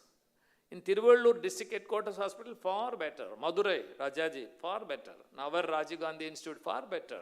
Go to hospitals in Bihar. Go to hospitals in UP. This I took a hospital from UP. Pathetic. Then open defecation. Of course, India has declared it's an open defecation free country. That's different. But pathetic. Still, 30 to 40% people are defecating openly. Thanks to our Prime Minister, there is a drive. Instead of going and fighting with the Prime Minister now, though it is declared open defecation free, we have taken the Prime Minister's office itself, we have taken, okay, it was declared, not deliberately declared, but it was declared, but some data came based on that, we gave a declaration. Why, as a sons of the soil, take this, your father has promised, prove it that it is true, that kind of thing. Now we are taking and working tirelessly in promoting toilets and that too dignified toilets. That's why engineers, I'm underlining a word, dignified. Dignity. Anything you give, you may give a free thing, but I should feel that I'm dignified. From a dignified person, I'm getting some support for a dignity. That kind of dignified toilets we are promoting. Yes, poverty, begging and all these things, it's not an exaggeration, it is happening, we are witnessing, and that is why I'm putting the question to the engineers, a country where you will be happy to see, okay, this kind of a big, unbelievable facility is there. Other side, when you go there, such bad things should not be there. Some kind of, that's why the SDG goals, now we talk, it is not possible to bring the equality. If somebody is working for bringing the equality, fantastic. He is equivalent to God. He is a real God's person. But if that is not happening, at least why can't you work to reduce the inequality? To some extent possible. So that's why that kind of thinking will happen when you see somebody is in a pathetic condition. Oh God, how can I work to bring the dignity for this person? That kind of anxiety must be there. There is more opportunity for engineers because engineers are always constructive. Engineers are always innovative. When you see a problem, a bolt, nut or machine or anything, you are solving it. When you see a problem of tracking of a sophisticated flying system, you are able to track it and you are solving it. When you see a problem of poor here and there land usage and living condition, if engineers put effort, we will solve it. We can solve it. We will solve it. That's why I'm very much fighting or arguing that engineers have to put the interest. That's why it should be inclusive growth. It need not be equal growth. It should be inclusive growth. In a country when you are living, yes, there are no beggars. But there are small houses are there. When you go inside the house, hey, there is a place. Oh, here the elderly people are living. Okay, Amma has got small room, small ventilation, all right. There is a toilet and bathroom. Oh, there is newly married young couple are there. Where are they living? They are living in the same 284 square foot matchbox house where a newly married couple are so living, the elderly parents are living, another young brother-in-law is living, then two dogs are living, one goat is living. How they can live? Where is the privacy for me in the life? So for that, can you construct a bungalow? No, I am not telling. Engineers can design for affordable housing. With small money, put effort, with 5 lakh rupee or 4 lakh rupee, you can give adequate housing for me. I am a newly married boy. Then okay, you stay there. The younger man, the younger brother of the boy is coming. Hey, Anna and Anni has come, they are living there. All right, let them be happy. That kind of passion must be there. That kind of app. For that, civil engineers can work, material engineers can work, and we can design, develop technologies for guaranteeing a dignified house with a affordable participation, that kind of thing. So it should be the drive for inclusive growth. For that, all along, it is you, engineer, scientist, you pushed everything from the top, having the good intention, no doubt. Yes, I am designing something for the poor. Yes, you designed a matchbox, a larger matchbox for me. That you are giving as a prime minister, yoga, something. But it should be bottom up. That's the real meaning of democracy, participatory. That's why I was told, we vote, you governed all along. Whereas now, the panchayat, we vote, we govern. And they participate. We listen, we talk, then we evolve a system. If it is a costly system, we will tell the people, no, where the money will come. Then people will change it, then they go for another alternate. It's not a low cost. It's a cost effectiveness. Instead of costly system, let us go for cost effective system, participatory system. For that, we must be able to sit with the community. That's why with all your great people, I'm humble to say, in democracy, there is an opportunity for sitting together. The democracy gives opportunity for sitting together. In that, you as a scientist, you as an engineer, I as a leader, we all can sit together. Democracy gives opportunity for sitting together and go for a dialogue. The drunkard fellows are there. They start the dialogue. They keep quiet after some time. You as a professor, go there, participate, initiate a dialogue. The people can sit together, go for a dialogue and arrive consensus. Put an action, do it. For that, the smallest political unit, constitutional unit available is the panchayat. That's why I talked with the community always. And then a lot of things came. The support came from the community also. Otherwise, always the government is doing, government will do. How the government will do? As per Dr. Ramasamy, I learned a lot from him. He is my guru again. So, it is not government of India. Sometimes I used to say, always government of India. Always Tamil Nadu government.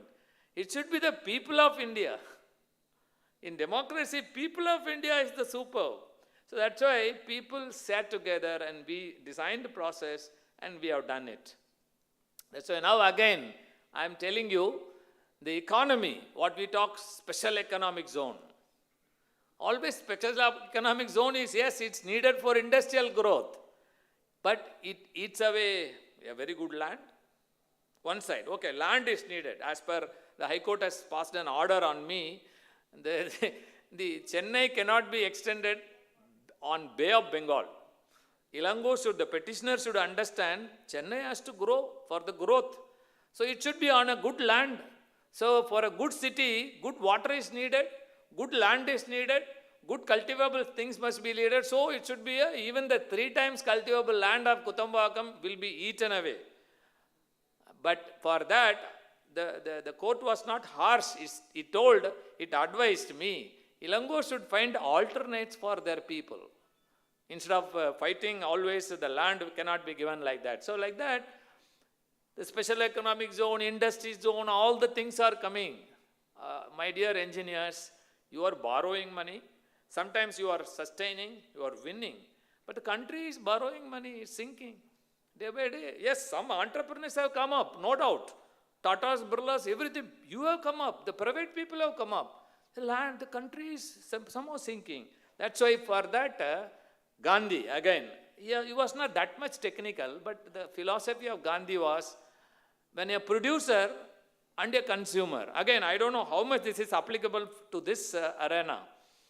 A producer and consumer is living within a decent distance. It could be even 10 kilometers or 12 kilometers or 20-kilometer radius. The pain of the producer will be understood by the consumer.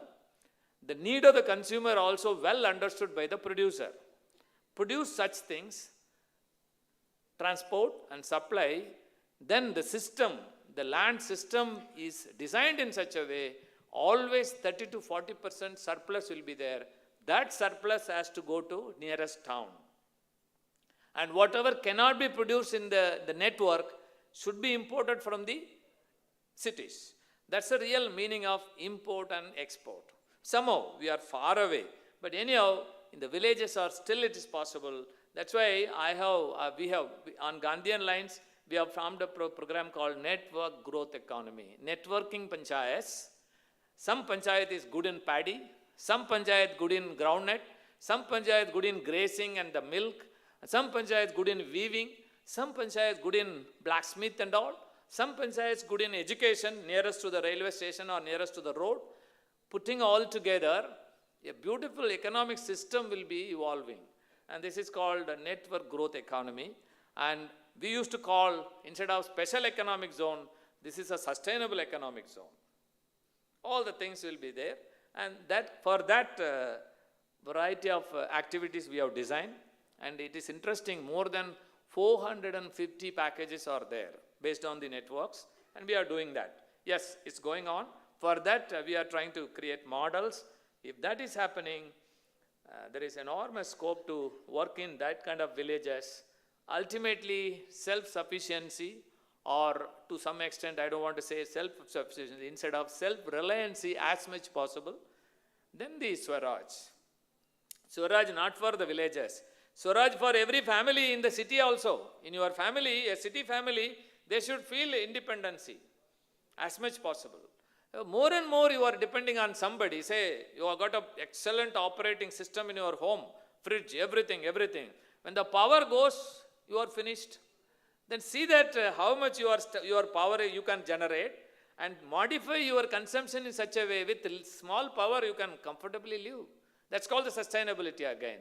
So for that, enormous opportunity for infrastructure, water, housing, agriculture, engineers are needed for achieving Swaraj. Yes, that's why instead of talking, this is not a new talk. Even India has designed all these things 75 years back itself, every 5 year. Again, we used to joke or seriously talk, joke or talk, you take. The interesting thing is the first 5-year plan was not started as a first 5-year plan. It was started as a 5-year plan. After the fifth year, they started evaluating. They added one more 5 years. Then it started as a second 5-year plan. Unfortunately, third 5-year plan, fourth 5-year plan, this is keep on going. And we found a taste and it's keep on going. That's why instead of grudging and talking, then I thought India is large. So problem is large if you combine. So why can't we decentralize the problem? For that, again, Panchayat is a night system. So I am working with the Panchayat. I went there, the experience I gained from the Panchayat, my Panchayat, working with my community. Then more or less in Tamil Nadu, more or less, small different regional differences. Otherwise, system was required, same kind of things. That's why I started working with more and more Panchayats. Then now we are working with about 1,100 Panchayats. Maybe in another 5 to 6 years, we are planning for 2,000 Panchayats, definitely in our hand as models. They will be clusters, small clusters. And all over India, then we are working for 20,000 Panchayats. Even for that, we look for a lot of engineers.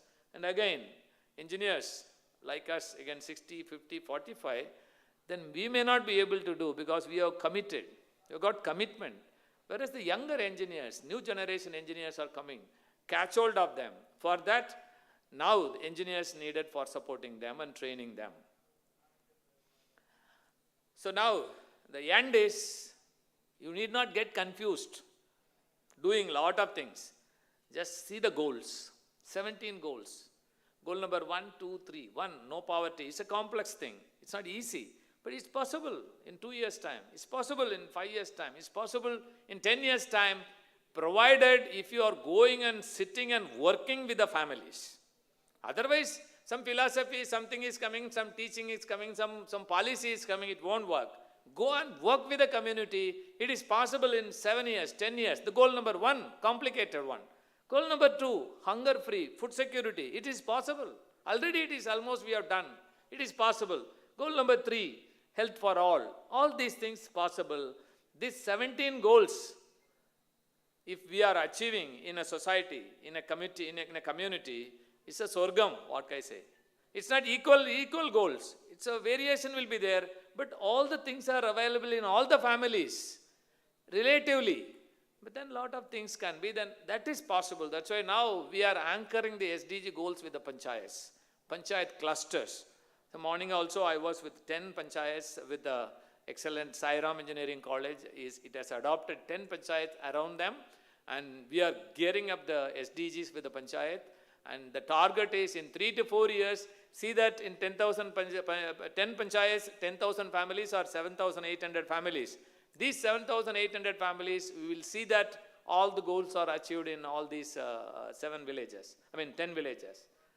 That's why for that I have developed a package called SDG Tracker. It's a family to family, we sit with them and we give a calendar. It's a 17-page calendar and we are going to track it. The first goal, longer one, 38 months goal, 36 months goal. Second goal, 6-month goal. Third, 6-month goal. Like that. The calendar is there. The family will track. The panchayat will track. Other people, volunteers, government also will sit together and track it. And while tracking, maybe in 3 years' time, 36 months, we see that all the goals are achieved or anything is left over. Next 3 years, we will achieve it.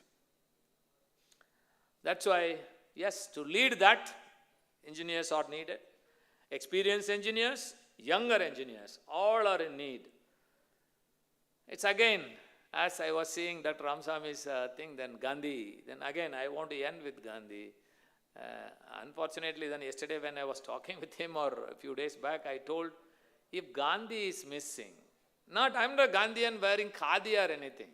If Gandhi is missing, it's very complicated to win our goals. Gandhi must be there for passion, for non-violence, for simplicity. Add a few parts of, at least few parts of the Gandhi's life, a lot of things there. That's why this is talisman of Gandhi. It's a Gandhi's final version of the peace. See a poorest person and work, do something, put a question in your mind. Can I do something which can bring permanent smile in this face? If you do that, you will be saved and they will also be saved. This country will be saved. And that's why I'm for the younger children. For the 40 plus or 50 plus, it may work or it may not work. For the younger children, they got time, they can do. We are strongly advocating this Gandhi's talisman. And again, the last one is, you are living in a country where somehow you close your door, your car will go. You need a 8-lane road, 10-lane road, 15-lane road. It is not your road, it was our land. It was my livelihood. You demolished everything. You are taking the road, but what are you going to give it something to me back? So that's why this kind of land, anything you say, in a country where everybody should be happy. So that's why I see that the engineers and senior people, a land should be happy land, and a lot of research is coming up. The void between rich and poor is keep on widening. It's a high time, allied people, engineering people, troubleshooters to solve the issues and giving the way. So that's why the process is creating models, and we have to work for this. And with this, I'm winding up. In fact, I'm very happy. Can I do this kind of presentation to doctors? Yes, they will listen, but their mind is not connected with tools. They are in hospitals, health, this and that, food. But here you are connected with so many ambits. Road, yes, you know. Machine, you know. House, you know. Agriculture, you know. Salt, process, everything you know. That's why engineers are the right people. And even in the planning process itself, experts, when we design a planning, oh, more and more engineers are there is in this country. More and more engineers are coming. Oh, this country's problem will be solved. That is the way we have to solve. Thank you very much for listening.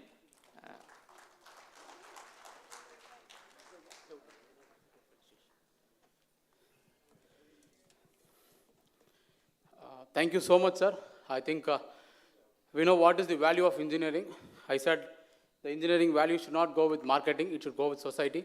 So one among legends is here with us, Mr. Ilango Rangaswamy. To add up with that, I think he is the Real Hero Award from Reliance and Man of the Year Award of 2013 by the Week.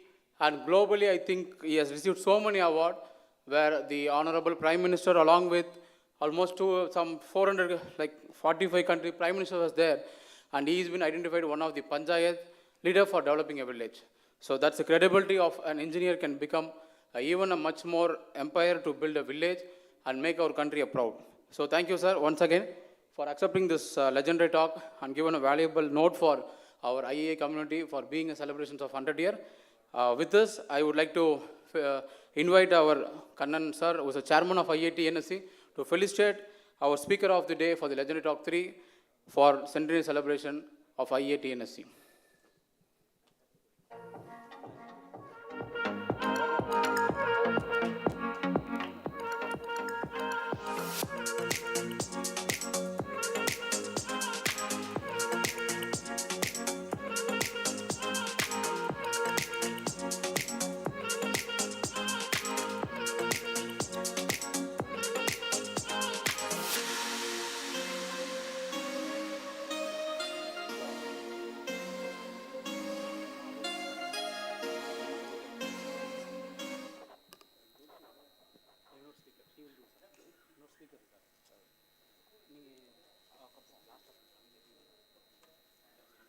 Good evening to all the galaxies of intellectuals, all the guests of honors, chief guest and all the members here for the grand centenary celebration.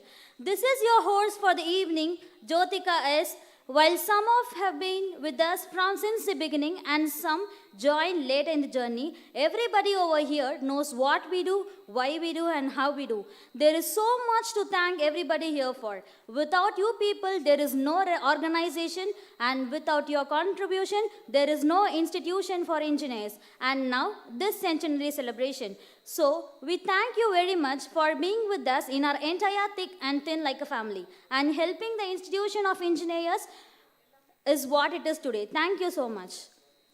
Now I would like to invite the legendary talk 4. I am profusely elated to take an opportunity to introduce our guest, Sri Mahadevan Sendalkumar sir, who is a Chief Security Officer and Cyber Security Architect. I would like to give a brief account of him.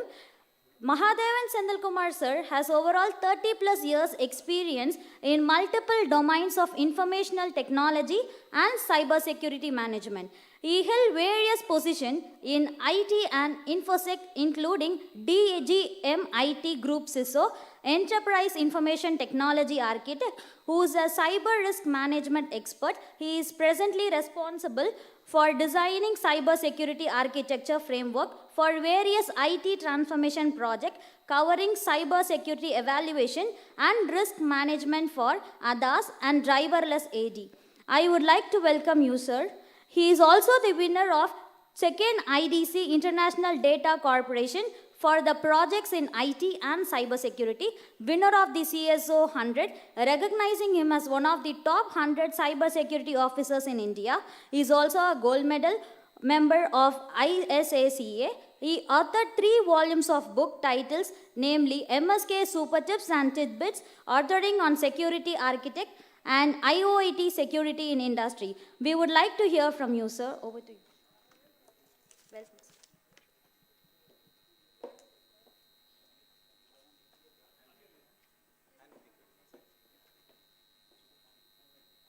sir. So good afternoon, all of you.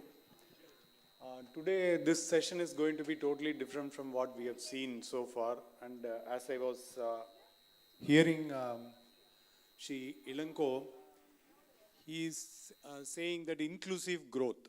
So I am going to talk about the same inclusive growth in a technology term, but only small addition to it is beyond universe. That is the adding part which I am going to give. And being engineers, I feel that there are so many topics which I keep talking on technology and cybersecurity. When Dr. Bala was mentioning about the content of this particular program and the coverage, I felt instead of talking about the known things like blockchain or artificial intelligence, big data, something which is coming new, which is going to open up 2023, though it is a 30-year-old subject, I thought of introducing metaverse reality to all of you.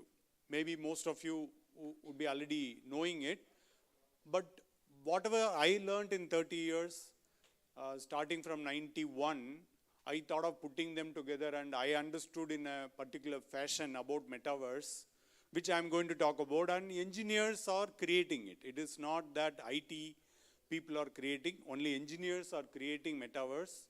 So it is apt for me to thank all of you here and talk about your subject in front of you. So I am going to talk about avatars in a particular fashion where being a post-lunch session, I am very much clear that I don't want to put a lot of text. All these slides are having only pictures. And I'm going to also talk about the beyond universe, that is inclusive growth beyond universe, in an order of alphabetical order, say starting with A to Z. So here, can anyone see a person sitting there near the rock in between? Are you able to see a person sitting? So that is actually a virtual person. There is nobody sitting there really. It is a hill area, only stones are there.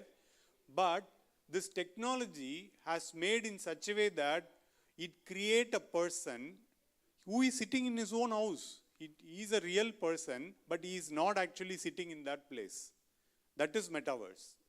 Metaverse make people to imagine our dreams to come true.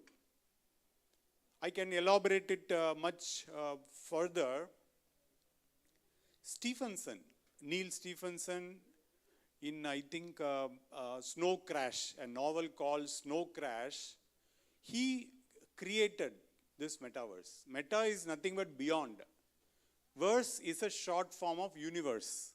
So beyond universe, if you can imagine something, universe itself is unimaginable, right? It is beyond our vision.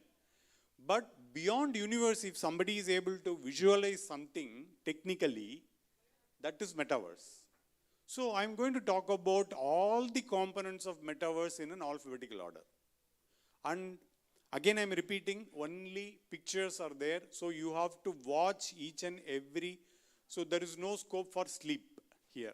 So every slide is very important, and every slide has got only pictures to speak to you.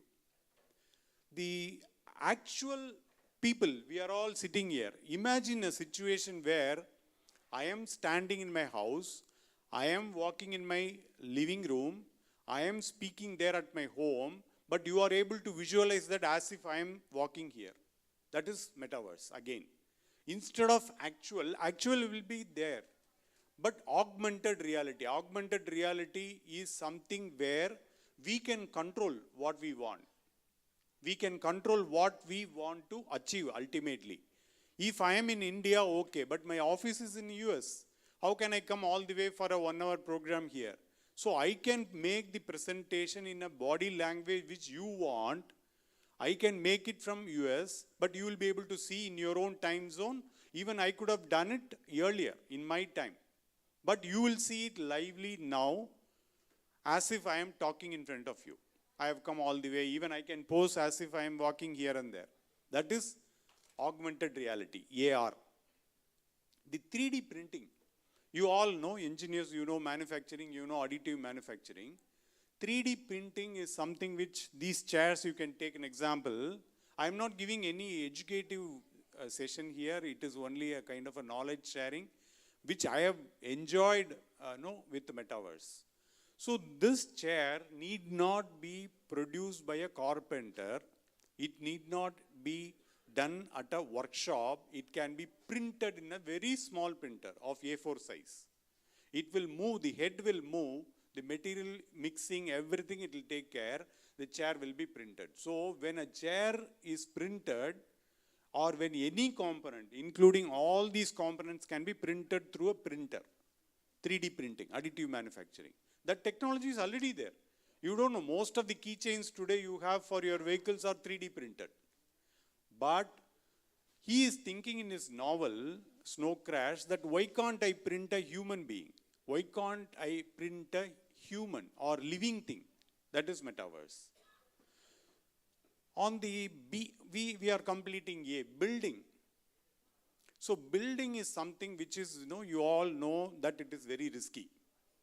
A person may fall down, a fire may come up, all that. No, here the metaverse is playing a vital role. Entire visualization, even if you want to keep a component on top, through metaverse, we can imagine the component is really at the top, whether it is interior or exterior or construction, design, architecture, framework, everything can be done through metaverse.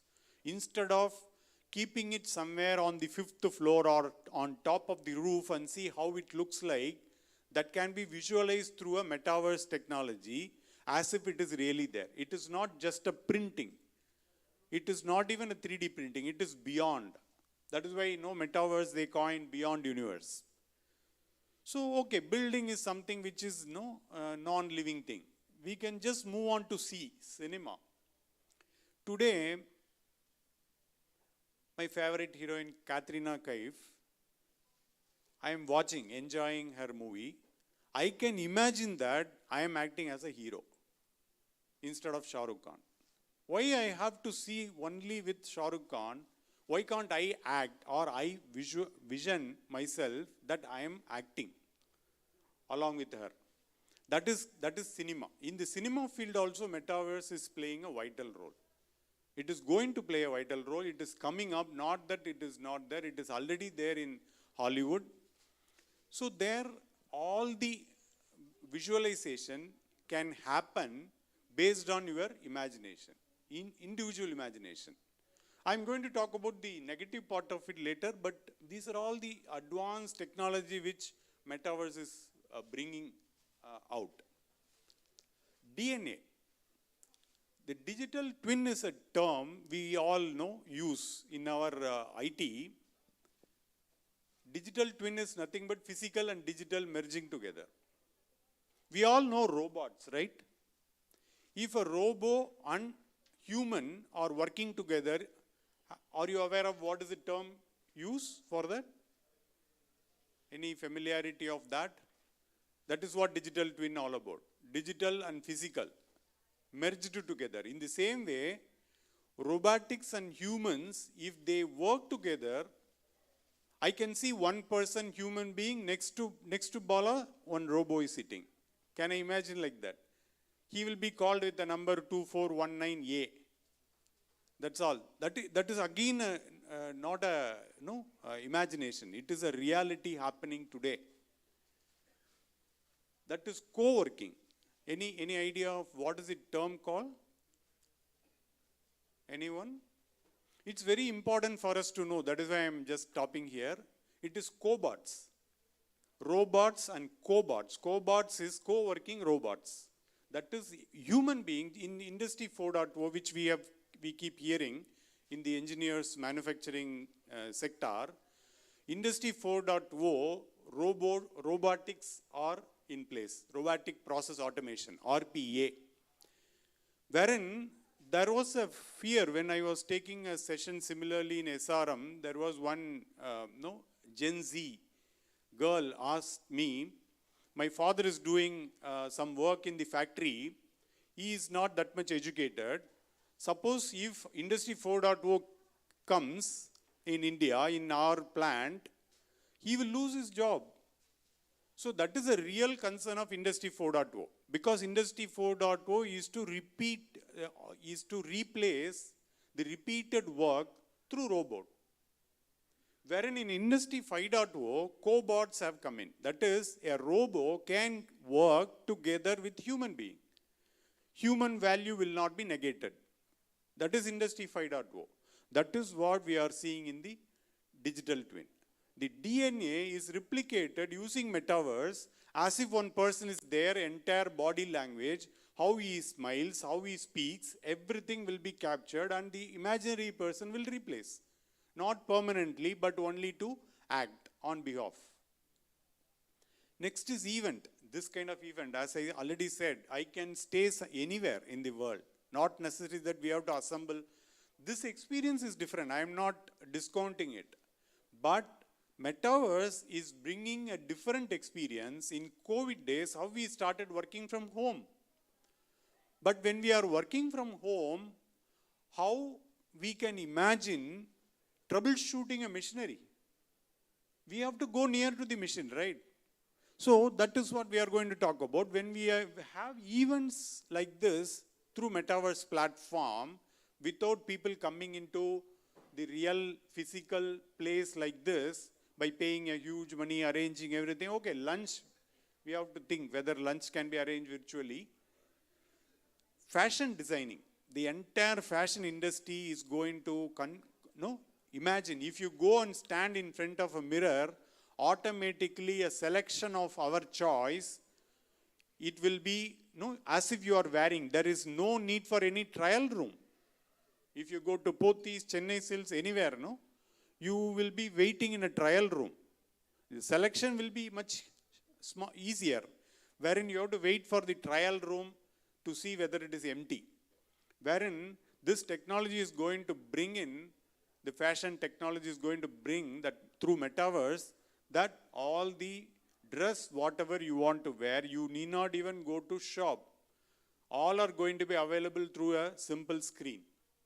You can select the cloth automatically. It will show you how you are going to look like if you wear it.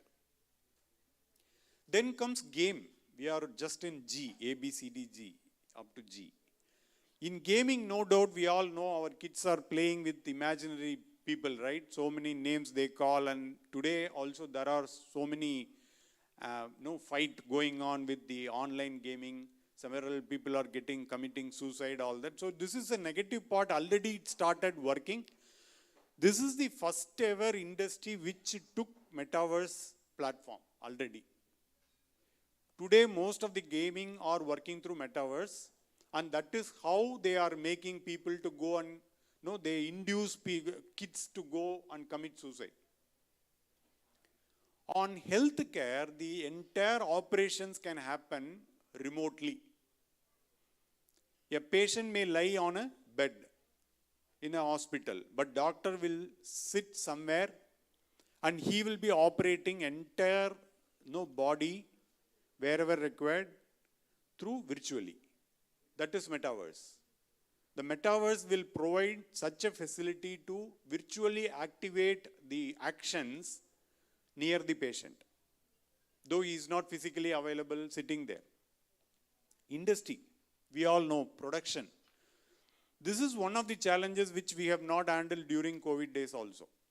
Even during COVID, though most of the IT people, even to some extent non-IT people, clerical people started working from home, many of the people have gone jobless because they have got to go to plant, factories, shop floor, which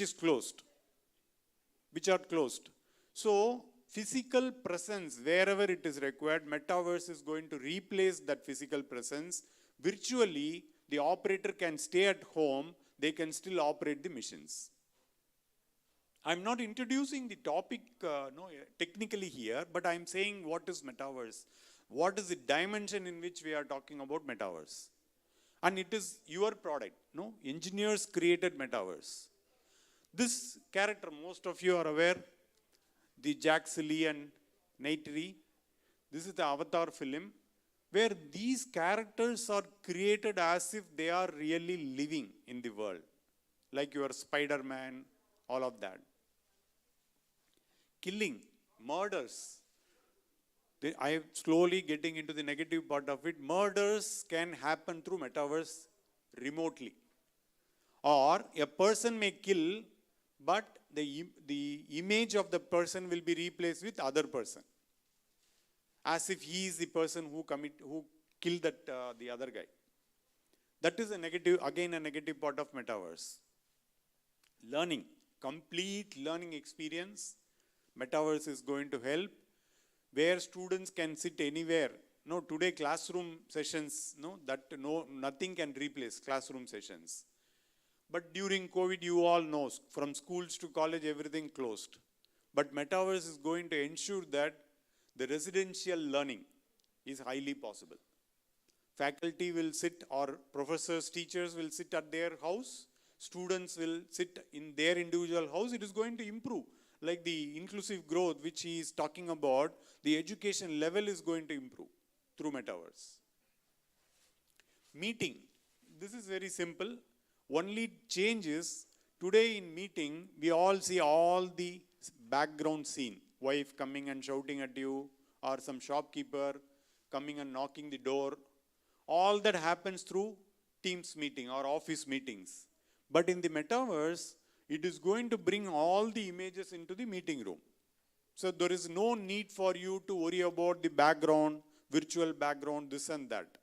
All are going to sit in our own comfortable office place, but physically we will be sitting at our residence. NFT, non-fungible tokens. Every image, I used to always say that if I share my presentation, they will replace my name and put their name and present it. If I make a painting, okay, they will sign in the footer.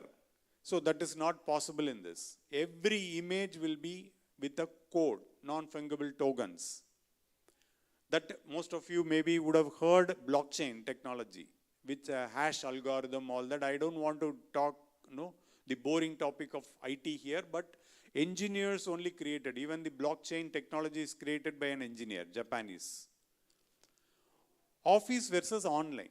See, whether we want to go to office, work from office, or you want to just connect offline. So metaverse is going to provide.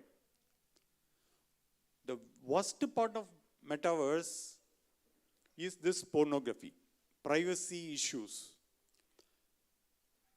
I was mentioning that I like an actor, I want to visualize is as if in place of Shah Rukh Khan, if I acted, what will happen?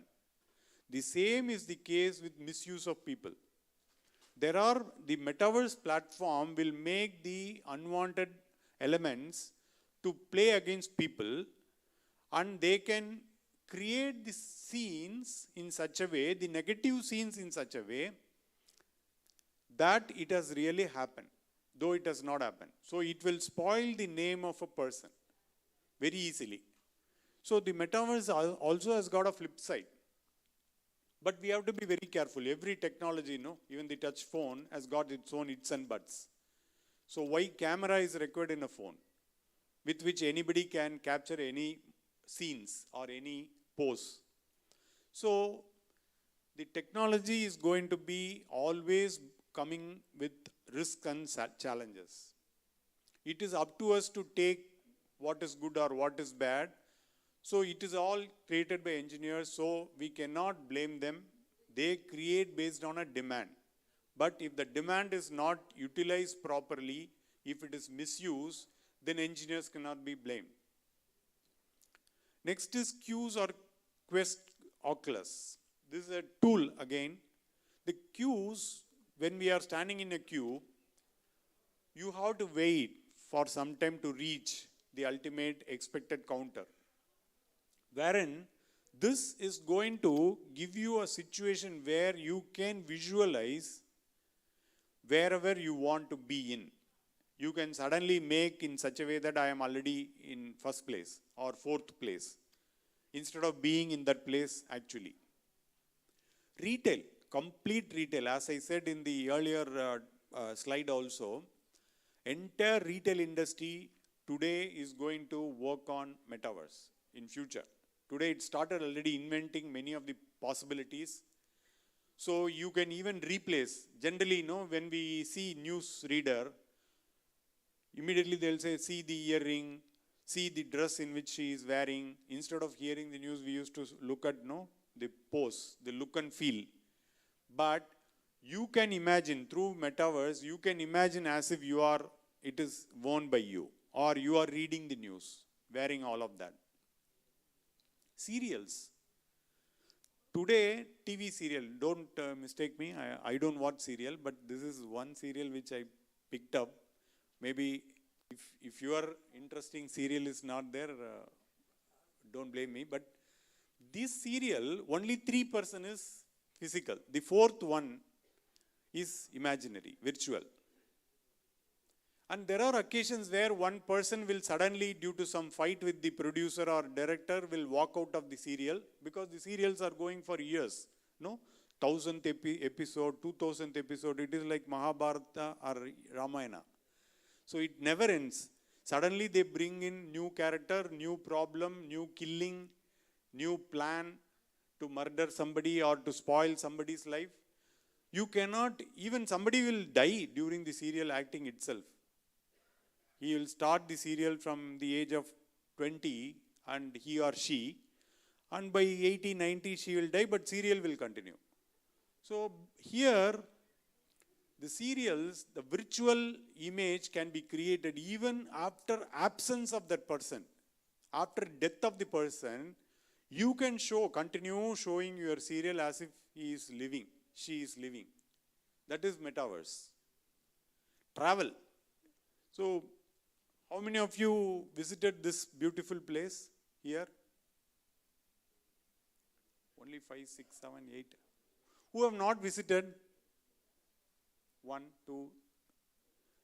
So only few. Okay, all the 5, tomorrow you can imagine, or you can even completely walk into Taj Mahal, not Taj Hotel, Taj Mahal, and you can visualize each and every part of it through metaverse. And you will feel also, it is not only the image, you will feel as if you are there, physically there. That is a spectacle, that I'm going to show it later in next slide. So beyond universe, but in the entire universe we have not seen beyond the earth. So that is possible. Universe is going to be in the hands of metaverse platform. Virtual reality. This is where in some of the movies or even gaming, you used to see a goggle, person wearing a very thick VR specs. So if you wear it, the entire thing will be in that specs control, in the tools control. Augmented reality, AR, is something where it is in your control. Fashion, designing, or any retail industry, everything, augmented reality is used. In virtual reality, you are totally going to be in the control of the other. That is the difference between AR and VR. Most of us know, not clear. AR is something augmented reality where the entire object is in our control. Like how I am operating the slide by standing here, the entire object is in our control, augmented reality. Wherein in virtual reality, you are in the control of the other person or the other object. That is the virtual reality, the risk of virtual reality.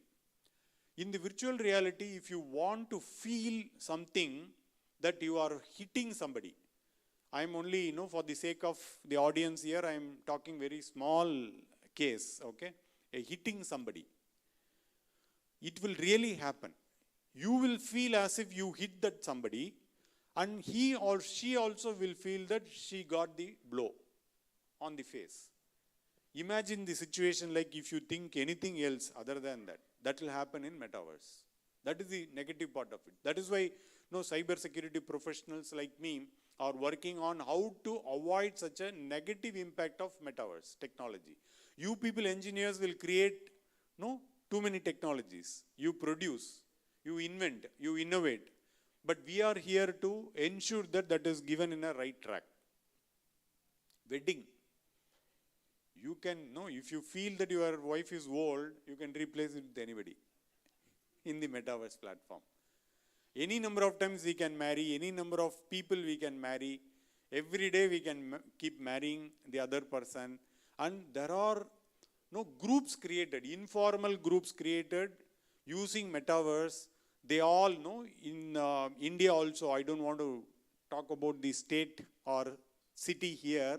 In that city, there are exchange of wife, exchange of husband happening in the weekend parties. Wherein in the US, I've heard from one of my colleagues that this is happening where they, using a test metaverse platform, they exchange each other and next day they share what was the experience last night. That is the pathetic part of metaverse. XXX, we all know, that is what I was talking about, in between here and there, the pornography or all that, but extended reality. Extended reality is something where you can see that person is assembling a component. So what is extended here is, it is not between one human to another human. It is between one human to another human to objects. That is one to one, one to many, many to many, and human to non-human. Men to men. We used to say man to man, machine to machine. Here, men to machine. That connectivity is also going to be there. Yoga. So you don't need to have a yoga teacher. Let us close this with a very soft topic. That is why, after XXX and all, I am talking about yoga. Here, the yoga teacher will come sit along with you through metaverse in your own house, and she will be or he will be making all the movements just in front of you or on the side of you. That is metaverse. That is the metaverse platform. After wearing the goggles, you will be able to visualize. You can see this side and you will suddenly see a person sitting, and the person will be acting or making movements for you to follow next to you at your time, at your place. That is metaverse. Having talked about metaverse, this is the person who is lot of times, though I am saying Neil Stephenson is the person who is the father of metaverse. He just introduced that particular character in his novel 30 years back. He is the person, Mark Zuckerberg, you all know, right? Facebook of faceless people. We don't know who is our neighbor, but we will be very friend with so many people. Maybe some of them will be your neighbors. You won't know. That owner of Facebook, he is the person who is promoting it and who is creating lot of such. That is why it is called Zucks. So he is creating using the metaverse platform, and tomorrow the Facebook is going to be totally different. It is not just with the icons of faces. It is going to be with the real object with whom you can fight, you can interact, you can converse, you can chat, you can fight, you can pat, whatever you want to do, you can do. That is how Zuckerberg is going to bring the Facebook into a next level. There are so many videos which, if you are interested, you can watch in YouTube about metaverse. We cannot eliminate Zuckerberg in that because he is the person who is creating the Facebook, recreating the Facebook in the metaverse platform.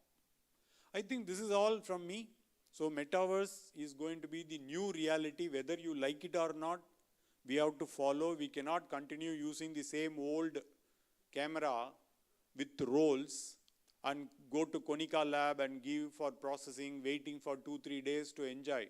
Today, every one of you have got a camera. I don't know how many people watch the photos, whatever we have taken. Several clicks we used to take, but who is seeing? I don't know. That is what the technology all about. It is going to replace the existing ones. Metaverse is going to really replace the current situation of virtual environment.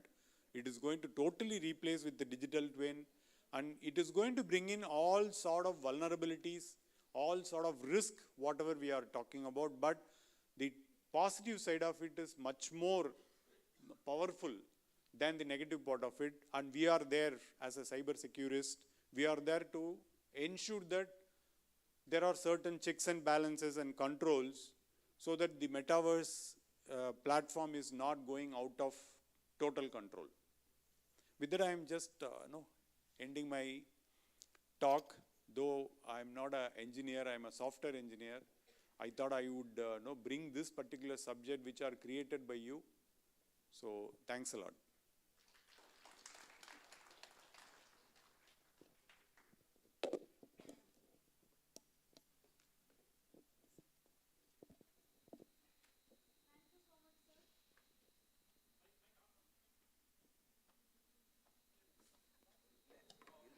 Thank you so much, sir, for your insightful speech on Metaverse. It was very interesting to us. I would like to invite Rajamani, sir, to facilitate our chief guest.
Very good presentation. Can you clarify between metaverse and digital twin? Is the digital twin is a part of metaverse or it has a both plus and minus? Also with a digital thread.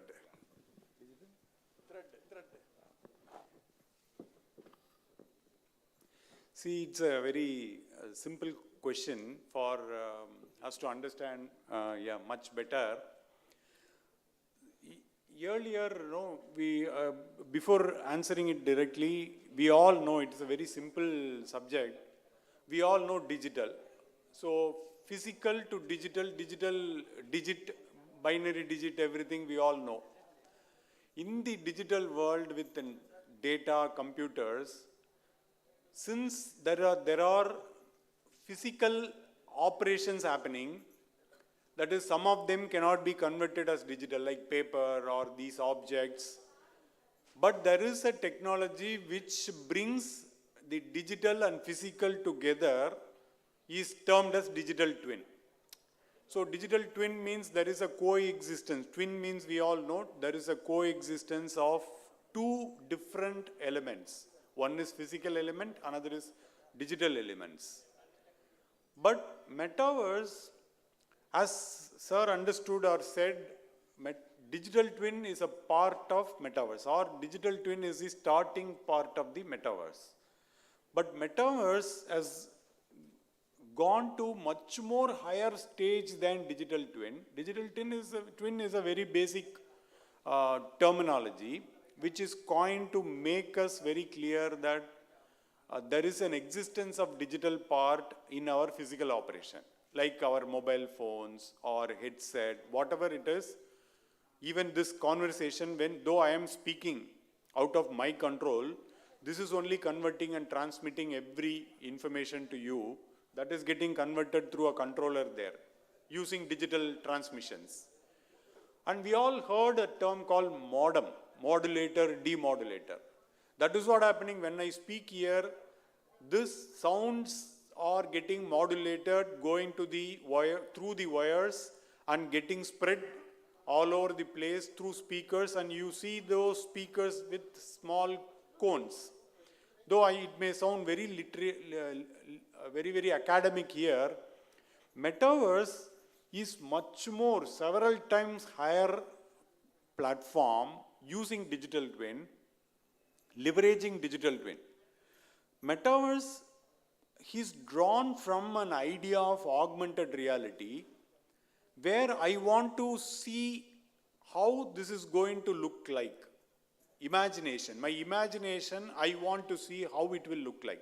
For example, if you are constructing a house, if you want to see how this particular wallpaper will look like, how this particular fall ceiling will look like, instead of buying it, placing it and seeing, you can visualize through a computer graphics, AutoCAD, CAD-CAM designs, computer-aided designs. That is the basics of augmented reality. Augmented reality will also give you a chance to smell a perfume without spraying it. You can just select a perfume, automatically that smell will come to you. This is the advanced stage of augmented reality. Wherein in virtual reality, if you wear a spectacle, that 3D spectacle, we all know, like 3D, several Budam films we would have seen in Tamil also, wearing a specs. If you wear a specs, the entire object will be three-dimensional. I will be able to see what is the depth and width of all the ambience here. So the digital twin has converted the augmented reality, transmitted to the virtual reality. And it went to the mixed reality, extended reality, so many reality. Reality means it is not real, but it looks like real. But the metaverse has gone much more. That is why I said, no, meta means beyond in Greek. It's a Greek term. Meta means beyond, verse means universe. If beyond universe, if something we want to visualize, whatever I am talking about are 2 minutes. Whatever I am talking about are within the universe. But if you want to visualize something beyond the universe, metaverse is playing a vital role, where you can think and you will be able to see. Whatever you think, that you will make it to happen. That is so instantaneous. You need not put all your efforts to do that. So, as you understood and said, digital twin is the starting point of metaverse, but metaverse is much more zoomed and bloomed technology, which has got a lot of issues as well. Sir, I think we are running out of time. Anybody sir will be sitting there, you can always ask him. And we have a tea break also. After this, you can have a networking with him. Thank you so much, sir, for making this legendary talk 4 as a memorable one, especially on the field of the cyber security, because today I think we're all been in the world of digitalization. So without internet, I think we cannot live in this world. Such a scenario is happening today. And definitely this cyber security, as well as with the applications of computer engineering, is going to play important role, especially in India. So with this, I think we have come to the conclusions of all legendary session.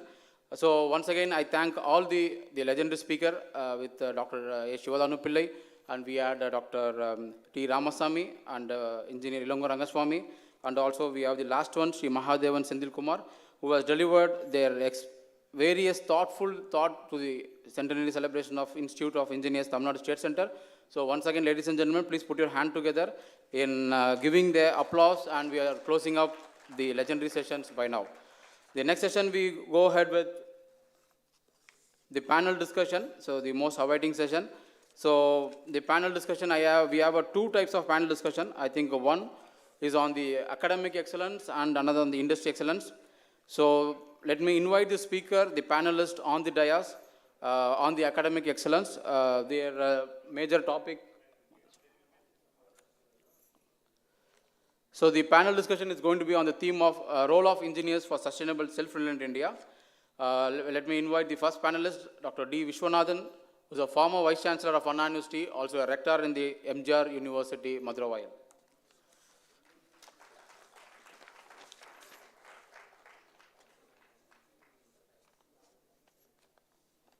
And let me welcome Dr. M. Murugan, the principal of SRM Valliyamma Engineering College, on the dais, please. Please raise your hand in welcoming all the panelists. I think we had a good lunch, and we can able to encourage all our people who is going to be panelists, and they're all expertise from various academic, and they're all principals, vice chancellors. We have next panelist, Dr. V. Karthikeyan, the principal of Thiagaraj Polytechnic College, Salem. Okay, Dr. V. Karthikeyan is not available. Dr. L. Ramesh, the joint registrar from Dr. MGR Education Research Institute. We have Dr. Suresh Sitaraman, the Dean of Student Affairs, Kalanger Institute of Technology, Coimbatore. Let me invite Dr. Suresh Sitaraman. And we have Dr. K. Palanikumar, the principal of Sri Sai Ram Institute of Technology. Hand mic. So I am going to be moderator for this event. So I am Gokul, the Joint Secretary for IEITNSC.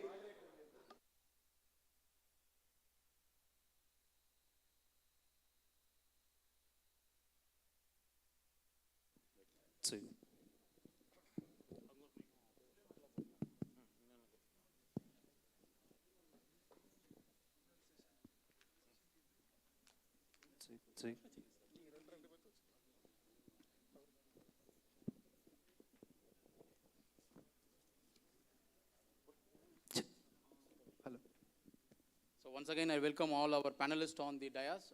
We have the eminent panelist member who is sitting here, who is none other than Vishwanathan sir is there, Ramesh sir and Palanikumar, and we have Murugan and Suresh Sitaraman. Definitely, I think the important scenario, we have been in the 75th independence of India today, and also we are celebrating this 100-year celebration. So I think we all know the India is one of the self-reliant country where we are seeing the topmost global scenario of the people who have been emerged all over the world, and especially it would have not happened without the support of the professors and teachers. We used to say guru. So without the guru, I think we have not flooded in complete world and put our flag and saying that every country minimum 10-20% would be there. So definitely today we are all been 75 years of independence. When we try to see 1972, we are celebrating 25 years. But 25 years, the self-reliant India, we see it should be a question mark.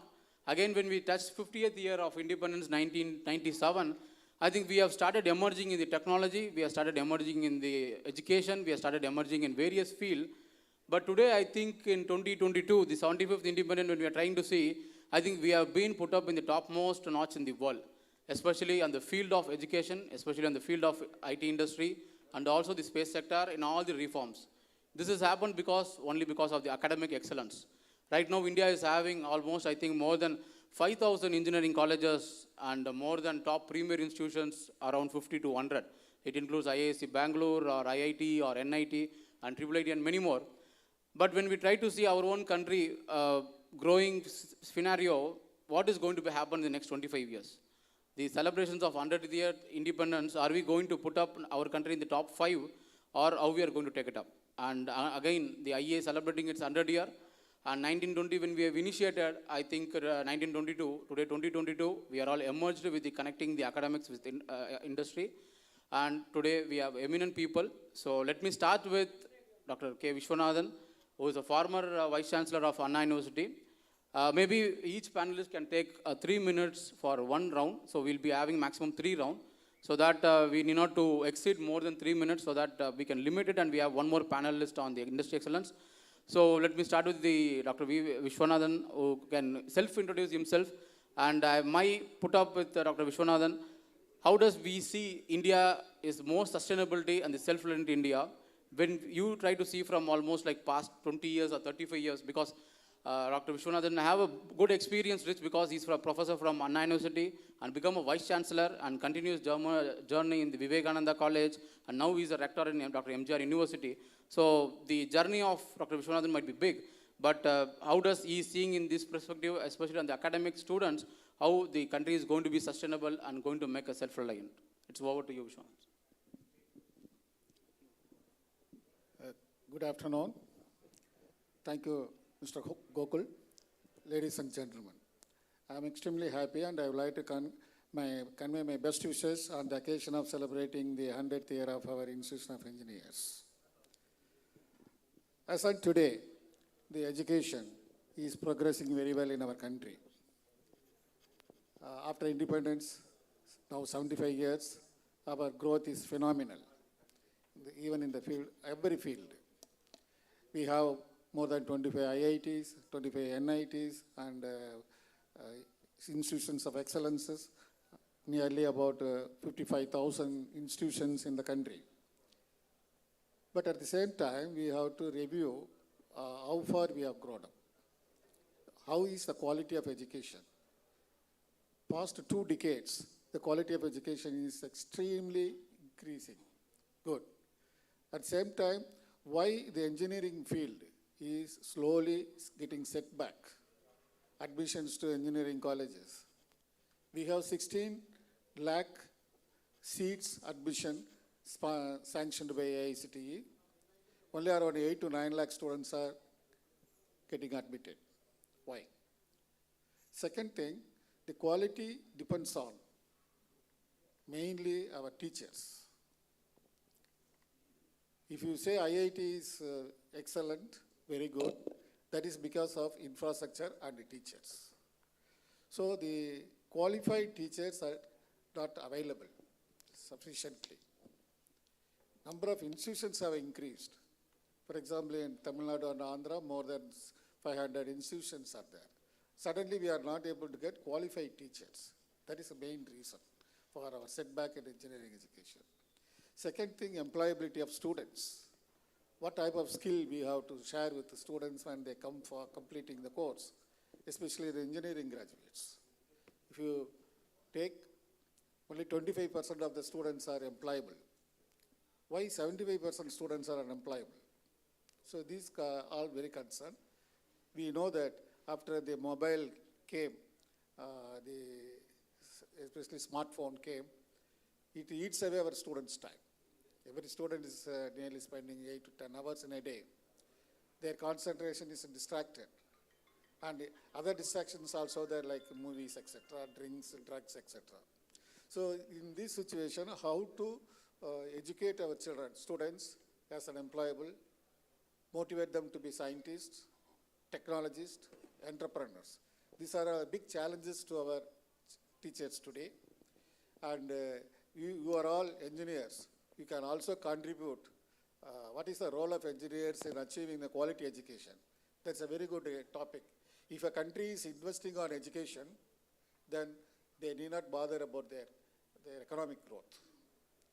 So our country need to invest more GDP. That is today around 2 to 3% only. They are investing on education. But my suggestion is we should go up to 6% GDP for education. And especially invest on teachers. That is a very big topic. Government is not at all considering the investing on teachers. If you have quality teachers, that you will produce quality students, they will contribute for the development of the country, growth of the country. So this is the biggest problem what we are coming across, poor quality of teachers. For example, if you take 60 students on mechanical engineering branch, if top 40 students are getting employed in the college itself, only left out is our last 20 students. They go for PG studies and then teaching profession. This is one of the serious issue which we need to discuss. So if the government comes forward to establish a public-private partnership model to develop faculty development programs, encourage teachers and research, then only our quality of education will improve. Otherwise, by vision, I foresee that the next decade, it's only declining quality of education. We have to safeguard the quality by investing on teachers and encouraging the research. Research, you see, in our state, 550 engineering colleges, but they don't have facility for research. The private institutions are not encouraging to do the research. They only want teaching and learning, that's all. So if that is the case, if there is no research, country's growth is in question mark. So we have to encourage the teachers to enter the research. The Government of India, Government of Tamil Nadu, or universities and public private industries should form a cluster and establish a regional research centers, contribute, make the teachers to use the research centers and further develop it. So if we achieve these three or four goals, then our future education will be on par with international. Today, Yes, sir. I agree with your thoughts. one second. Today, this year, nearly 4.5 lakh students have gone abroad from India for their higher studies. Why? Our PG's education is not a standard one. That's why they are all going out. America itself, 1,93,000 students. Canada, 1,65,000 students. Australia, 75,000 students. Like this, our Indians are going away from India. We have to stop this. Billions of dollars are going as a fees for other countries. Thank you. Yes. Yeah, I agree with your thoughts. Definitely, I think it's like a brain drain, what Dr. Vishwanathan is saying. Yeah, we will come to the next round where we could able to find out the solution also. Now, let me go with Dr. Murugan, who is the principal of SRM Valiamai College. Definitely, you would have heard about Dr. Vishwanathan was saying about the brain drain is becoming so high, and there is a decline in the quality of the teachers. But definitely, I think India, like a country, we are being knowledged almost now. Every globally, people are sitting in the topmost notch, includes Microsoft or IBM or everywhere. Without a quality education, they are not gone to that. But what is your perspective of Dr. Vishwanathan thought, as well as how do you see about the India, the academic sustainability in the earlier days and current generations? Thank you, sir.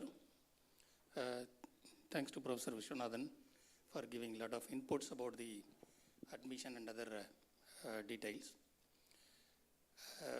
Actually, my domain is electronics and telecommunication. So, because engineers, of course, there are a lot of disciplines, a lot of areas where we explore.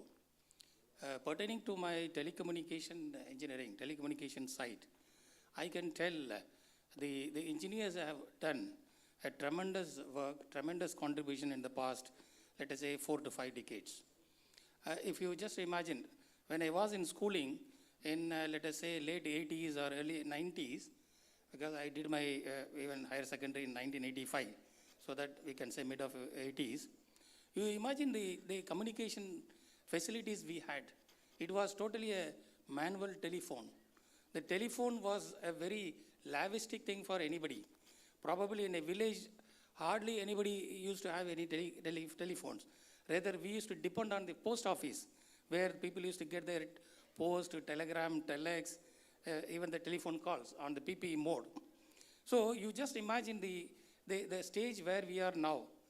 Because now the telephone communication has become the automatic telephone, mobile communication, Android based, so that now you are able to talk to the people from anywhere, ubiquitous connection, anywhere, anytime, with anybody you are able to connect. So that itself is a very big, we can say, growth. It's only because of the electronics and telecommunication engineers. Dr. Murugan, I think we are just getting inside the technology oriented, but we will limit to our academic excellence. But I asked, what Vishwanathan was saying, the quality of the education system right now, it is declining it. And again, when we try to see the Indian sustainable, the next 25 years is going to be a very challenging period for our own country. And in that scenario, what do you see on the academic area? Like how we are going to bring back the sustainable? Or you agree with Dr. Vishwanathan's question, like we are in the decline of the quality, or we are going to improve it? Actually, decline we cannot say, because all are struggling, all are trying to improve their quality. Because the government or even the R&D centers are to be increased. Every institution should be provided some funding facilities so that everybody will be involved in the R&D activities, which will ultimately provide a lot of scope for the even PG students. As Professor Vishwanathan was telling, most of the students who are going abroad are for the higher studies. Very less number of people are going for the undergraduation. So that means what? We have to increase the facilities, research-related facilities, and the modern area, technology related facilities are to be improved in our country so that every institute should be able to provide a good quality post-graduation. Then obviously the students going abroad will ultimately reduce, so that once they stay in the country, once they research, once they do their contribution in the country, ultimately we will be able to get a maximum out of it. I agree with your point. Definitely, I think the government is also taking a huge, you would have seen morning Dr. Padma Bhushan, T. Ramasamy, who was saying about when he become a secretary, I think the amount of fund which is given by government is something around 25,000 crore. But after he retires from the secretary of DST, he brought it to something 1,25,000 crore. So that is the like potential investment is happening from the government also. And let us see, like in the next 25 years, how the government is going to think about the science and technology to improve this quality of the education system. Let me go with Dr. Suresh Sitaraman, who has come from Coimbatore. Good evening. So definitely, I think you would have heard about the Vishwanathan, who is the Vice Chancellor, again the Principal. You, again a Dean, maybe like the profile might be say different, but the work might be same. But your perspective of thinking about maybe not go with their own the answer. Do you see the self-reliant India is going to be grow with this academic growth, or you want to focus with more research and as like Professor Murugan said, the research is going to take up in the next 25 years. That is what the postgraduate students should be given a more encouraging, so that the sustainability will keep on the dot, as well as the India self-reliant can be back. So what is your preview on that? Thank you, Google. First of all, I like to thank everybody for giving me an opportunity to talk in this greatest forum. So I want to take to you 2 points, and that is very, very important point. As far as an Indian scenario, like we have very least number of government campuses, number one. Number two, a lot of private campuses came up.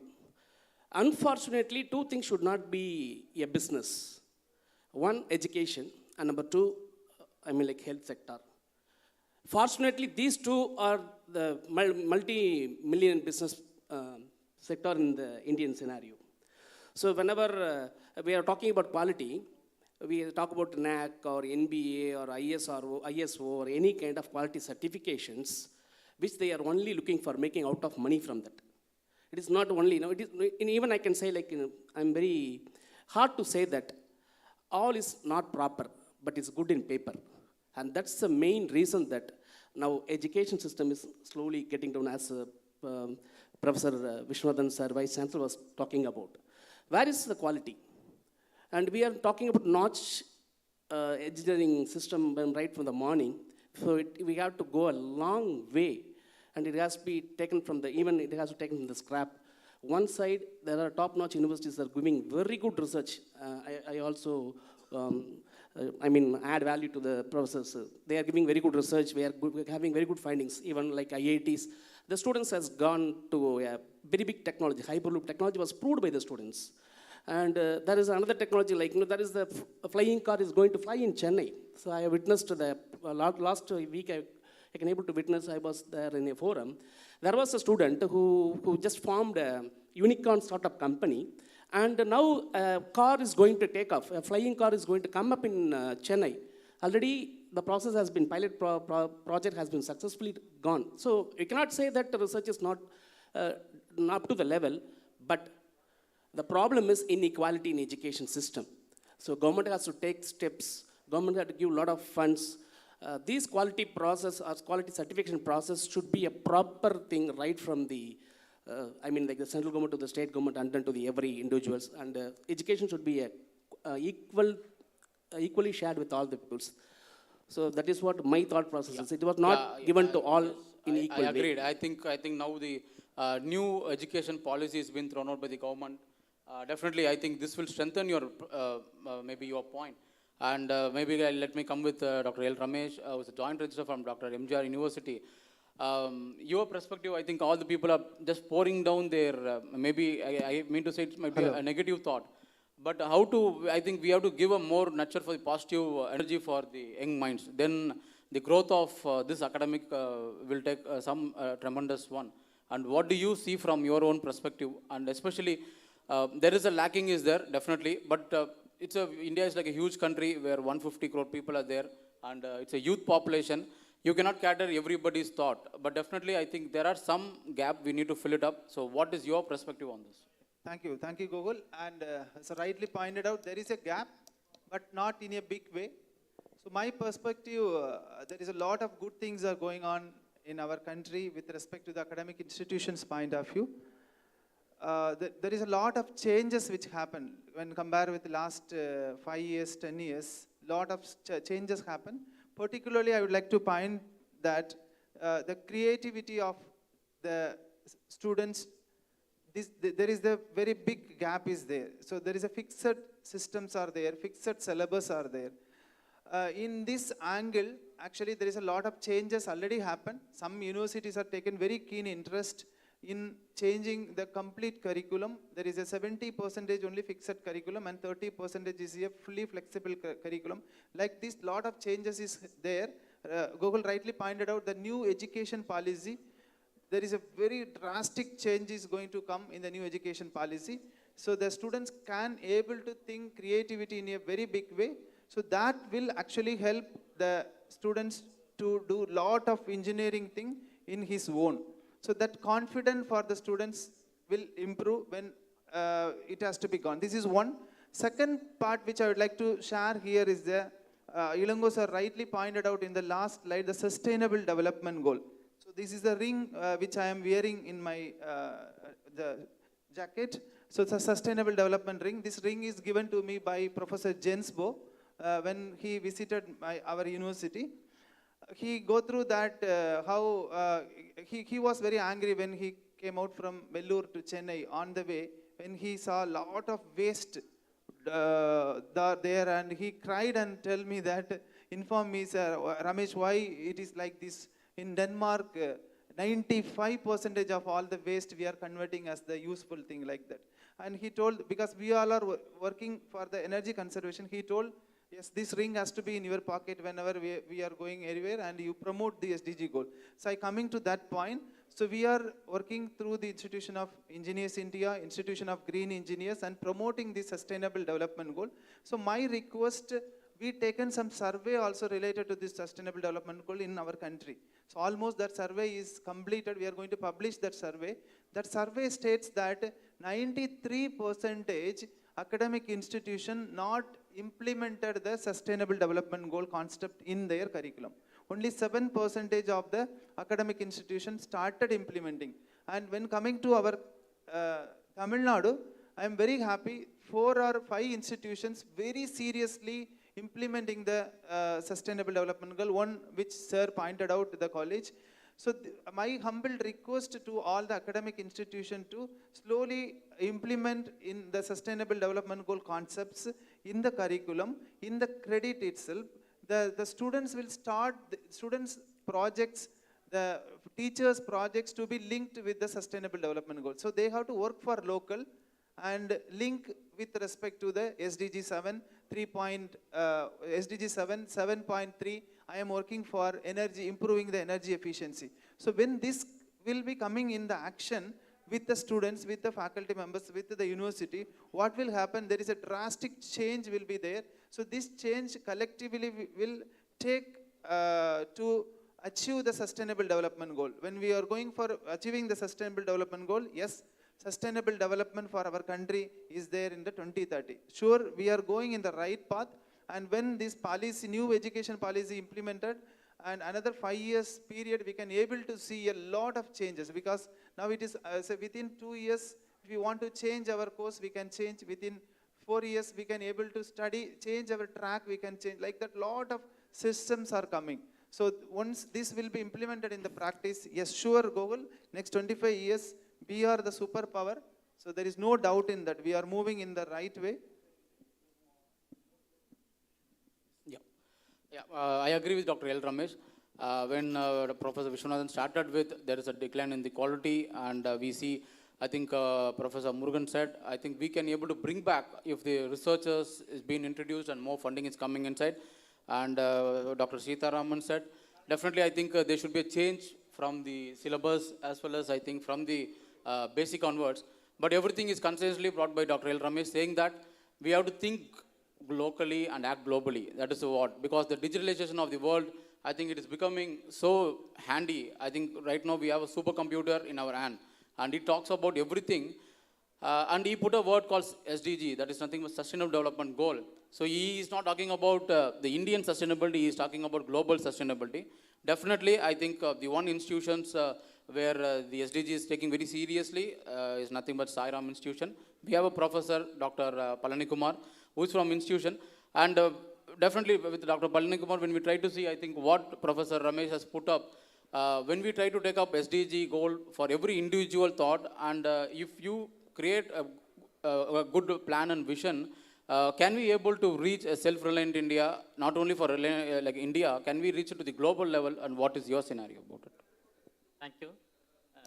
Self-reliant India is very, very important. As we are the engineers, so we must have to move forward and we must have to make the innovations.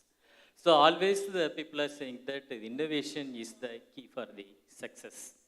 Suppose if you have the innovation and the invention, and if it is combined with some goals, definitely we are able to reach to the heights. If we are able to teach the students through the innovation and the inventions from the second year onwards. For example, in our institutions, we are, as Professor Ramesh said, we are implementing SDG goals, Sustainable Development Goals from United Nations. Through this, for the students, we are every year students, we have Ideathon, Innovathon, Solvathon, like events we are organizing for entire students. Each and every students, they must have to make the project on the particular sustainable development goal area. Then they have to submit. And also, for making the students innovative, as autonomous institutions, we have introduced live-in labs. Through this live-in lab, so the students are able to do the things in a live way. Even a simple thing, if they are doing it on their own, then only they are able to know something. For example, if some calling bell is there, if the student is able to manufacture the calling bell on his own by soldering, by purchasing something from the market, and if they are making it to be somewhat innovative, then it will be very much useful, so that they are able to learn how to innovate, how to do the things. Suppose if we are making it somewhat different from others, that is the innovative.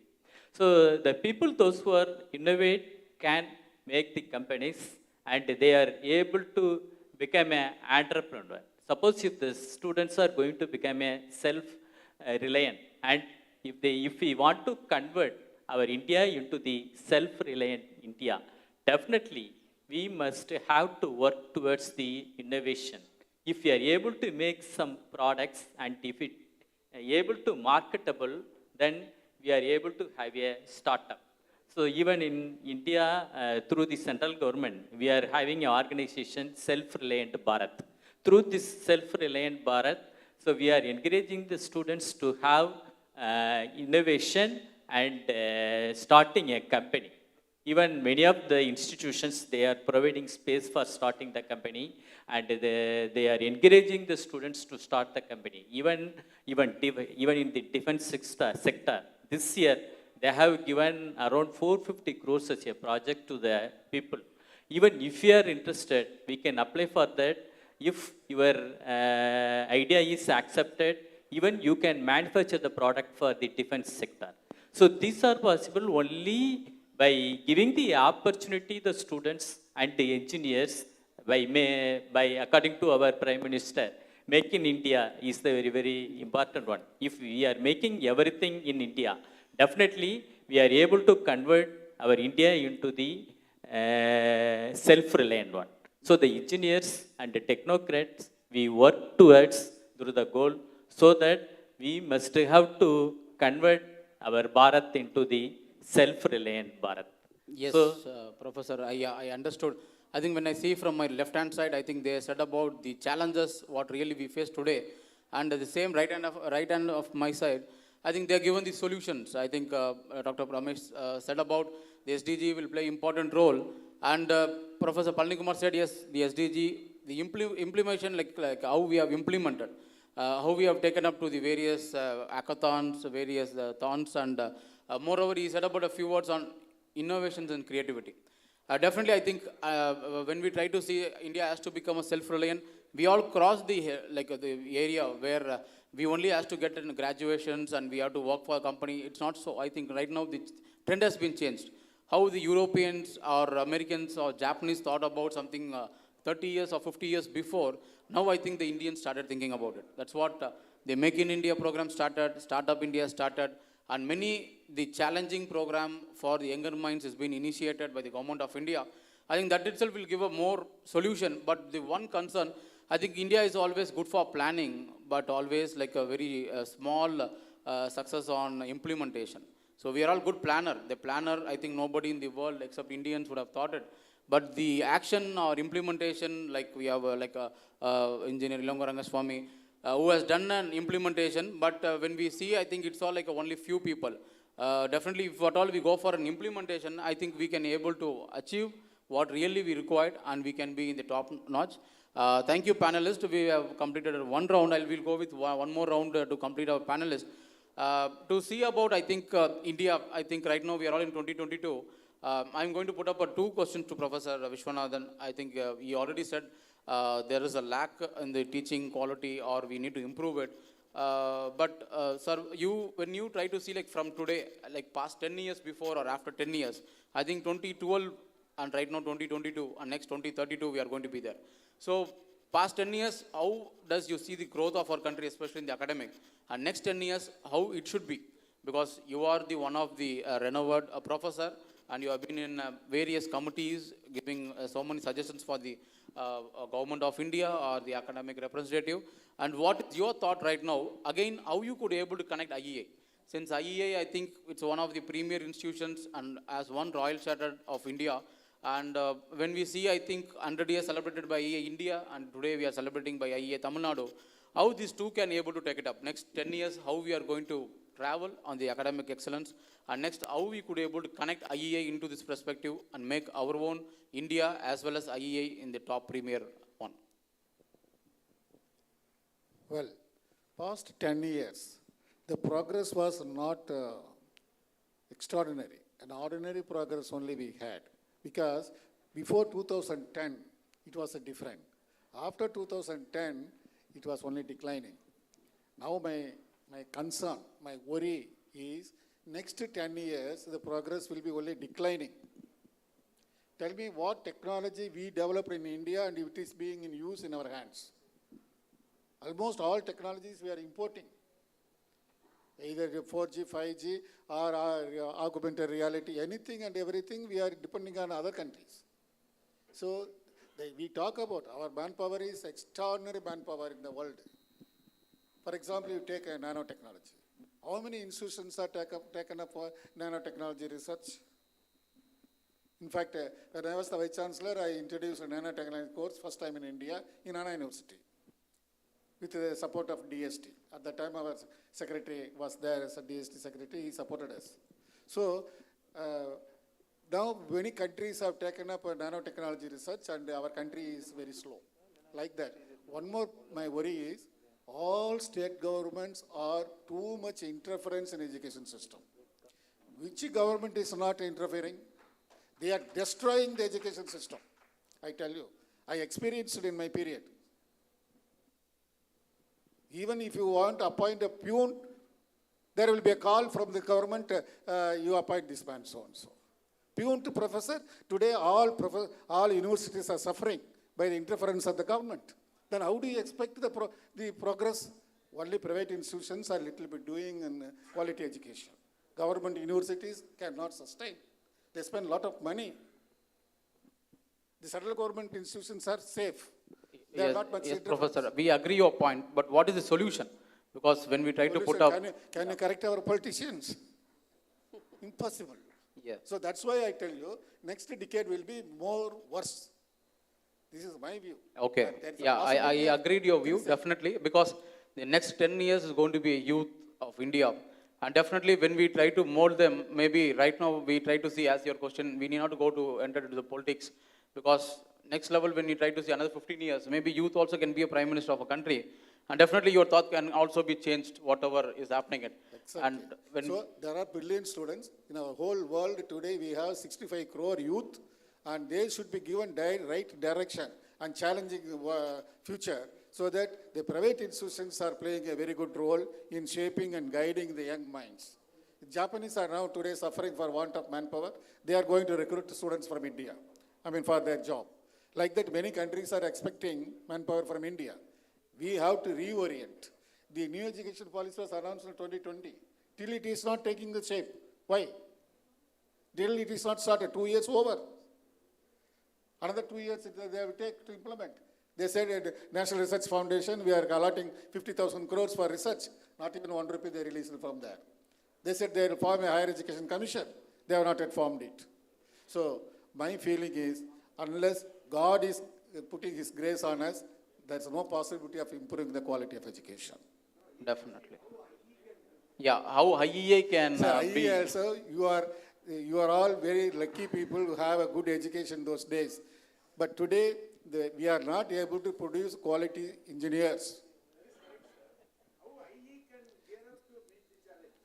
It's very difficult. IE is, Yeah, you have no, to only sustainable when we try to see, we have 800 million people. I'm sorry. No, one second. We have 800 million people are there. I think every humans are unique. So the perspective of our professor might be one. I think this also, we need to see how we can able to provide the solution. Definitely, thank you, Professor. I think you all join together and can start an engineering college, you will give a good student. Yes, the solutions are there, definitely. Yeah. Maybe I will start with our Sitaraman, who has already put up his mic on. Maybe Sitaraman, I think whatever I put forward with... I can add value for that, because I'm just having a very pakka public networking. Almost I'm moving with 50,000 student community.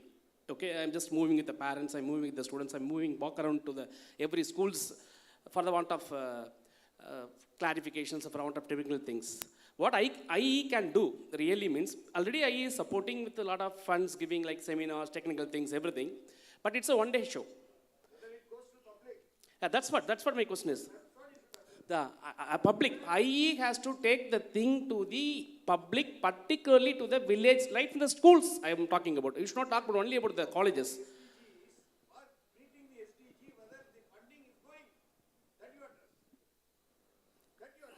Yes. Yes, sir. And 451 goals are there. To meet that goal, what funding is given, that funding is going to public. That you should first decide. Then that funding routing. No, we will limit our panelists. I think this may take another, maybe another 2-3 hours. Maybe we will limit our panelists. Our concern, I think what my questions to Suresh Sitaraman, how do you see the connecting IEI through That's making... what I'm saying. IE can take... Fine, agreed. We have a lot of good forums of people, networking people with See, industry. there are perspective. I think IEI is giving a good amount of source for many area where people have contributed. We have one, I think we have Gunaraja sir is there. I think he is completed his AME. He could have come to this level and he's become a centenary president. We have Dr. like Mohan Reddy, who is the director for Neyveli. I think we have number of countings might be there. We need to identify them. Definitely that will emerge it. I'll put forward to our Professor Murugan, who's here, and your perspective, I think next 10 years, how you are thinking about the engineering sector, especially from the academic sector. Yes, sir. One way I disagree with Professor Vishwanathan that in last 10 years, we could not have any growth. Actually, we have got the growth. Probably his level of expectation may be very high, so he may be mentioning that. Only one second I will interrupt. My expectation is, how many of our Tamil Nadu students have passed in Indian Engineering Services exam? How many of Tamil Nadu students have passed GATE examination? Yes, sir. We agree. We agree. We have to take it up at the synergy level, and because the Indian students' perspective, we are one nation, and definitely right now Tamil Nadu is not passing up. Definitely, more number of students would have gone to other IITs, other GATE exams, and they would have taken up qualification. No, that's a different issue. But on the other hand, you just consider how many students completed their engineering. how many got the placement through the IT sector, how their livelihood changed, how their family position has improved. This, if you just look at, maybe about 30 years back, the crazy for the government jobs were there.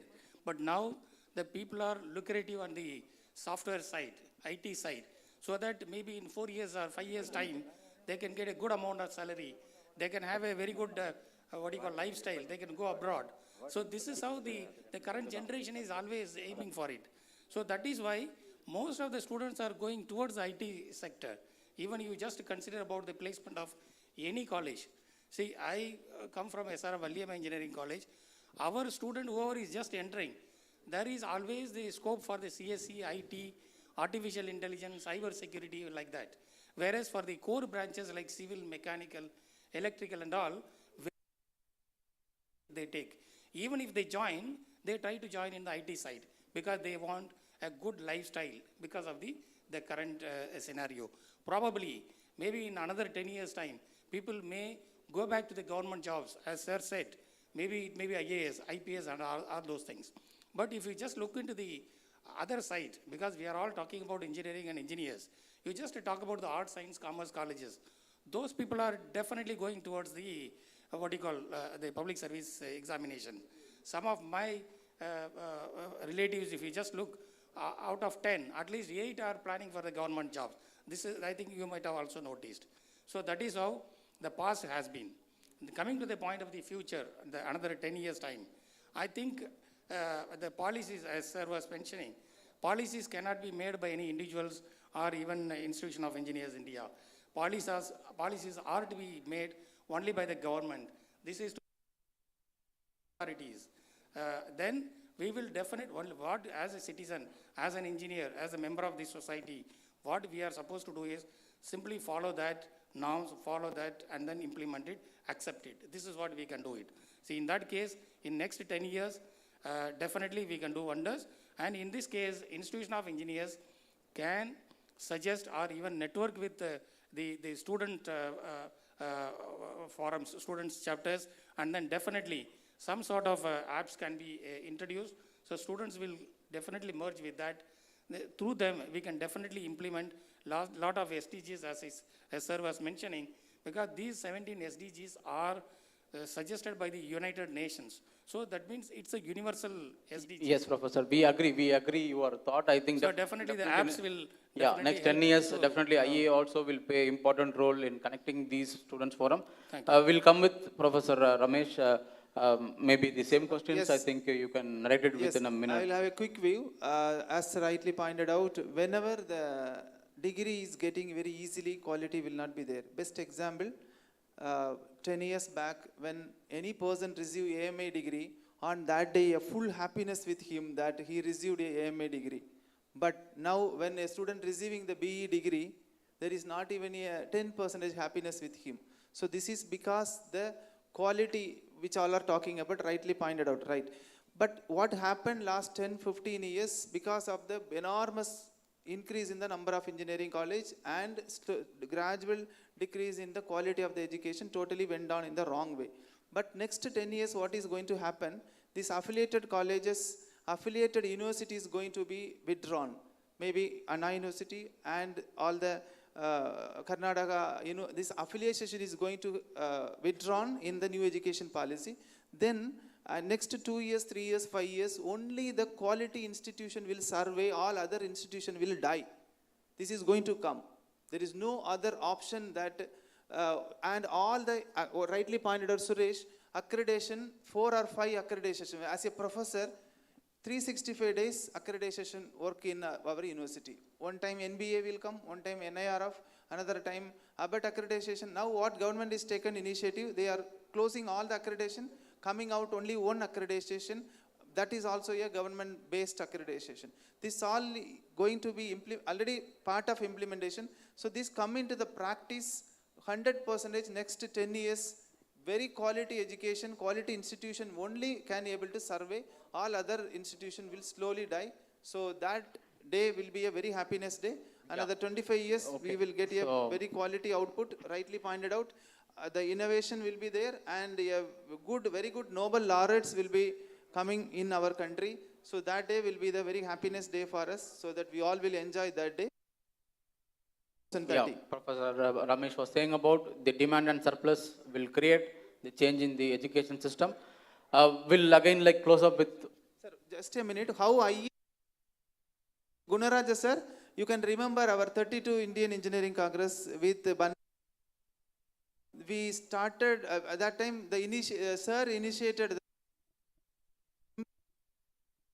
by IEA. IEA having 124 local centers. We have common curriculum, and that has to be communicated to all the universities and suggest to implement that, or suggest to advise, so that is the best thing where IEA can do. Correct. So we can't able to go and implement, but we can suggest a model curriculum based thing, so that will be the helpful. Correct. Maybe the same I think forward with Palani Kumar. Maybe you think like, can we able to take up such a nodal office of IEA? And seems to be Sairam is doing wonderful work, and they create so much of new courses. Can be IEA, can be a nodal, as well as like, what do you see like this kind of a scenario right now? How we can improvise in the next 10 years? So when you are talking about the quality only able to improve. Suppose if you are seeing before, we have around 650 engineering colleges in Tamil Nadu. Now around 200 engineering colleges they have closed. Even this year, around 125 engineering colleges, they don't have even a single admission because of not maintaining the quality. So if we are able to improve the quality, definitely we are able to improve the quality of the students also. So already sir suggested that many accreditation and many bodies are there. The people, those who are working as a professors, they are wasting their time in preparing the number of records. Suppose if it is reduced in the another 10 years, definitely the system will be improved, so that the teachers are having more concentration on teaching and learning process. So nowadays, instead of more concentrating on the teaching learning process, we are concentrating on making the records. So that should be vanished. So if Institution of Engineers India have given the suggestions to the engineering, technology and academic bodies to improve the quality of the education through the different organization by having the student chapter and other chapters in the institution. Definitely, we are able to improve the quality of the education. And another one thing, some people from the Institution of Engineers India will be in the Board of Studies and the Academic Council of the different academic institutions like autonomous institutions and universities, so that we are able to interact with the industries and we are able to give the suggestions how the industries expects. In Tamil, they can say, "Ettu Surekai Karikudavadu." So, if we are able to know what are the things that are happening in the industry, how the industry curriculum is working on, how we are able to implement this industry curriculum in association with our bodies like Institution of Engineers India, definitely the quality of the education will improve, and the students also able to have real-time applications and real-time working on industries. So the industry participation in institution is very, very essential. Through internship, lectures and others through the industry also, we are able to improve the quality of the education. Yeah. So in the next year, we must think in that direction, so that the institution must be related to the industry, so that we are able to implement more industry-related curriculum and more industry-related workflow and practicals. Definitely, we are able to improve the quality of the education, so that the academic excellence will be achieved, for which the Institution of Engineers must play a key role in stipulating and formatting the syllabus, implementing the system and other things. Yeah, thank you, Professor. I think we have come to the conclusions of the panelists. Definitely, I think you would have heard about the pro and cons. Maybe when we try to see, I think the top academic excellence has said about the improvement comes with innovations, the improvement can come with the connecting industry. Definitely, I think right now we engineers, been created lakhs and lakhs of people in India across the globe. But are we thought that if a doctor could able to become a real doctor, I think he has to go at least for 1 year of surgeon, that is home surgeon. If he couldn't able to go, I think he couldn't able to make out. So such a thing is happening in engineering scenario also. Right now, I think the engineering scenario, we need to put up our own students at least maybe 1 year or 6 months to the ground level, maybe to the villages or rural India, and try to learn or try to implement, because right now you see the electrical engineer doesn't know to repair his own fan or his own switch or something has happened in his house. The civil engineer doesn't know how to build a house. He's saying, why I have to build? There is a mason is there is a helper is there, he knows rather than me. So that is the connectivity with industry and education is happening. That's what Professor Vishwanathan was saying. But definitely we have a solution, and that is what we are looking forward. And there's a huge policy level changes happening. Every policy level will not happen overnight. It takes a huge time. Maybe the industry new education policy will take some more time. Maybe next 10 years, this will play important role in connecting the people, bringing more industrialization. And the word, I think, the entrepreneurship. Right now, I think you need not to go for a job seeker. The job creators, we should have more. That's what India is looking forward. We see the rocket, something so huge. Today, I think the group of students are making rocket. You see Skyroot. There is an institute, I think Agnikul, which is there in IIT. They are trying to make a rocket where India, ISRO couldn't able to achieve till now with semi-cryo. And this month or next year, they are going to launch the first stage with semi-cryo. See, the potential growth is happening among the students. I think the youth is coming out, and definitely the creativity and innovations always have a huge role. Thank you, panelists. I think once again, because you have given a right notation from various aspects. So I thank all the panelists who have been joined here. Ladies and gentlemen, you can give an applause for the panelists for giving the various notations and the academic excellence, especially on the centenary year. Thank you once again.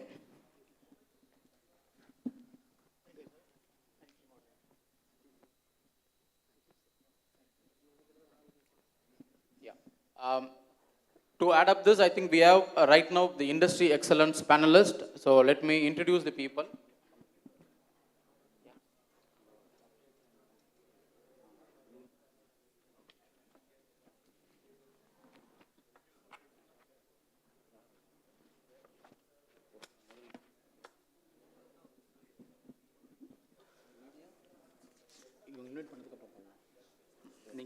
Yeah. So we have the next panelist on the industry excellence, the APMJ Sheikh Dawood, the Associate Vice President, Software Engineering, and Mr. Abhishek Singari, the Principal Architect, AVS Architect and Partners. Please just share on the dais. We have Engineer K. Mohan Reddy, who is the Director Planning and Projects. Please give your, ladies and gentlemen, give an applause to initiate the people. And from Navy Lignite Corporation Limited. Yes, Yuvaraj, the Head of Technology, Schneider Electric. Mr. M. Shivakumar, the Director from NIRT Renewable Energy Private Limited. We have Sendil Kumar from AD of the Tamil Nadu Power Distribution Limited. The last panelist, we have Karthikeyan, engineer, the CEO of Karthikeyan Associates, structural and geotechnical consultant. So I would like to invite Dr. Balamurugan, who is going to be a moderator of this panelist. So before we start the panelist, I think one important thing we want to share it. I think right now what we try to say about the engineering values. Right now we thought about the engineering values. We want to just show one video before we initiate the industry panelist. We see, I think engineering has become so pioneer, and we know that supercomputer is in our hand and we can do whatever we like. But same way, when we try to see our own India, I think India is not built by its own city, it is built from the village. And many of the government school students, I think when we try to see what kind of a contribution as an engineer we can go. Today, the Abdul Kalam, or we can take Shivadanu Pillai, or we can take T. Ramasamy, or Shivan, or Mailsamy Annadurai, or so many eminent, all graduated from the government school. But can we able to enlighten the government schools by our own thoughts? A small video. This is a brainchild of Dr. Shivadanu Pillai, who have initiated a rocket science and satellite science.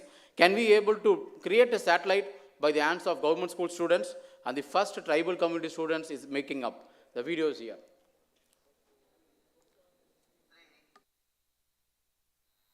One, 0, plus 1, 2, 3, 4, 5, 6 of normal. Great souls, when their will is active, do mighty deeds rare to achieve. Country wanted him to be a great scientist, nurturing scientific talents in this country. I think he has achieved that. He has a passion for the well-being of the humanity. It's well beyond the borders of India. He looks at the globe as his arena. A toast to a man who dared to aim big. A celebration for a man who was tested by failures and setbacks to be later rewarded with grand success.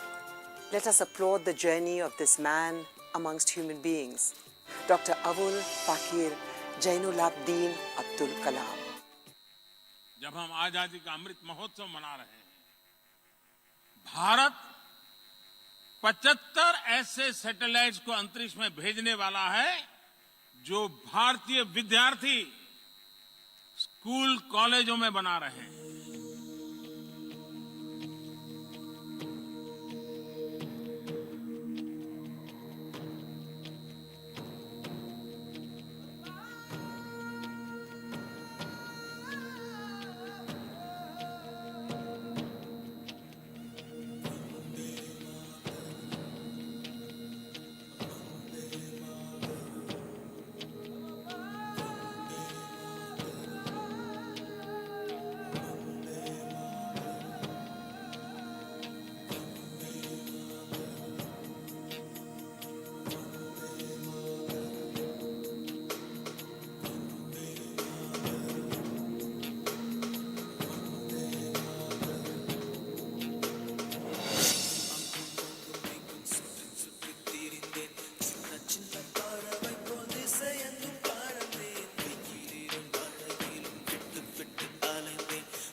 உண்மையில் சொல்ல போனால் எனக்கு நிகழ்ச்சியாக இருக்கின்றது. காரணம், தமிழ்நாட்டில் இருந்து வந்த 26 மாவட்டத்தில் உள்ள 58 ஸ்கூலில் உள்ள 86 தமிழ் மாணவர்கள், அதுவும் கவர்மெண்ட் ஸ்கூலில் படிக்கிற மாணவர்கள் ஒரு ப்ரோக்ராமில் ஜாயின் பண்ணுறாங்கன்னாக்கா அது வந்து தமிழ்நாட்டில் இல்லை, கர்நாடகாவில். அதுவும் கர்நாடகாவில் வந்து இங்கே தமிழ் தாய் வாழ்த்து பாட்டு கேட்குறேன்.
Industry.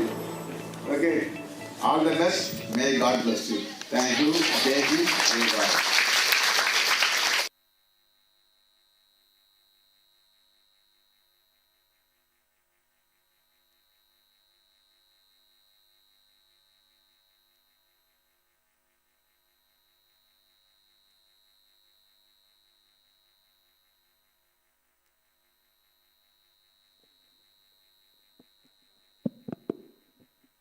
அனைவருக்கும் மாலை வணக்கங்கள். It is quite some time that we are seeing lot of people talking about lot of engineering, and we could see that self-reliant India has come, I think so. So the people who are staying back here are able to create some changes. That's why we are staying back, I think so. So round of applause for the people who are listening to us. Okay. It is a good opportunity that the engineering body, which has started long back and it is staying for more than 100 years down the line here, it's because of the contribution back to the society. That's how we engineers have come up. So those elders are guiding us to make all the younger people to cherish and come up in their life. So that is a wonderful opportunity. Means what is the sustainability of the engineer? So the previous academicians were talking about lot of things on sustainable engineering. So it is about the education, new education policy and other things about to come up. But still, whether we are producing engineers or we are creating engineers, the creativity of the engineering body, whether it is a question mark. So we could have our Ilango Rangasamy sir, so he was talking about the people. So whatever we want to give, so as engineering can make a change, like within a minute we can make wonderful, because a tsunami has devastated the entire country, but still we could make the world possible and all the ports have come up. It's because of the engineering marvelous. And when the floods were coming, and even in Nilgiris, other stations, hill stations, everything was washed out, but still we could make the livelihood within the time frame. It is because of the engineering. If all such cases, everything is possible, means whether this new engineering or the new engineering syllabus is going to make a self-reliance. That was the discussion of the earlier period. But now we need to discuss about the sustainability of all such engineering bodies. We have four eminent people come up from different industries. They are the stalwarts working for any industries with their ideas. But we are here to discuss about something, whether it is going to be the self-reliance. Self-reliance means the continuity of the service would be there or not. It should not be a question mark thereafter. There was earlier diploma was there, AME was there, now it is BE. So BE should be there with the current syllabus, the base load, which was something about the civil engineering. Basement building stronger abdindra kelvi. So the civil engineering has stand up, it is null and void, I think so, because even the pothole deaths are very high because of civil engineering. The building which is constructed, the building dams and everything was there. It is the value of that building. So it is because of the Taj Mahal where the picture was shown. But everything was marvelous, staying back for more than 400 years. But we talk about metaverse. So that today we talk about IoT, Industrial 5.0. All such technology has come up. Whether we have brought about a change in engineering or not, that is a question mark. So we are about to talk about it. Let us begin the same topic with all our stalwarts. So let's begin with Abhishek, so who is a young chap right now. So we can have Abhishek sir. So your idea on self-reliance India.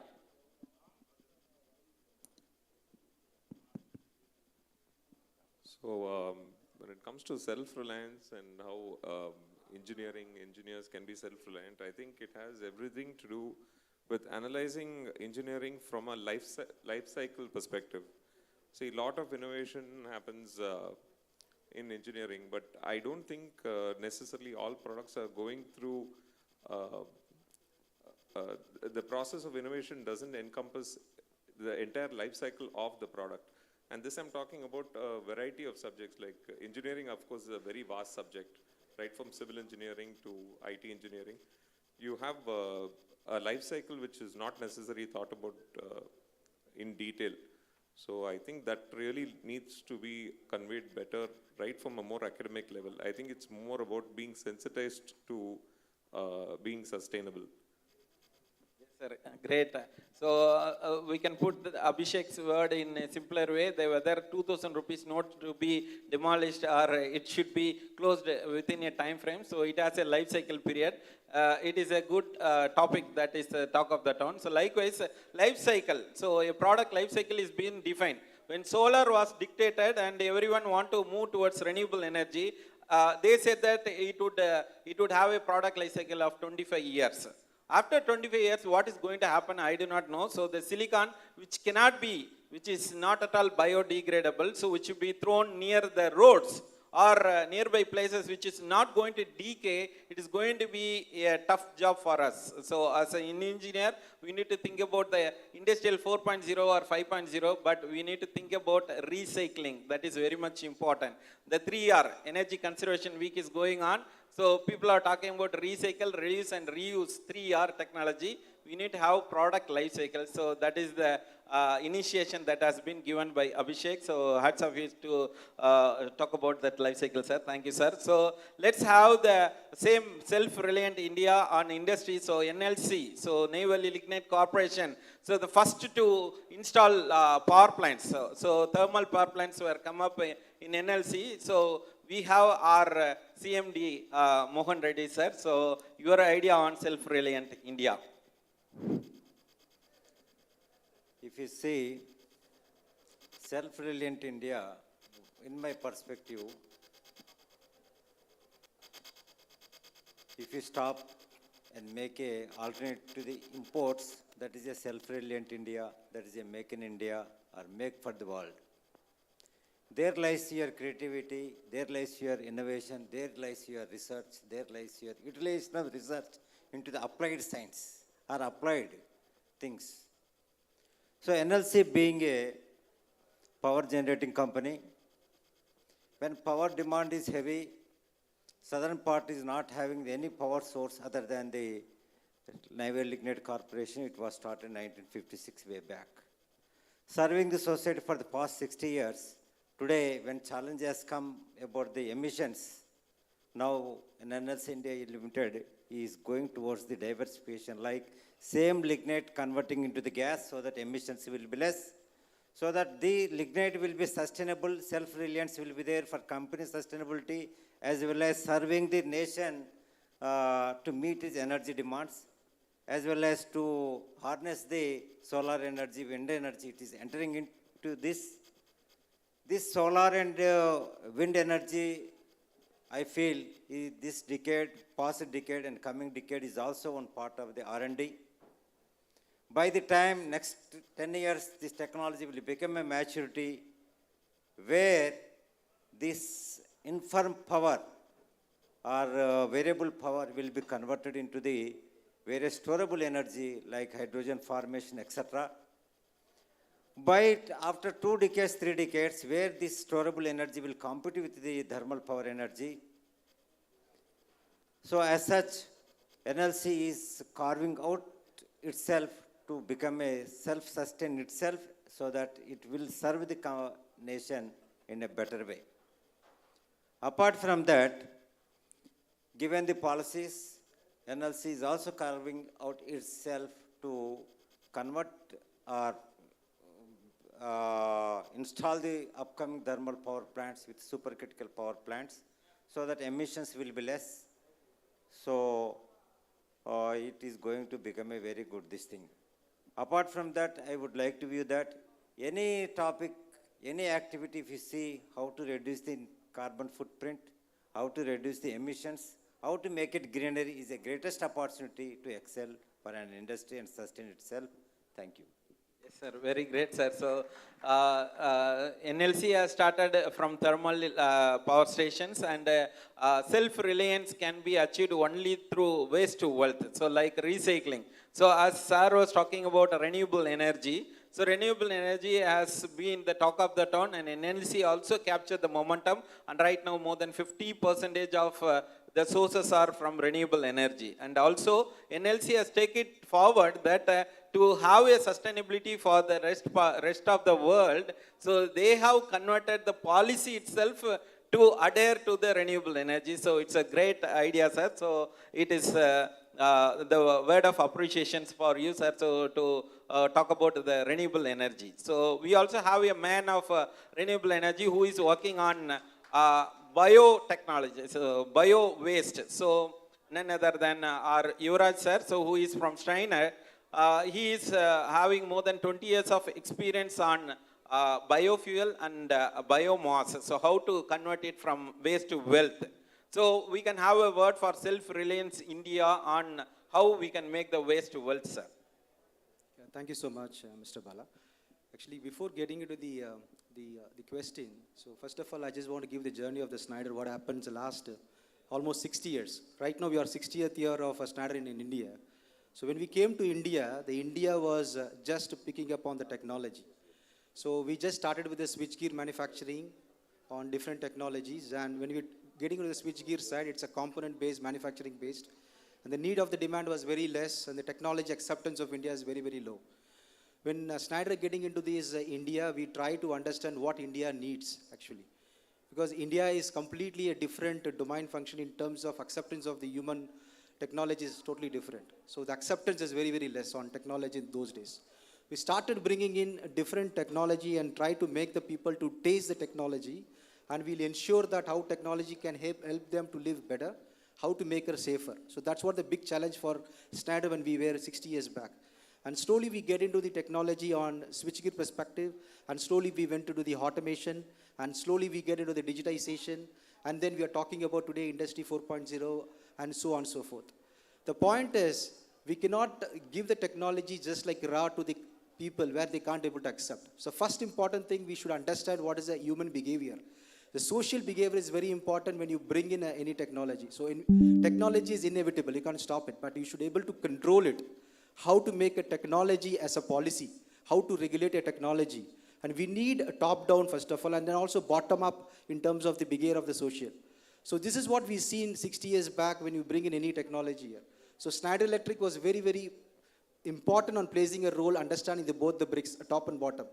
So we started with this manufacturing plant. We were having a very minimum manufacturing plant. The demand was very less.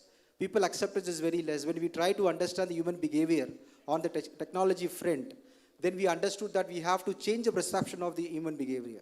So we started going into each governance, the policy, regulation, standardization, and we try to change the mindset of the people in terms of the governance level. So then we step into the local level of the people in terms of understanding the humans, how they can be able to use the technology, because we have a huge manpower in India, but the critical importance of human in India is how far they accept. Today we talk about battery storage, but still we are not bringing in very faster, because India is always see, understand, and then touch and feel, then only they accept the technology. So we started with a smaller manufacturing plant, and then we started into the technology where we bring in the demand was less, and though we are trying to give them the understanding of the human behavior, and slowly we try to bring in newer technology in the switch gear, and then we get into the industrialization in terms of our manufacturing plant. What we have in India is almost 34 manufacturing plant, but still all the manufacturing plants are digitized. It is industrial 4.0 today. Remotely we can able to operate the industries across globally. The point is, we started with the smaller juice of the technology to the people, and then from there we started it. Because every small technology will bring in a newer technology. It's like a life cycle. We can bring in smaller technology that will call for the bigger technology and move forth. Today we talk about metaverse. Before you talk about the VR and AR. So everything like a new technology, when you accept, you should also understand the trajectory of the technology which we are going to see. So today, what I'm trying to emphasize here is, technology cannot be stopped, but the point is how you are going to give the technology as a policy, as standardization. Today, I am coming from Schneider, but actually I'm coming from Green Next. Schneider has started a new company called Green Next, which we're talking about sustainability. We were not talking about sustainability past 10 years or 15 years. But today, if you talk about everywhere, sustainability is one of the brick. Everywhere talk about that. Because we know that greener product, greener environment, climate change, Paris Agreement, last month is Egypt, and so on and so forth, COP27. The point when the technology evolves are two different sides. One is that global change will call the technology. Sometimes technology call the global change. Vice versa can happen. So here what we need to understand here is how we are going to keep the sustainable in terms of as a company, as for the India. So India, if you want to be sustainable in the technology, we never have to depend on the other country to buy the technology. So if you see, I think most of the eminent speakers talks about that. We buy technology from other countries. Anything, if you talk about technology, we buy it. But we don't put our man-hours, technology people who are there, technocrats who are there. We have to pull everybody in one single path of ideation. So this is where the Jack Ma said, one of the preeminent Alibaba CEO, he always says that bringing technology people to one place is very, very difficult. Bringing a stupid people is very easy.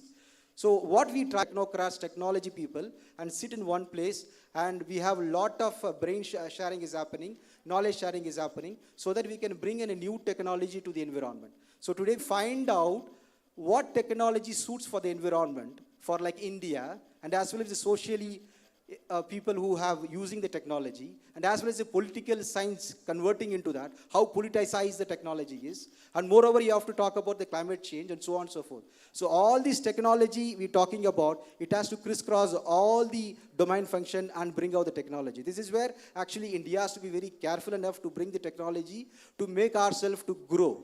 Before we not doing that sort of a strategy and bring in technology, then it's become a tough task for India to grow on. Yes, Yuvraj sir. So you put forth two questions right away. So I was talking about engineering. Now the technology point comes into play. So Schneider was working with human life, and that's how they changed the engineering to a technological framework where the technology was transferred from a foreign country to Indian country. And right now we have a sustainability because accidentally you may end up with a technology. But we don't have a technocrat here in India. So we are looking forward for a technocrat Indian from a foreign country. So that one person did PDF in IIT Bombay. When he gone for an interview, he was antagonized by one of the professor that he did not have BTech degree. In spite of AMIE, MTech, MS, PDF, he was antagonized not having BTech degree. What is a BTech degree we know nowadays. Okay. So try to bring back the old engineering system. One more thing I was to commemorate, what my father said to me. When he was studying in NPT, Nachimuthu Polytechnic, Pollachi in 1963, at that time, G.T. Naidu visited the Polytechnic. N. Mahalingam, the stalwart in mechanical engineering, he was there. G.T. Naidu asked Mahalingam, how many lathes you have? He want to say the shop and all. He visited the mess also and asked Mahalingam, how much you charge for the mess fees? He said 35 to 40 rupees for a vegetarian. For non-vegetarian, 45 to 50 rupees. He scolded Professor Arulchelvar Mahalingam, you have this much of young power, young generation. You have this much of lathes. You have this much of machineries. You are in Coimbatore district. don't you have a guts to give a free meal to your students with this much of production unit? So that was a vision of industrialists and engineers those days. Okay. So again I say the current system will make definitely worsen. Let us see how worse it goes. Let us see. Thank you. Yes, sir. Thank you, sir. So as I said, the basement should be very strong. So it may be the syllabus. The syllabus need to be changed. Means it's not the old or new, but the basement should be very strong. So the syllabus need to cater the information which is need of the hour. Means they need to know the fundamentals. So that's what you have given. Your words are very strong enough that saying that your father has given you such information and you have made it a industry because of his words only. You have been an entrepreneur rather than becoming an employee. You are an employee. I did not get any job. That is why I am an entrepreneur. Okay. Okay, sir. My CGPA was very less. Okay. My BE was second class, 58.5. My Anna University, my CGPA was 6.5. So because of that, I did not get any job. So I started my own and giving job to others. புரியுது sir. Book மட்டும் தான் வச்சிருந்தீங்க போல இருக்கு. Okay, fine. So anyhow, we'll come to the point that the basement should be very strong enough for the new syllabus as well. So because fundamentally we need to make the world to have a sustainability means the engineers should have the strong fundamentals. It's not the fundamental building is going to come up because of the different area, the technology which is going to be drawn, but we need to have an engineer who is having strong fundamentals, and that's how we need to go ahead and do his PDF. That's how Sarah has picturized. We would also have such basements. Everything depends on the power. So we have more people from power engineering. So we, the last panelist, Mr. Sendil Kumar is here from power industry. So who is going to tackle both generation as well as demand. He is working with load dispatch center in Tamil Nadu Electricity Board. Let's have his words, sir. Please. Good evening to all. I am Sendil Kumar, working from TNSC, Tamil Nadu State Load Dispatch Center, TAN Transco. At present condition, we are utilizing more power requirement. Just I have discussed about the power requirement conditions. Our India requirement is around 210 gigawatts. Based on 210 gigawatts, our availability is about 400 gigawatts. So future, how much power requirement? Based on the lot of developments are coming. What are the developments coming? Electrical vehicle coming and battery storage system, UPS system. Lot of things are coming on based on electrical only. So based on electrical only, how much fuel is available? Fossil fuels are available in throughout the world. How long period it will going to maintain? Up to 2050 or 2060 may be possible. After that, how we are going to manage? How we are going to the sustainability, the power is there? Is it possible to manage? Yes, it is possible. But right now, everywhere implemented the RE power, renewable energy. That is a wind and solar. Right now, Tamil Nadu is a pioneer in world over. In Tamil Nadu is the 13,000 megawatt. Our Tamil Nadu's requirement is around 17,000 megawatt. And out of 17,000 megawatt, 33,000 capacity is there. Renewable only spot is at 13,000 megawatt. Out of 13,000, we are utilizing more than 7,500 megawatt during the last summer period, and 50%, more than 50% utilizing the RE power only without fully. So compared to that previously, previous years, sustainable RE power is very minimum only. Now we are injected and commissioned more RE power in Tamil Nadu. Solar more than 5,000 megawatt and wind more than 8,000 megawatt and mini hydro and solar power, cogen, biomass and lot of things are there. It coming around is a 14,000 megawatt will coming. So out of 14,000, 10,000 megawatt is easily possible on the during the summer month. So we are fully managed with that grid. And then one more thing, and then if fully RE power utilized, is it possible to manage the grid? Yes, it is possible. Already implemented and utilized in that USA and UK, they are fully utilized. UK, the requirement is around 92 gigawatts only. Out of 92 gigawatts, the installed capacity is RE is 180 and the conventional is also 180 gigawatts is there. And based on the 180 gigawatts, they utilize 92 gigawatts RE power only. So it is possible to manage. In the same way, our central government also, policies also like that only. From 2030 onwards, we are going to utilize the RE power more than 55%. and control that fossil fuel less than 45%. Right now our thermal capacity utilizing also come down to 45 to 50% only. It is also big change to the environment and save our nation also. Not only nation only, world also. Right now. In the same way, we are developing lot of things. Right now, our installed capacity is also past 10 years only we developed more than that 100 gigawatts reached.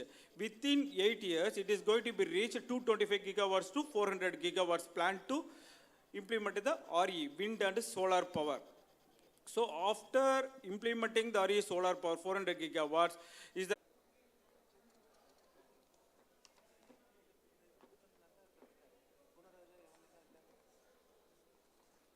மீட்டிங்கில் இருக்கான் வரலங்கிறாரு அவர் அவன் கொடுத்துருவான் வேறு வழி கிடையாது time இல்லை நமக்கு இல்லை நம்ம கொடுக்குறது ஆக்சுவலாக எவ்வளோ டைம் ஆகும் 15 மினிட்ஸ் தானே ஆகும் எல்லாமே இருக்குது நிறைய இருக்குது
Okay. So good evening once again. So we would like to honor our panelists. So the panelists, we have an academic excellence as well as industrial excellence. See the theme of role of engineers for sustainable and self-reliant India. So the panelist one, we have academic excellence. So I would like to invite Dr. K. Vishwanathan sir, who is a Vice Chancellor, Anna University, former Vice Chancellor, Anna University, also the Rector of MGR Institute of Technology. So can you put your hands together in appreciating our panel member, Dr. D. Vishwanathan? Dr. D. Vishwanathan. Yeah. So I would like to invite Dr. M. Murugan, who is the principal of Sri SRM Valliyamma Engineering College.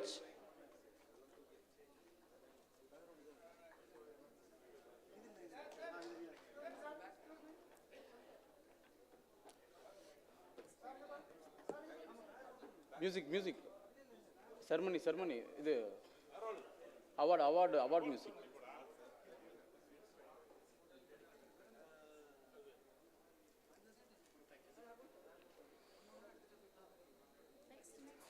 We would like to invite Dr. L. Ramesh, who is a joint registrar from MGR University, to receive a panelist memento.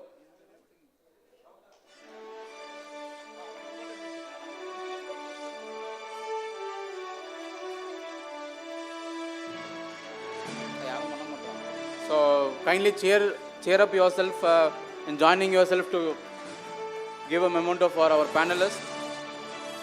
The next, I would like to invite Dr. Suresh Sitaraman, the Dean Affair of Kalenjin Institute of Technology from Coimbatore.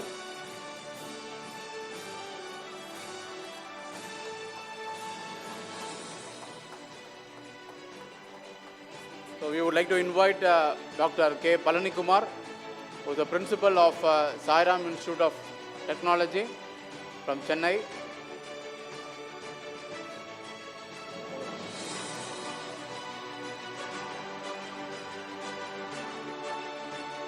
So please put together in appreciating our panelist member.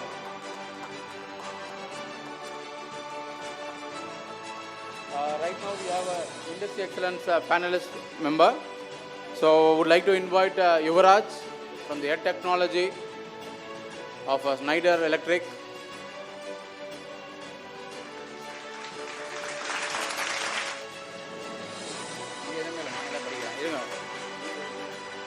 Would like to invite K. Mohan Reddy, Engineer K. Mohan Reddy, who is the Director for Planning and Projects, Neyveli Lignite Corporation Limited.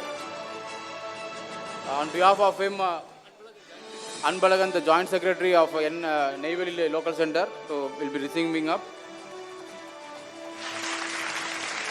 I would like to invite Engineer Abhishek, who is an architect, who will be joined as a panelist.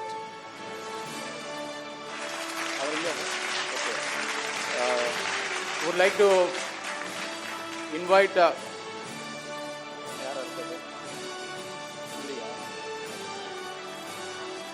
Karthikeyan. The Karthikeyan from Karthikeyan Associates.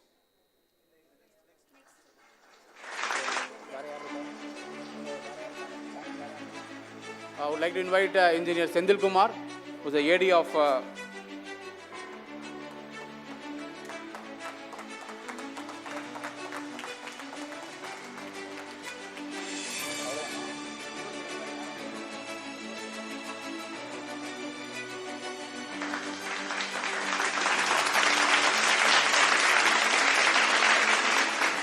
would like to invite Engineer Shivakumar, who is the Director for National Renewable Private Limited. Okay.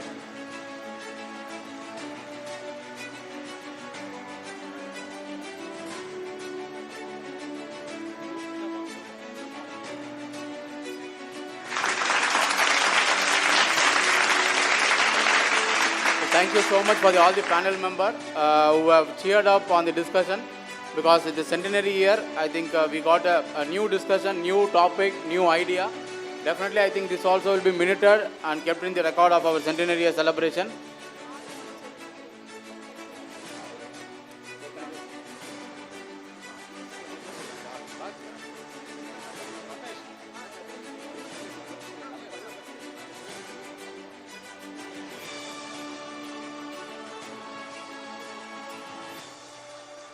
Okay.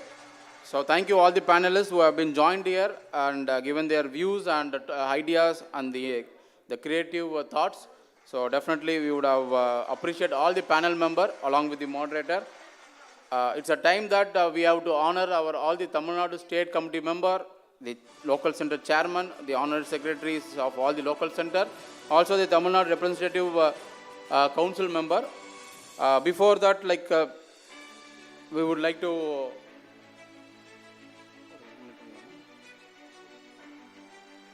we would like to invite the special guests who have been joined with our centenary celebration.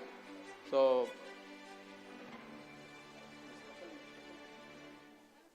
I would like to invite Dr. Arivadagan, who is PMI SP and PMI from USA. He is a Master Black Belt in Lean Six Sigma Process Improvement, an honors graduate of Civil Structural Engineering from University of Madras. He is having more than 36 years of experience of global projects, general management experience. He has done business analytics and enterprises risk management from IIM Bangalore. He worked in various nations from India, UAE, Oman, USA, Yemen, Nepal.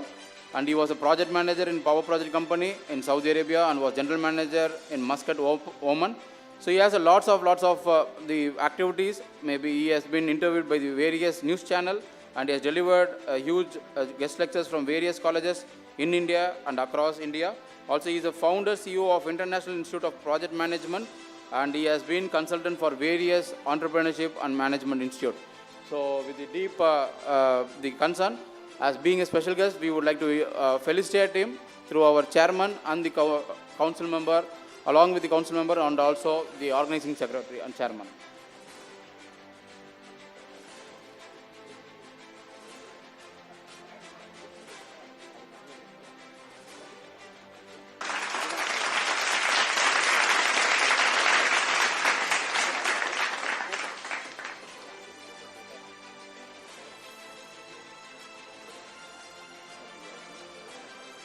So maybe he can just give us a felicitation note as being a special guest for centenary celebration.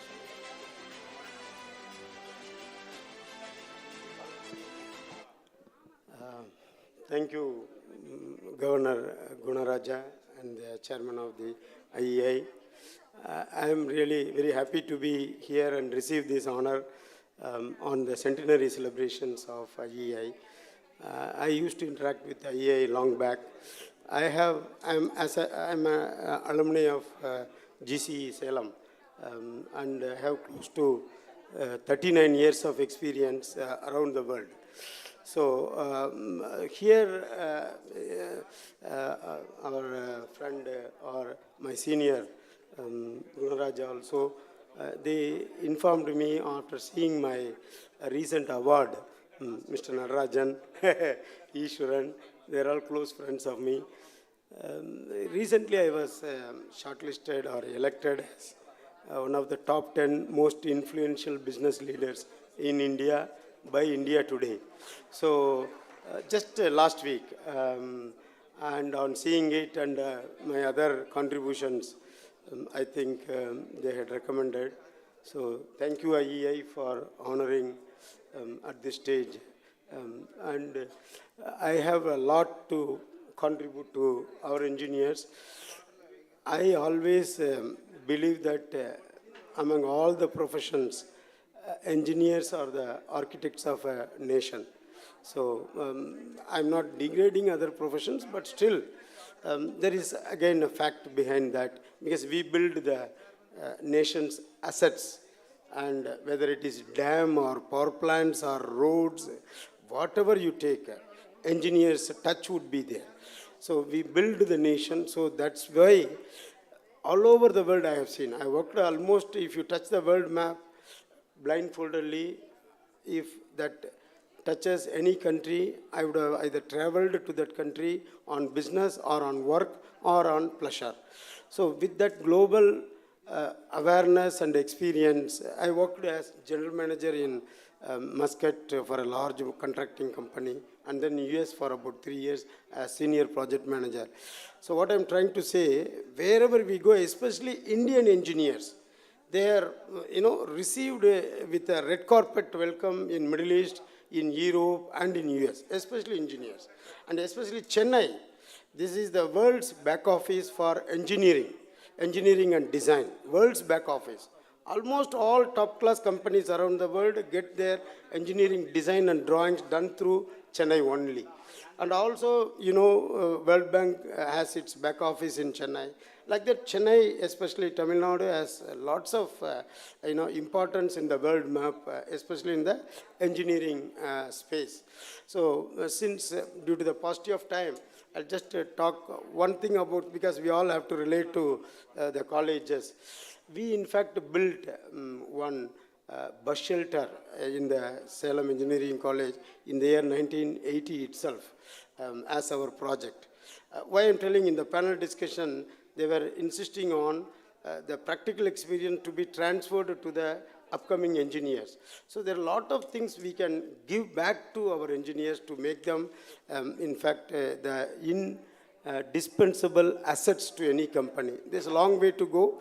They have asked for a special session on, I am from IIPM, I am the CEO of IIPM, that International Institute of Project Management.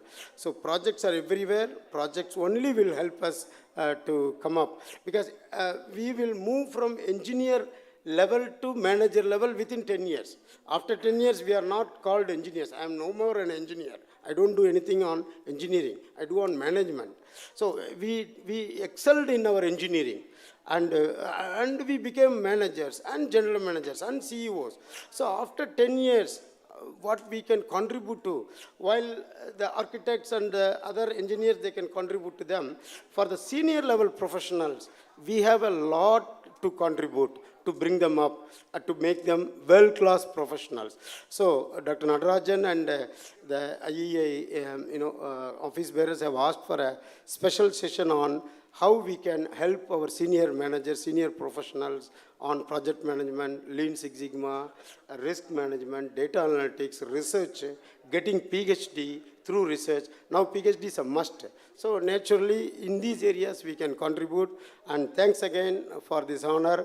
I am with you, and we will grow together. Thank you, sir. Thank you. So thank you so much, sir, for your felicitation. It's a time for getting inside the appreciation ceremony. Before that, I would like to invite our chairman to just give a small felicitation address. Okay.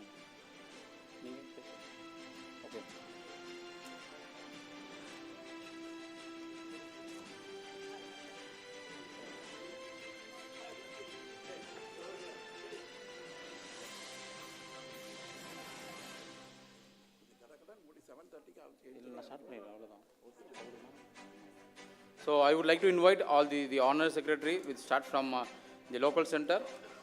So the honor secretaries, we are just giving them a best performance award during the centenary celebration as being an 100-year celebration.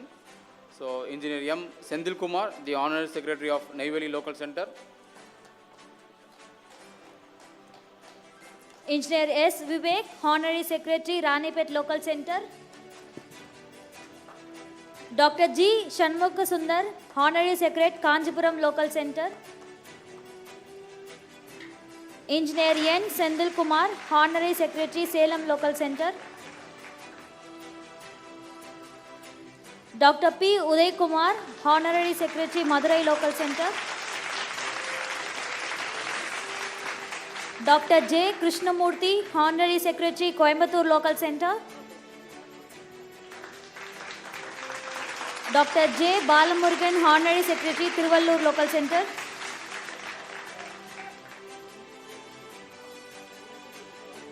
Dr. K. Vijay Kumar, Honorary Secretary, Kattangalattur Local Center. Mr. Sendil Arumurugam, Honorary Secretary, Kalpakam Local Center. Dr. R. Kumaravelan, Honorary Secretary, E-Road Local Center. Dr. R. Kumaravelan, Honorary Secretary, E-Road Local Center.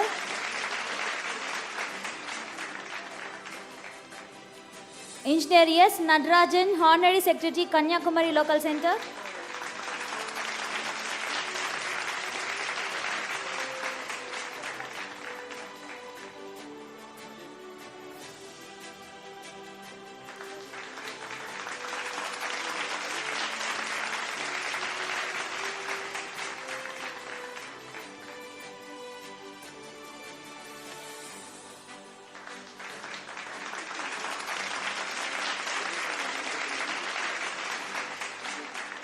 Dr. K. Vijay Kumar, Honorary Secretary, Katangalattu Local Center.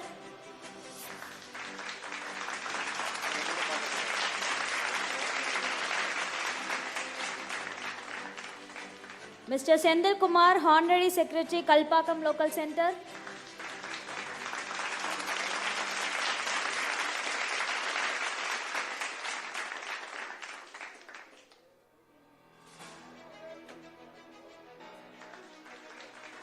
Dr. R. Kumaravelan, Honorary Secretary, E-Road Local Center.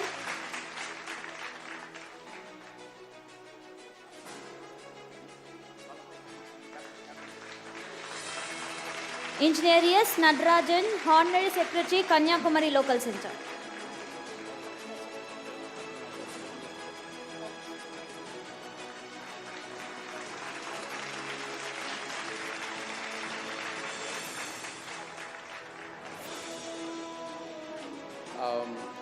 It's a proud moment that we are all in the centenary celebration, and we have almost 91 years our IEI member, who's none other than Captain, the Army Energy. He is worked in the AP in a military college, in MP, and he is retired and Chief Engineer from in the year of 1998. So IEI so proud that he is around the age of 91 and he's been joined our event, and we would like to felicitate him through a special guest. So thank you so much, sir, for joining and making this event much more colorful.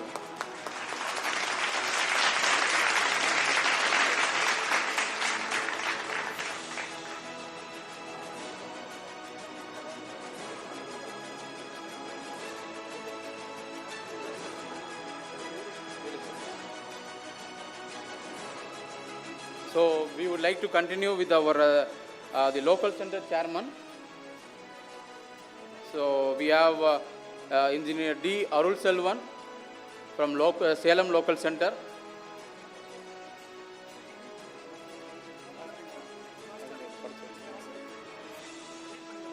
Engineer S. Rajagopal, Madurai Local Center. Engineer Raju Ramakrishnan, Kalpakam Local Center.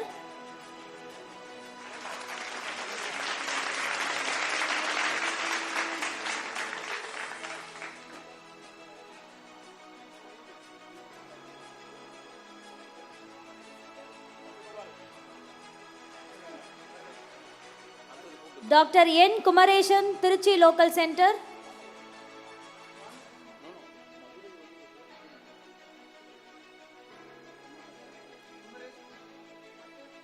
Dr. N. Kumaresan From Tiruchi Local Center. Okay. This is immediate past chairman. No.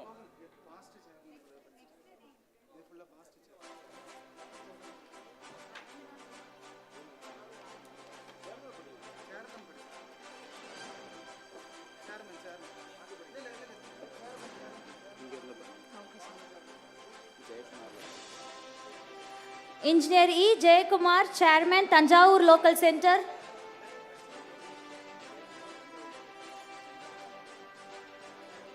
Engineer S. Arumuga Perumal, Chairman, Kanyakumari Local Center.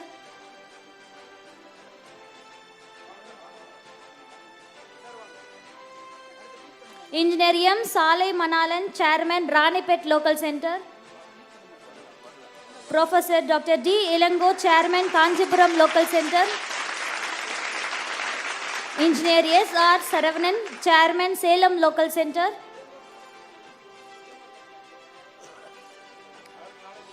Engineer S.R. Saravanan, Chairman, Salem Local Center. Dr. N. Sivasubramanian, Chairman, Madurai Local Center.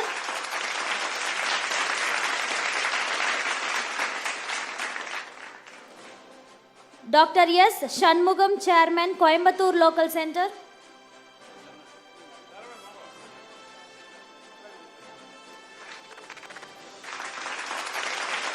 Dr. N. Sivasubramaniam, Chairman, Madurai Local Center.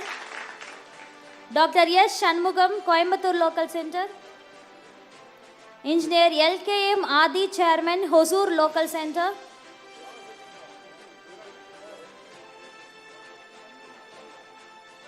Engineer L.K.M. Adi, Chairman, Hosur Local Center.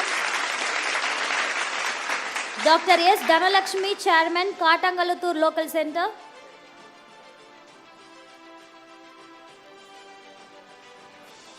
Engineer A. Sivakumar, Chairman, Tuticorin Local Center.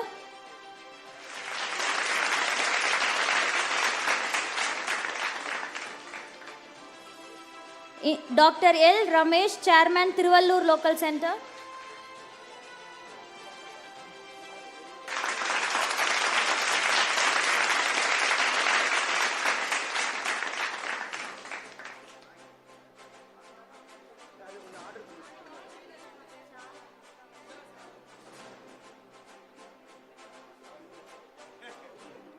Engineer M. Shanmugasundaram, Chairman, Kalpakam Local Center.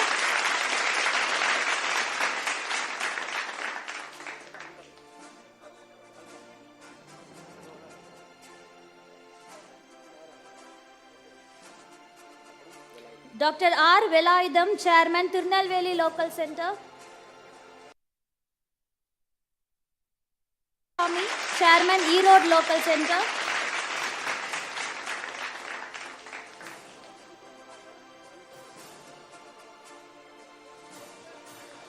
Engineer B. Balasubramaniam, Chairman, Tiruchi Local Center.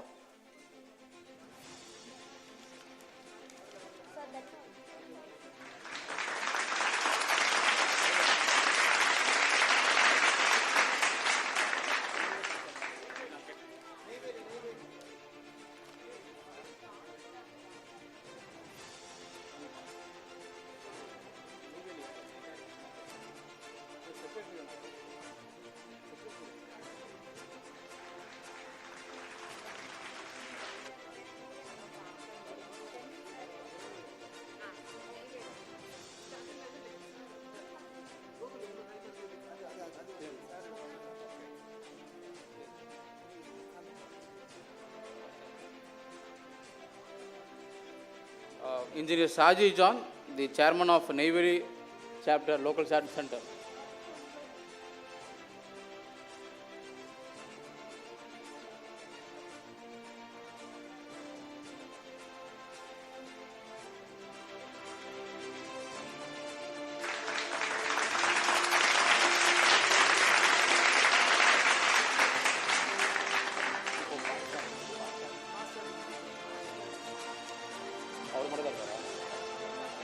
Okay, I would invite our the legendary session speaker, Ilamo Rangaswamy sir, also to join in the dais to felicitate the program.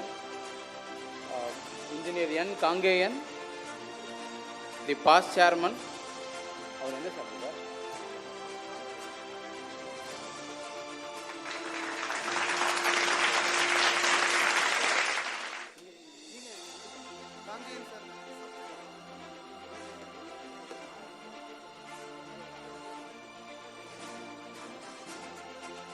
So, we would like to invite all the immediate past chairman, Engineer D. Arul Selvan, Salem Local Center.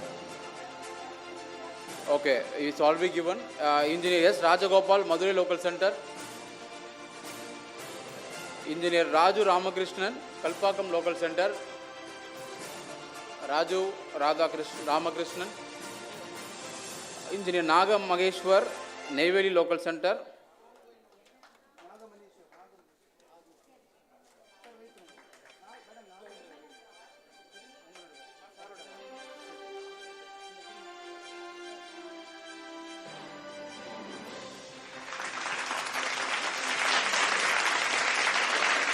Engineer N. Kumaresan, Tiruchi Local Center. Engineer N. Kumaresan, Tiruchi Local Center. Engineer T. Ratanavel, Thuthukudi Local Center. Engineer Nadesan Kangayan, it's already given. Dr. T. Manaka Devi, Osu Local Center. Engineer P.